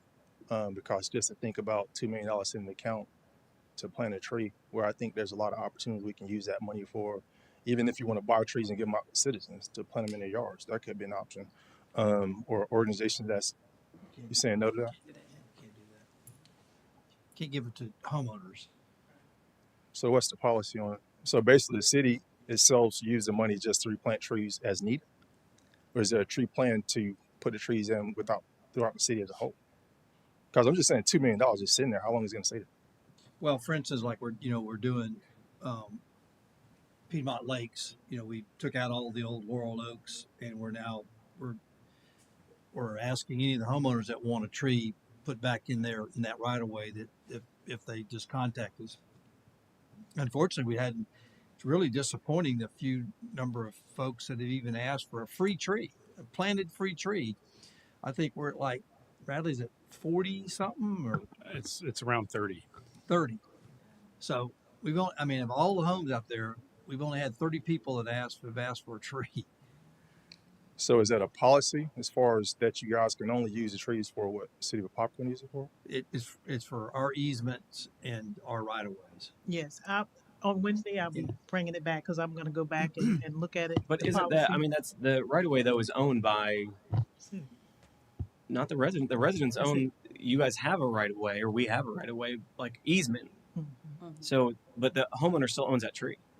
They could cut that tree down if they wanted to, because it's their property. They have the land rights to that tree. So, and I'm sorry to take your time, please, if we can pause the time for this, but he's making the point that can it go to homeowners, and these are all going to homeowners. It's going on private property. No, it's going on. It's You guys, city right of we way. do not have unfettered access to these trees. Once they're planted, they're planted. Yeah. We can cut them down, but so can the homeowner. There's a Can policy, you bring and the policy? I'll share that with you on Wednesday. The policy, how the money comes in and how the money goes out. I know that basically the revenue has reduced this past year. Well, I mean, the previous year we were getting a lot of money in that kind of built that fund up, but now that's going down. And that's funded from developers, correct? Yes, Okay. and that is going down. Mr. Beck, I'm sorry to take up time. So does I guess the $2 million occur interest in the account? It's in our books. It's in Yeah. our books, in our reserves. Okay. And I just noticed that you guys always saying that projects are in development phase before being designed. Could that be an in-house designer? Because it seems like that's always a holdup on a lot of particular cases where it takes 8, 6 months, 10 years. It's like always, it's going to be in design. It's been years, and it's just kind of annoying when you kind of hear this year after year. And then we have a lot of abandoned city-owned properties, and particularly one that comes to mind is one on, I guess, by Dream Lake Elementary School or Poplar Middle School, and it's just been sitting there. What's like the plans for properties that we own, and it's just sitting there at the end of the day. Thank you. Which building is that? That's that house by Dream Lake. That's the Conley house. Yeah, that's the Connolly house. I've been asking about that house. I think And it's you on. told me it's on for demolition. It's on the list for demolition. And I saw a budget for demolition. We have $250,000 for demolition. I saw We do have a demolition line in facilities. I don't believe it's $250,000. I thought I saw for demolition. I saw 250,000. I thought I did. Or was it 20? It's 140,000. Oh, 140. 140? Okay. Still a sizable amount, though. All right, Blanche, Yes. finish this up. Right. And I got 10 minutes, I've been told, so I'm going to make it quick. So, in regards to the key department staff, before you is the org chart for the finance department. We have 24 full-time positions. I'm requesting 3 new positions for the finance department. The divisions consist of finance and accounting and financial reporting, purchasing, contracts and procurement, payroll and AP, budget, financial planning, grant administration, and utility billing. In regards to the 2 budgets, utility billing represents about 2.1 million, and of the 4.9, and finance is 2.8. Breaking that out between operating capital and personnel, finance personnel is about 2 million, operating about 700,000, and no capital at this time for finance. I did have the new system last year, so that's a decrease, and I'll get into that details later. Utility billing personnel 749, operating 1.2, and capital 180. In regards to that capital of 180, that allows me to have 3 more base stations installed on the towers that we have. We have about 9 locations, and currently we have 2 that we replaced, one that we're trying to add out in the Orange County area. We're waiting on that agreement with Orange County, and we added one at the fire station here, Fire Station 1. So over the next few years, we're trying to have base stations at all of those 9 locations. So I have about 5 more to go, and this will give me 3 more Base stations. for the meter reading, to read the So census. this is it's to connect the meters that we have to communicate with our systems. Is to add more on the towers to help with that communication. Are you finding that that's one of the bigger issues right now, is just lack of communication between the system with these meters? Or is there a consistent issue with them that you've realized so far? I think it's a combination of things. I mean, as you know, we had some old meters, we had to replace them. We had some things that we didn't have a FlexNet. You know, I gave that presentation a couple of months ago of some of the things. So basically, it's a combination. But So we want to. you've kind of signified or shown kind of dead areas, so to speak, or where you can get better service, or where better service is needed. That's the one where we're trying to do with the Orange County one, because it goes, and I'm the worst with direction, but it goes, thank you, wherever it goes, Okay. it goes, and it's a lot. I know it's going out almost near Mount Dora. Am I correct, Mayor? So in that area, that's where we Okay. have some liking, and we're trying to get that one installed on the Orange County tower. And you don't need any CapEx for new offices that you're going to be taking over IT to build those out differently? I'm using. I was planning to use the current year budget for that. Oh, so it's going to be rollover. Well, reminder, Commissioner, we did put money in the capital plan for facilities maintenance for that renovation. Okay. How much do we do for that? For FY26 or FY25? FY26. Okay. You did something for 25, right? As well. No. Oh, Jesus.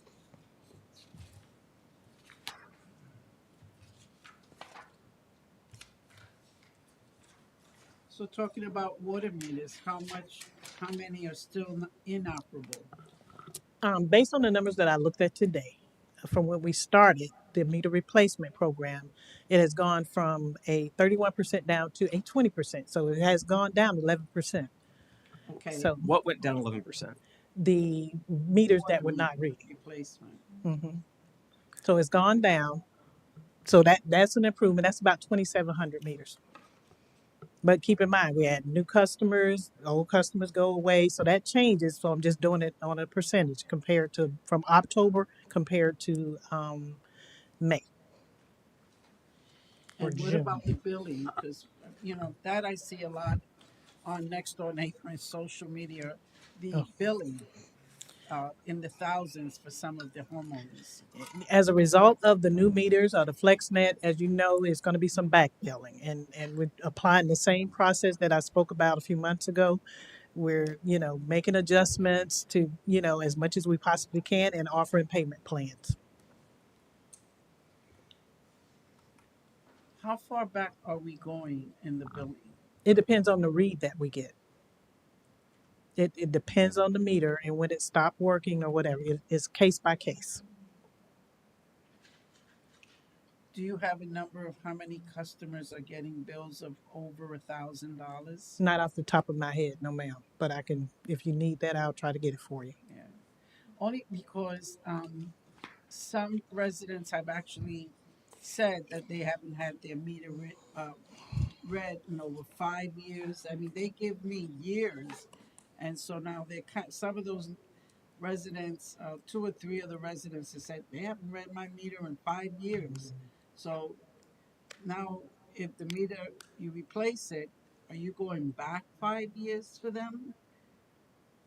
It depends on what the read is, because even what that final read is when they go out to replace it, that determines when it went out. Whatever that read is, it may not be 5 years, it may be 2 years. But So I think we've gotten rid of almost all the no reads. We don't have, we tackled, I thought, pretty much all the no reads we tackled a versus lot the of estimated reads. yes, we tackled a lot of the no reads, Yeah, but I mean, You've that tackled that all the helps no with the reads? meter reader that I What's the have. difference between no reads and estimated reads?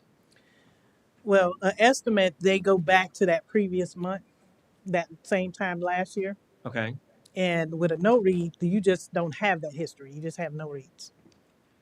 How do we not have history just in our books of what happened the previous year?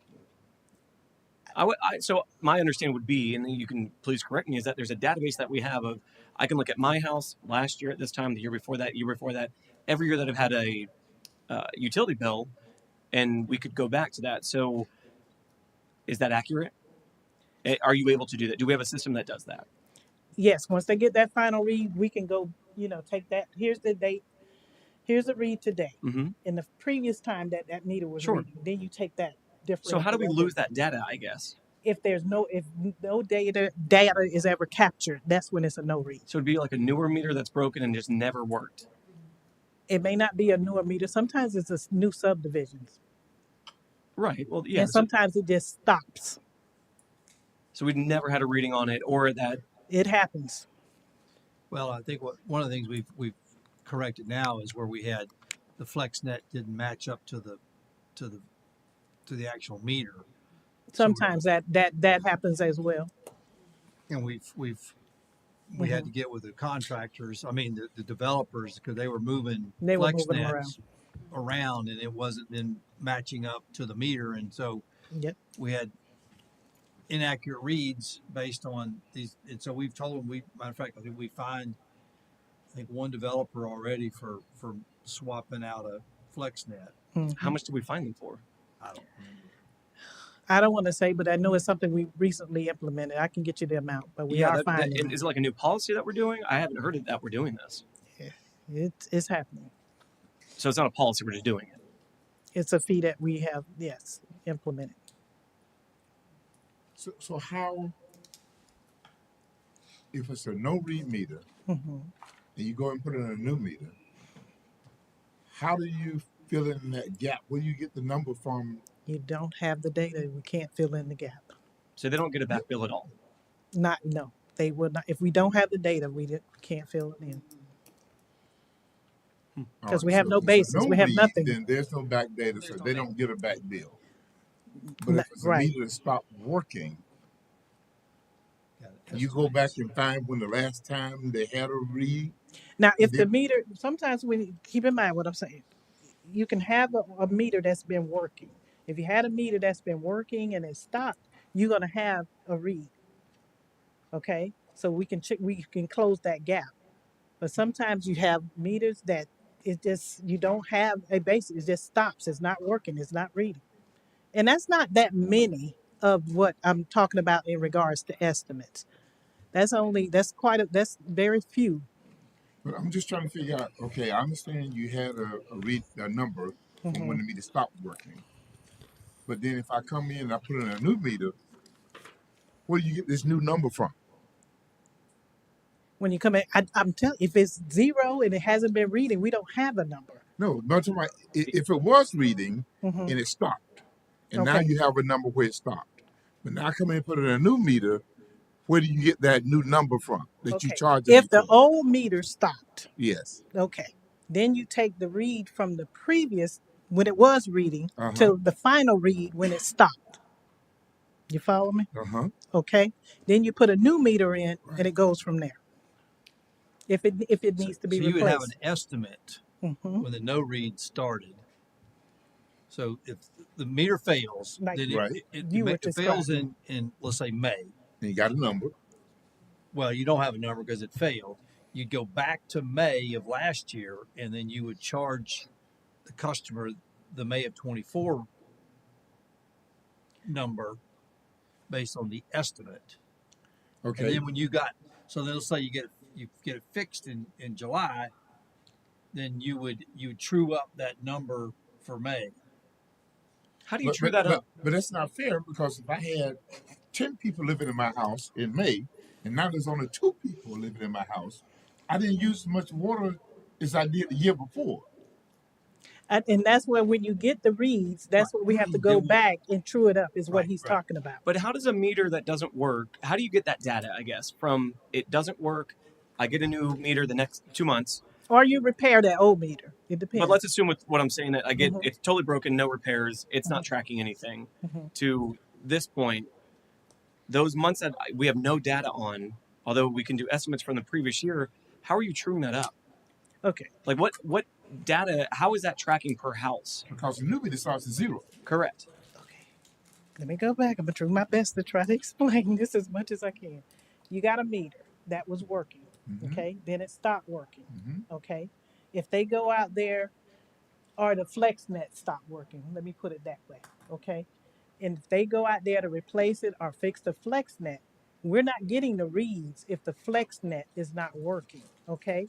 But that meter is functioning, okay? So we get the difference right here. They get a manual read, and that's what we're looking at. So Okay. walk us through the other scenario then, where the meter's broken completely. If the meter is broken completely, they're going to get that final read or whatever it is at that time, and then they may replace that, and then you starting, like you said, from there. But there's a dead area of no data. Are If we charging in some capacity for that? not if we don't have the read, no, we don't have that data. No, no, We would, they would pay the estimated. they're probably paying the estimate, but it may fall in the. We go out and do manual reads. If he's where the mayor is talking about where we're getting no reads, that's about 153 out of 4,000 something right now meters. And what my meter reader does, he focuses on those no reads to give me a manual But what do read. you do with the residents that give this exact scenario? That I had a family, the kids were all here and all that. They're all moved out, and just my wife and I this year versus last year. Can I? How are you going to prove that I did use that water? If we get a read that indicates that you use that water, that's how we prove But it. if you don't, then you're not charging for that then. If we have a no read, we can only do a manual read to get a read. And so we're not sending estimates then. We're saying we don't have any data for this. We're not charging you. If it's a no read, How much estimated outstanding water bills do you feel are out there right now? Like, do you have a number of how much we should be receiving that we haven't received yet? dollar amount I don't have as far as the number of bills. That's what I'm sharing with you now.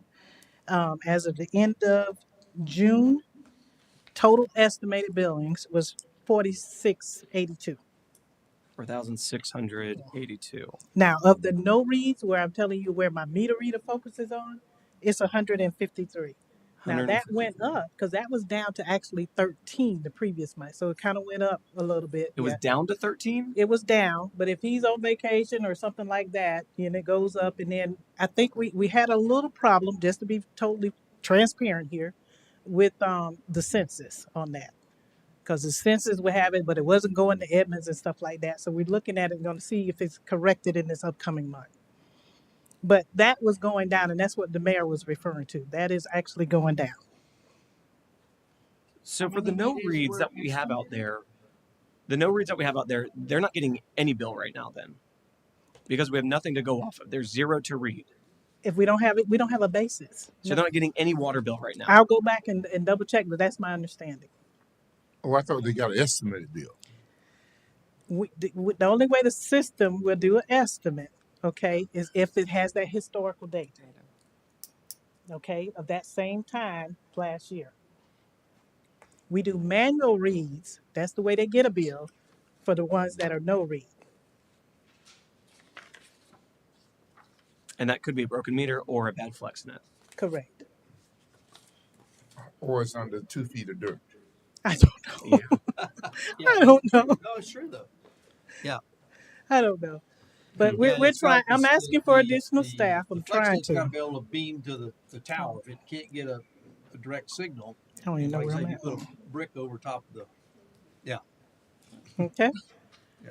We're working on it. We're working on it. We're working on it.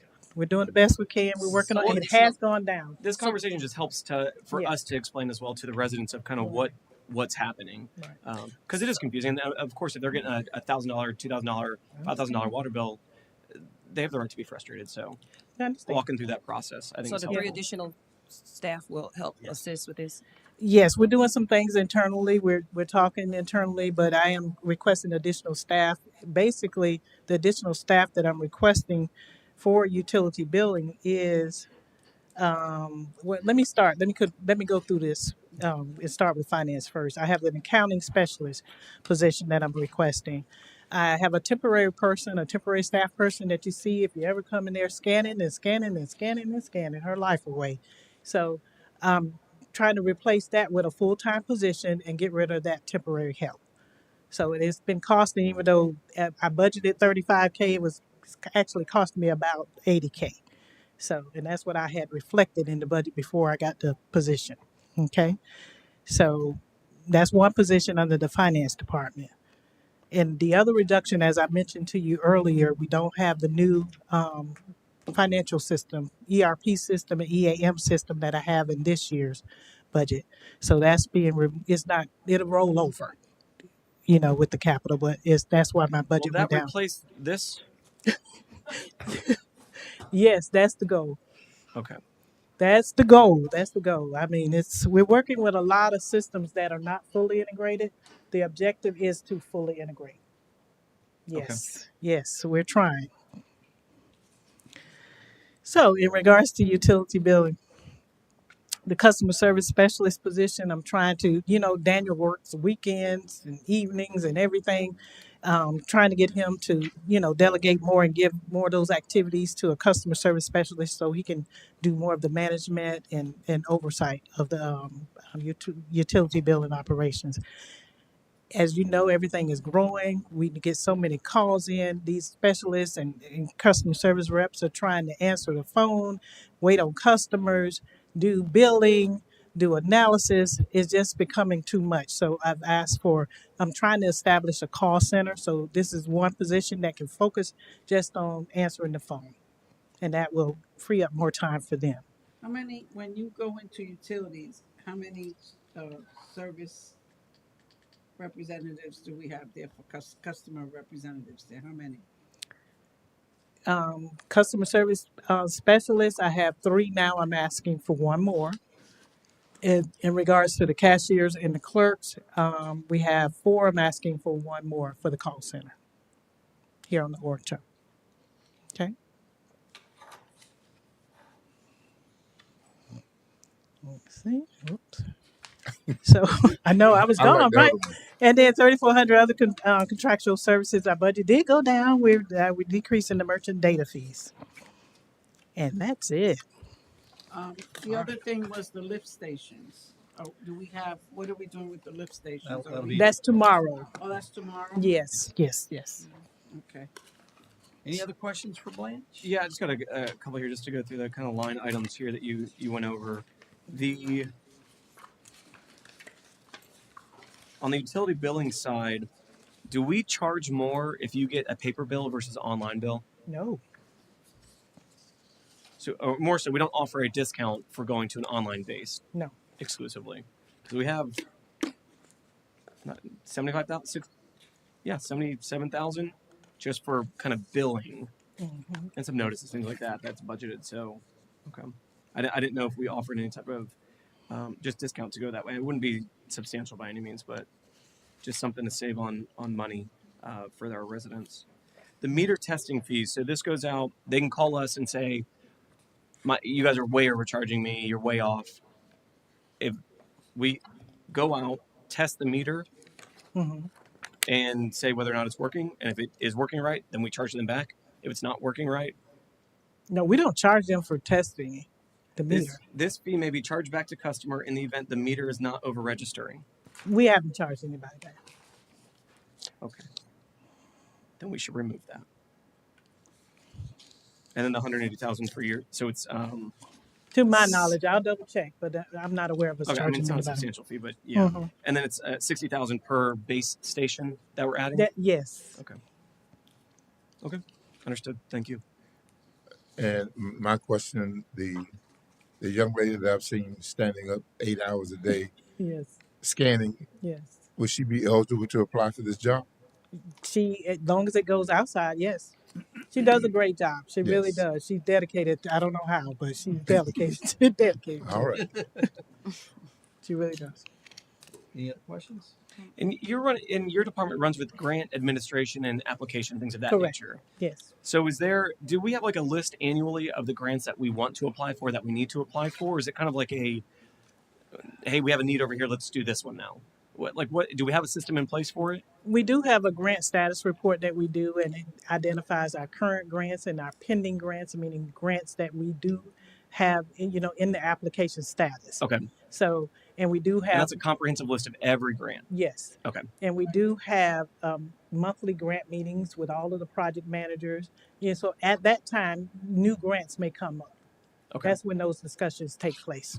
Yeah, because the last time I received I keep everything that you gave me was back in April of 2024. All the outstanding grants. Yes, ma'am. Do we have something more?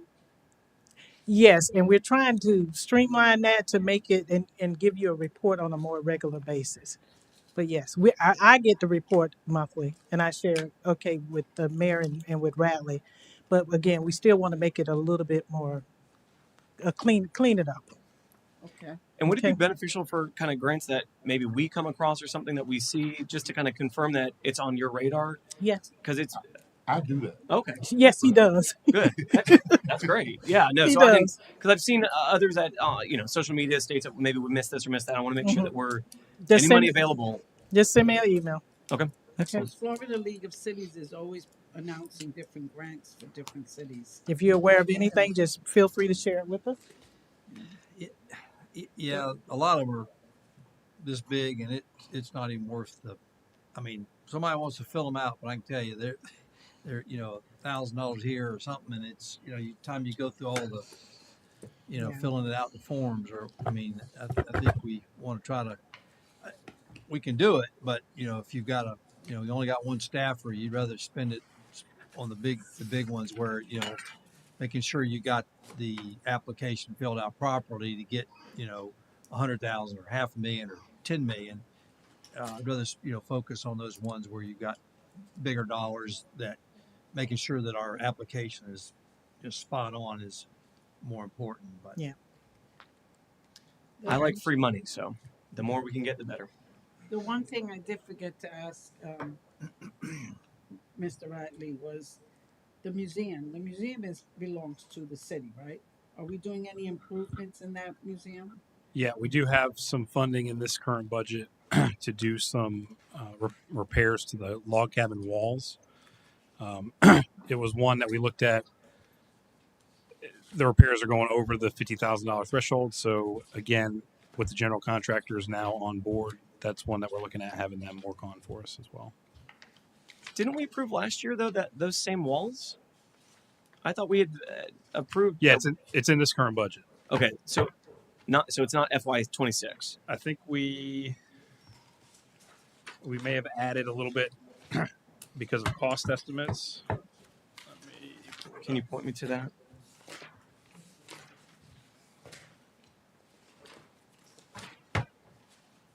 And I know they were looking for more space too. I think they're kind of at capacity. So I don't know what we can do to increase their space that they desperately need. I thought they had a funding campaign going on to expand.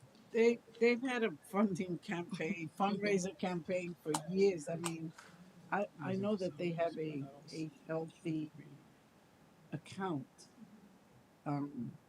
So I don't know what their plans are. And it's for the building, the fundraiser that they have in their so I don't know how that works. So maybe it'd be beneficial to get an update from them and just kind of see how we can partner on a bigger level. Yeah. Did you find it in there or no? So I know we have money in this current FY25 budget. I don't see that we budgeted anything additional. So Okay. I think the Yeah, plan was that just to use what we had the funded. only building facility that I didn't see. That's why I'm asking. Right. So we do have money currently funded this year. And again, the plan is going to be utilized the general contractors to do a secondary quote on those repairs.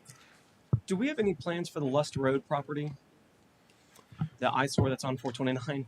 We had done some initial, just really rough cost estimating for maybe repairing the roof out there.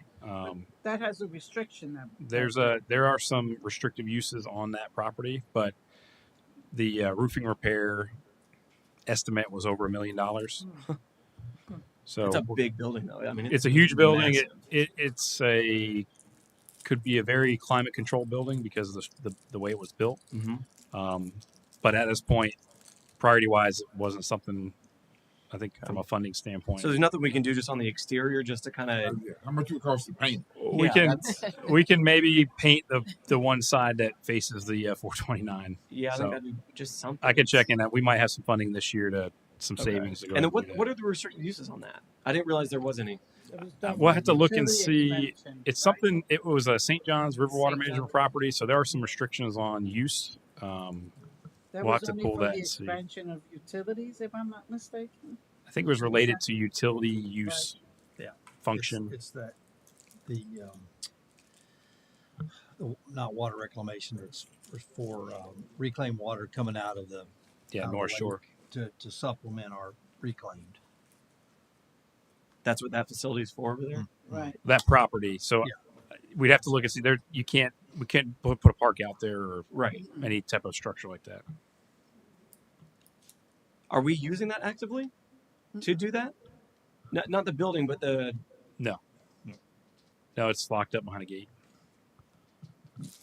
The storage facility, like the water, reclaimed water. We're not doing. No. So And I can have Vlad in the meeting tomorrow. We can have Vlad get Yeah. an update on that. Sure. We can do that tomorrow. Yeah, please. Yeah, that'd be great. Thank you. Any other questions? Not public comment? No.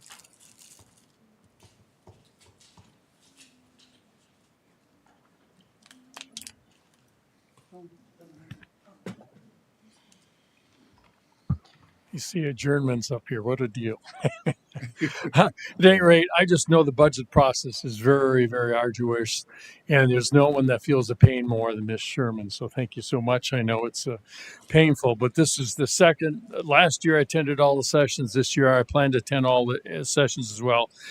I've been in management for over 45 years. Every budget process has a 5-year trend. So you can see line by line what's been going, so you can get a real look and better generate questions.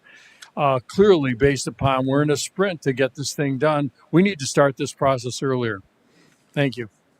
Oh, my 4 questions, Ms. Blanche. Everything is in your budget that you need? Yes. All your equipment is on a maintenance schedule? Yes. It's being followed? Yes. And you occasionally pop in and take a look to make sure it's being done? Yes, we just have copiers in the vehicle. Mr. Williams, I forgot to ask you for Park and Recs. All 4 questions. Again, everything you have in the budget is built what you need? Yes, and the exit roadway is a one-way roadway. Okay, So super. it is an exit. Yes. Yes. Okay, all right. I forgot. Fantastic. Well, no, that's great. Thank you. Rogers back at 7 West Main Street. Just had a couple of questions. Particularly with the water meter that you guys saying to read or don't read. Is that basically saying that there's no bill being generated for that location? And if that is the case, because I know your water bill comes in, you got the water, reclaim, as well as your trash. So which part, I guess, is not just the water portion of the bill is not being received? Is that Right. I mean, the sanitation and the other, anything that doesn't require that read is being billed. okay? Mhm. And then it's just a thought, particularly looking at some of the needs that you need in your department. Has it any been discussion of AI technologies kind of for some of these redundancies of activities that a person's doing that you can actually talk to a machine or something of that nature? Because people are using it, it's being effective. So it could be something that the city could look at, not just her department, but multiple departments. I know in the past there's been discussion about the upset of how minutes are read. I know you can get Otter AI and it'll take notes, everything verbatim, what you say. So there's a lot of other areas that we can probably look into that would reduce the hours that somebody's spending. Like she's talking about scanning and all these particulars that we may need an outside resource, because I don't know, that's not technically, I guess, IT department, but there is something that could probably be looked into professional wise that can come in and show where we may be able to strengthen areas. And then I think just one other question. Well, on that one, I know that Rob Hippler, our IT guys, they're got to be, he's pretty nervous about, AI and what somebody could extract from AI data. So he's trying to put together a policy that will be sure that we're using it in the right manner and not overextending our AI use because there are bad actors out there that could use that as their way into your system. So I know he's taking a look at that. Because I was just thinking about the water process. It's kind of dated that people can still drive up and exchange money for a water bill. That's kind of, it's kind of pointless if you ask me, but to each his own. And then as far as you guys mentioned the building on Lush Road. Now, has it ever been a thought maybe where I know the city of Apopka wanted to do like a shooting facility for the police? Would that be an appropriate area for something like that? It's kind of out the way of everything, but I that's just a don't general know. thought. We'd have to look at that. Maybe. Yeah. Okay. All right. Anybody else? All right. We will see y'all all back here tomorrow at 5.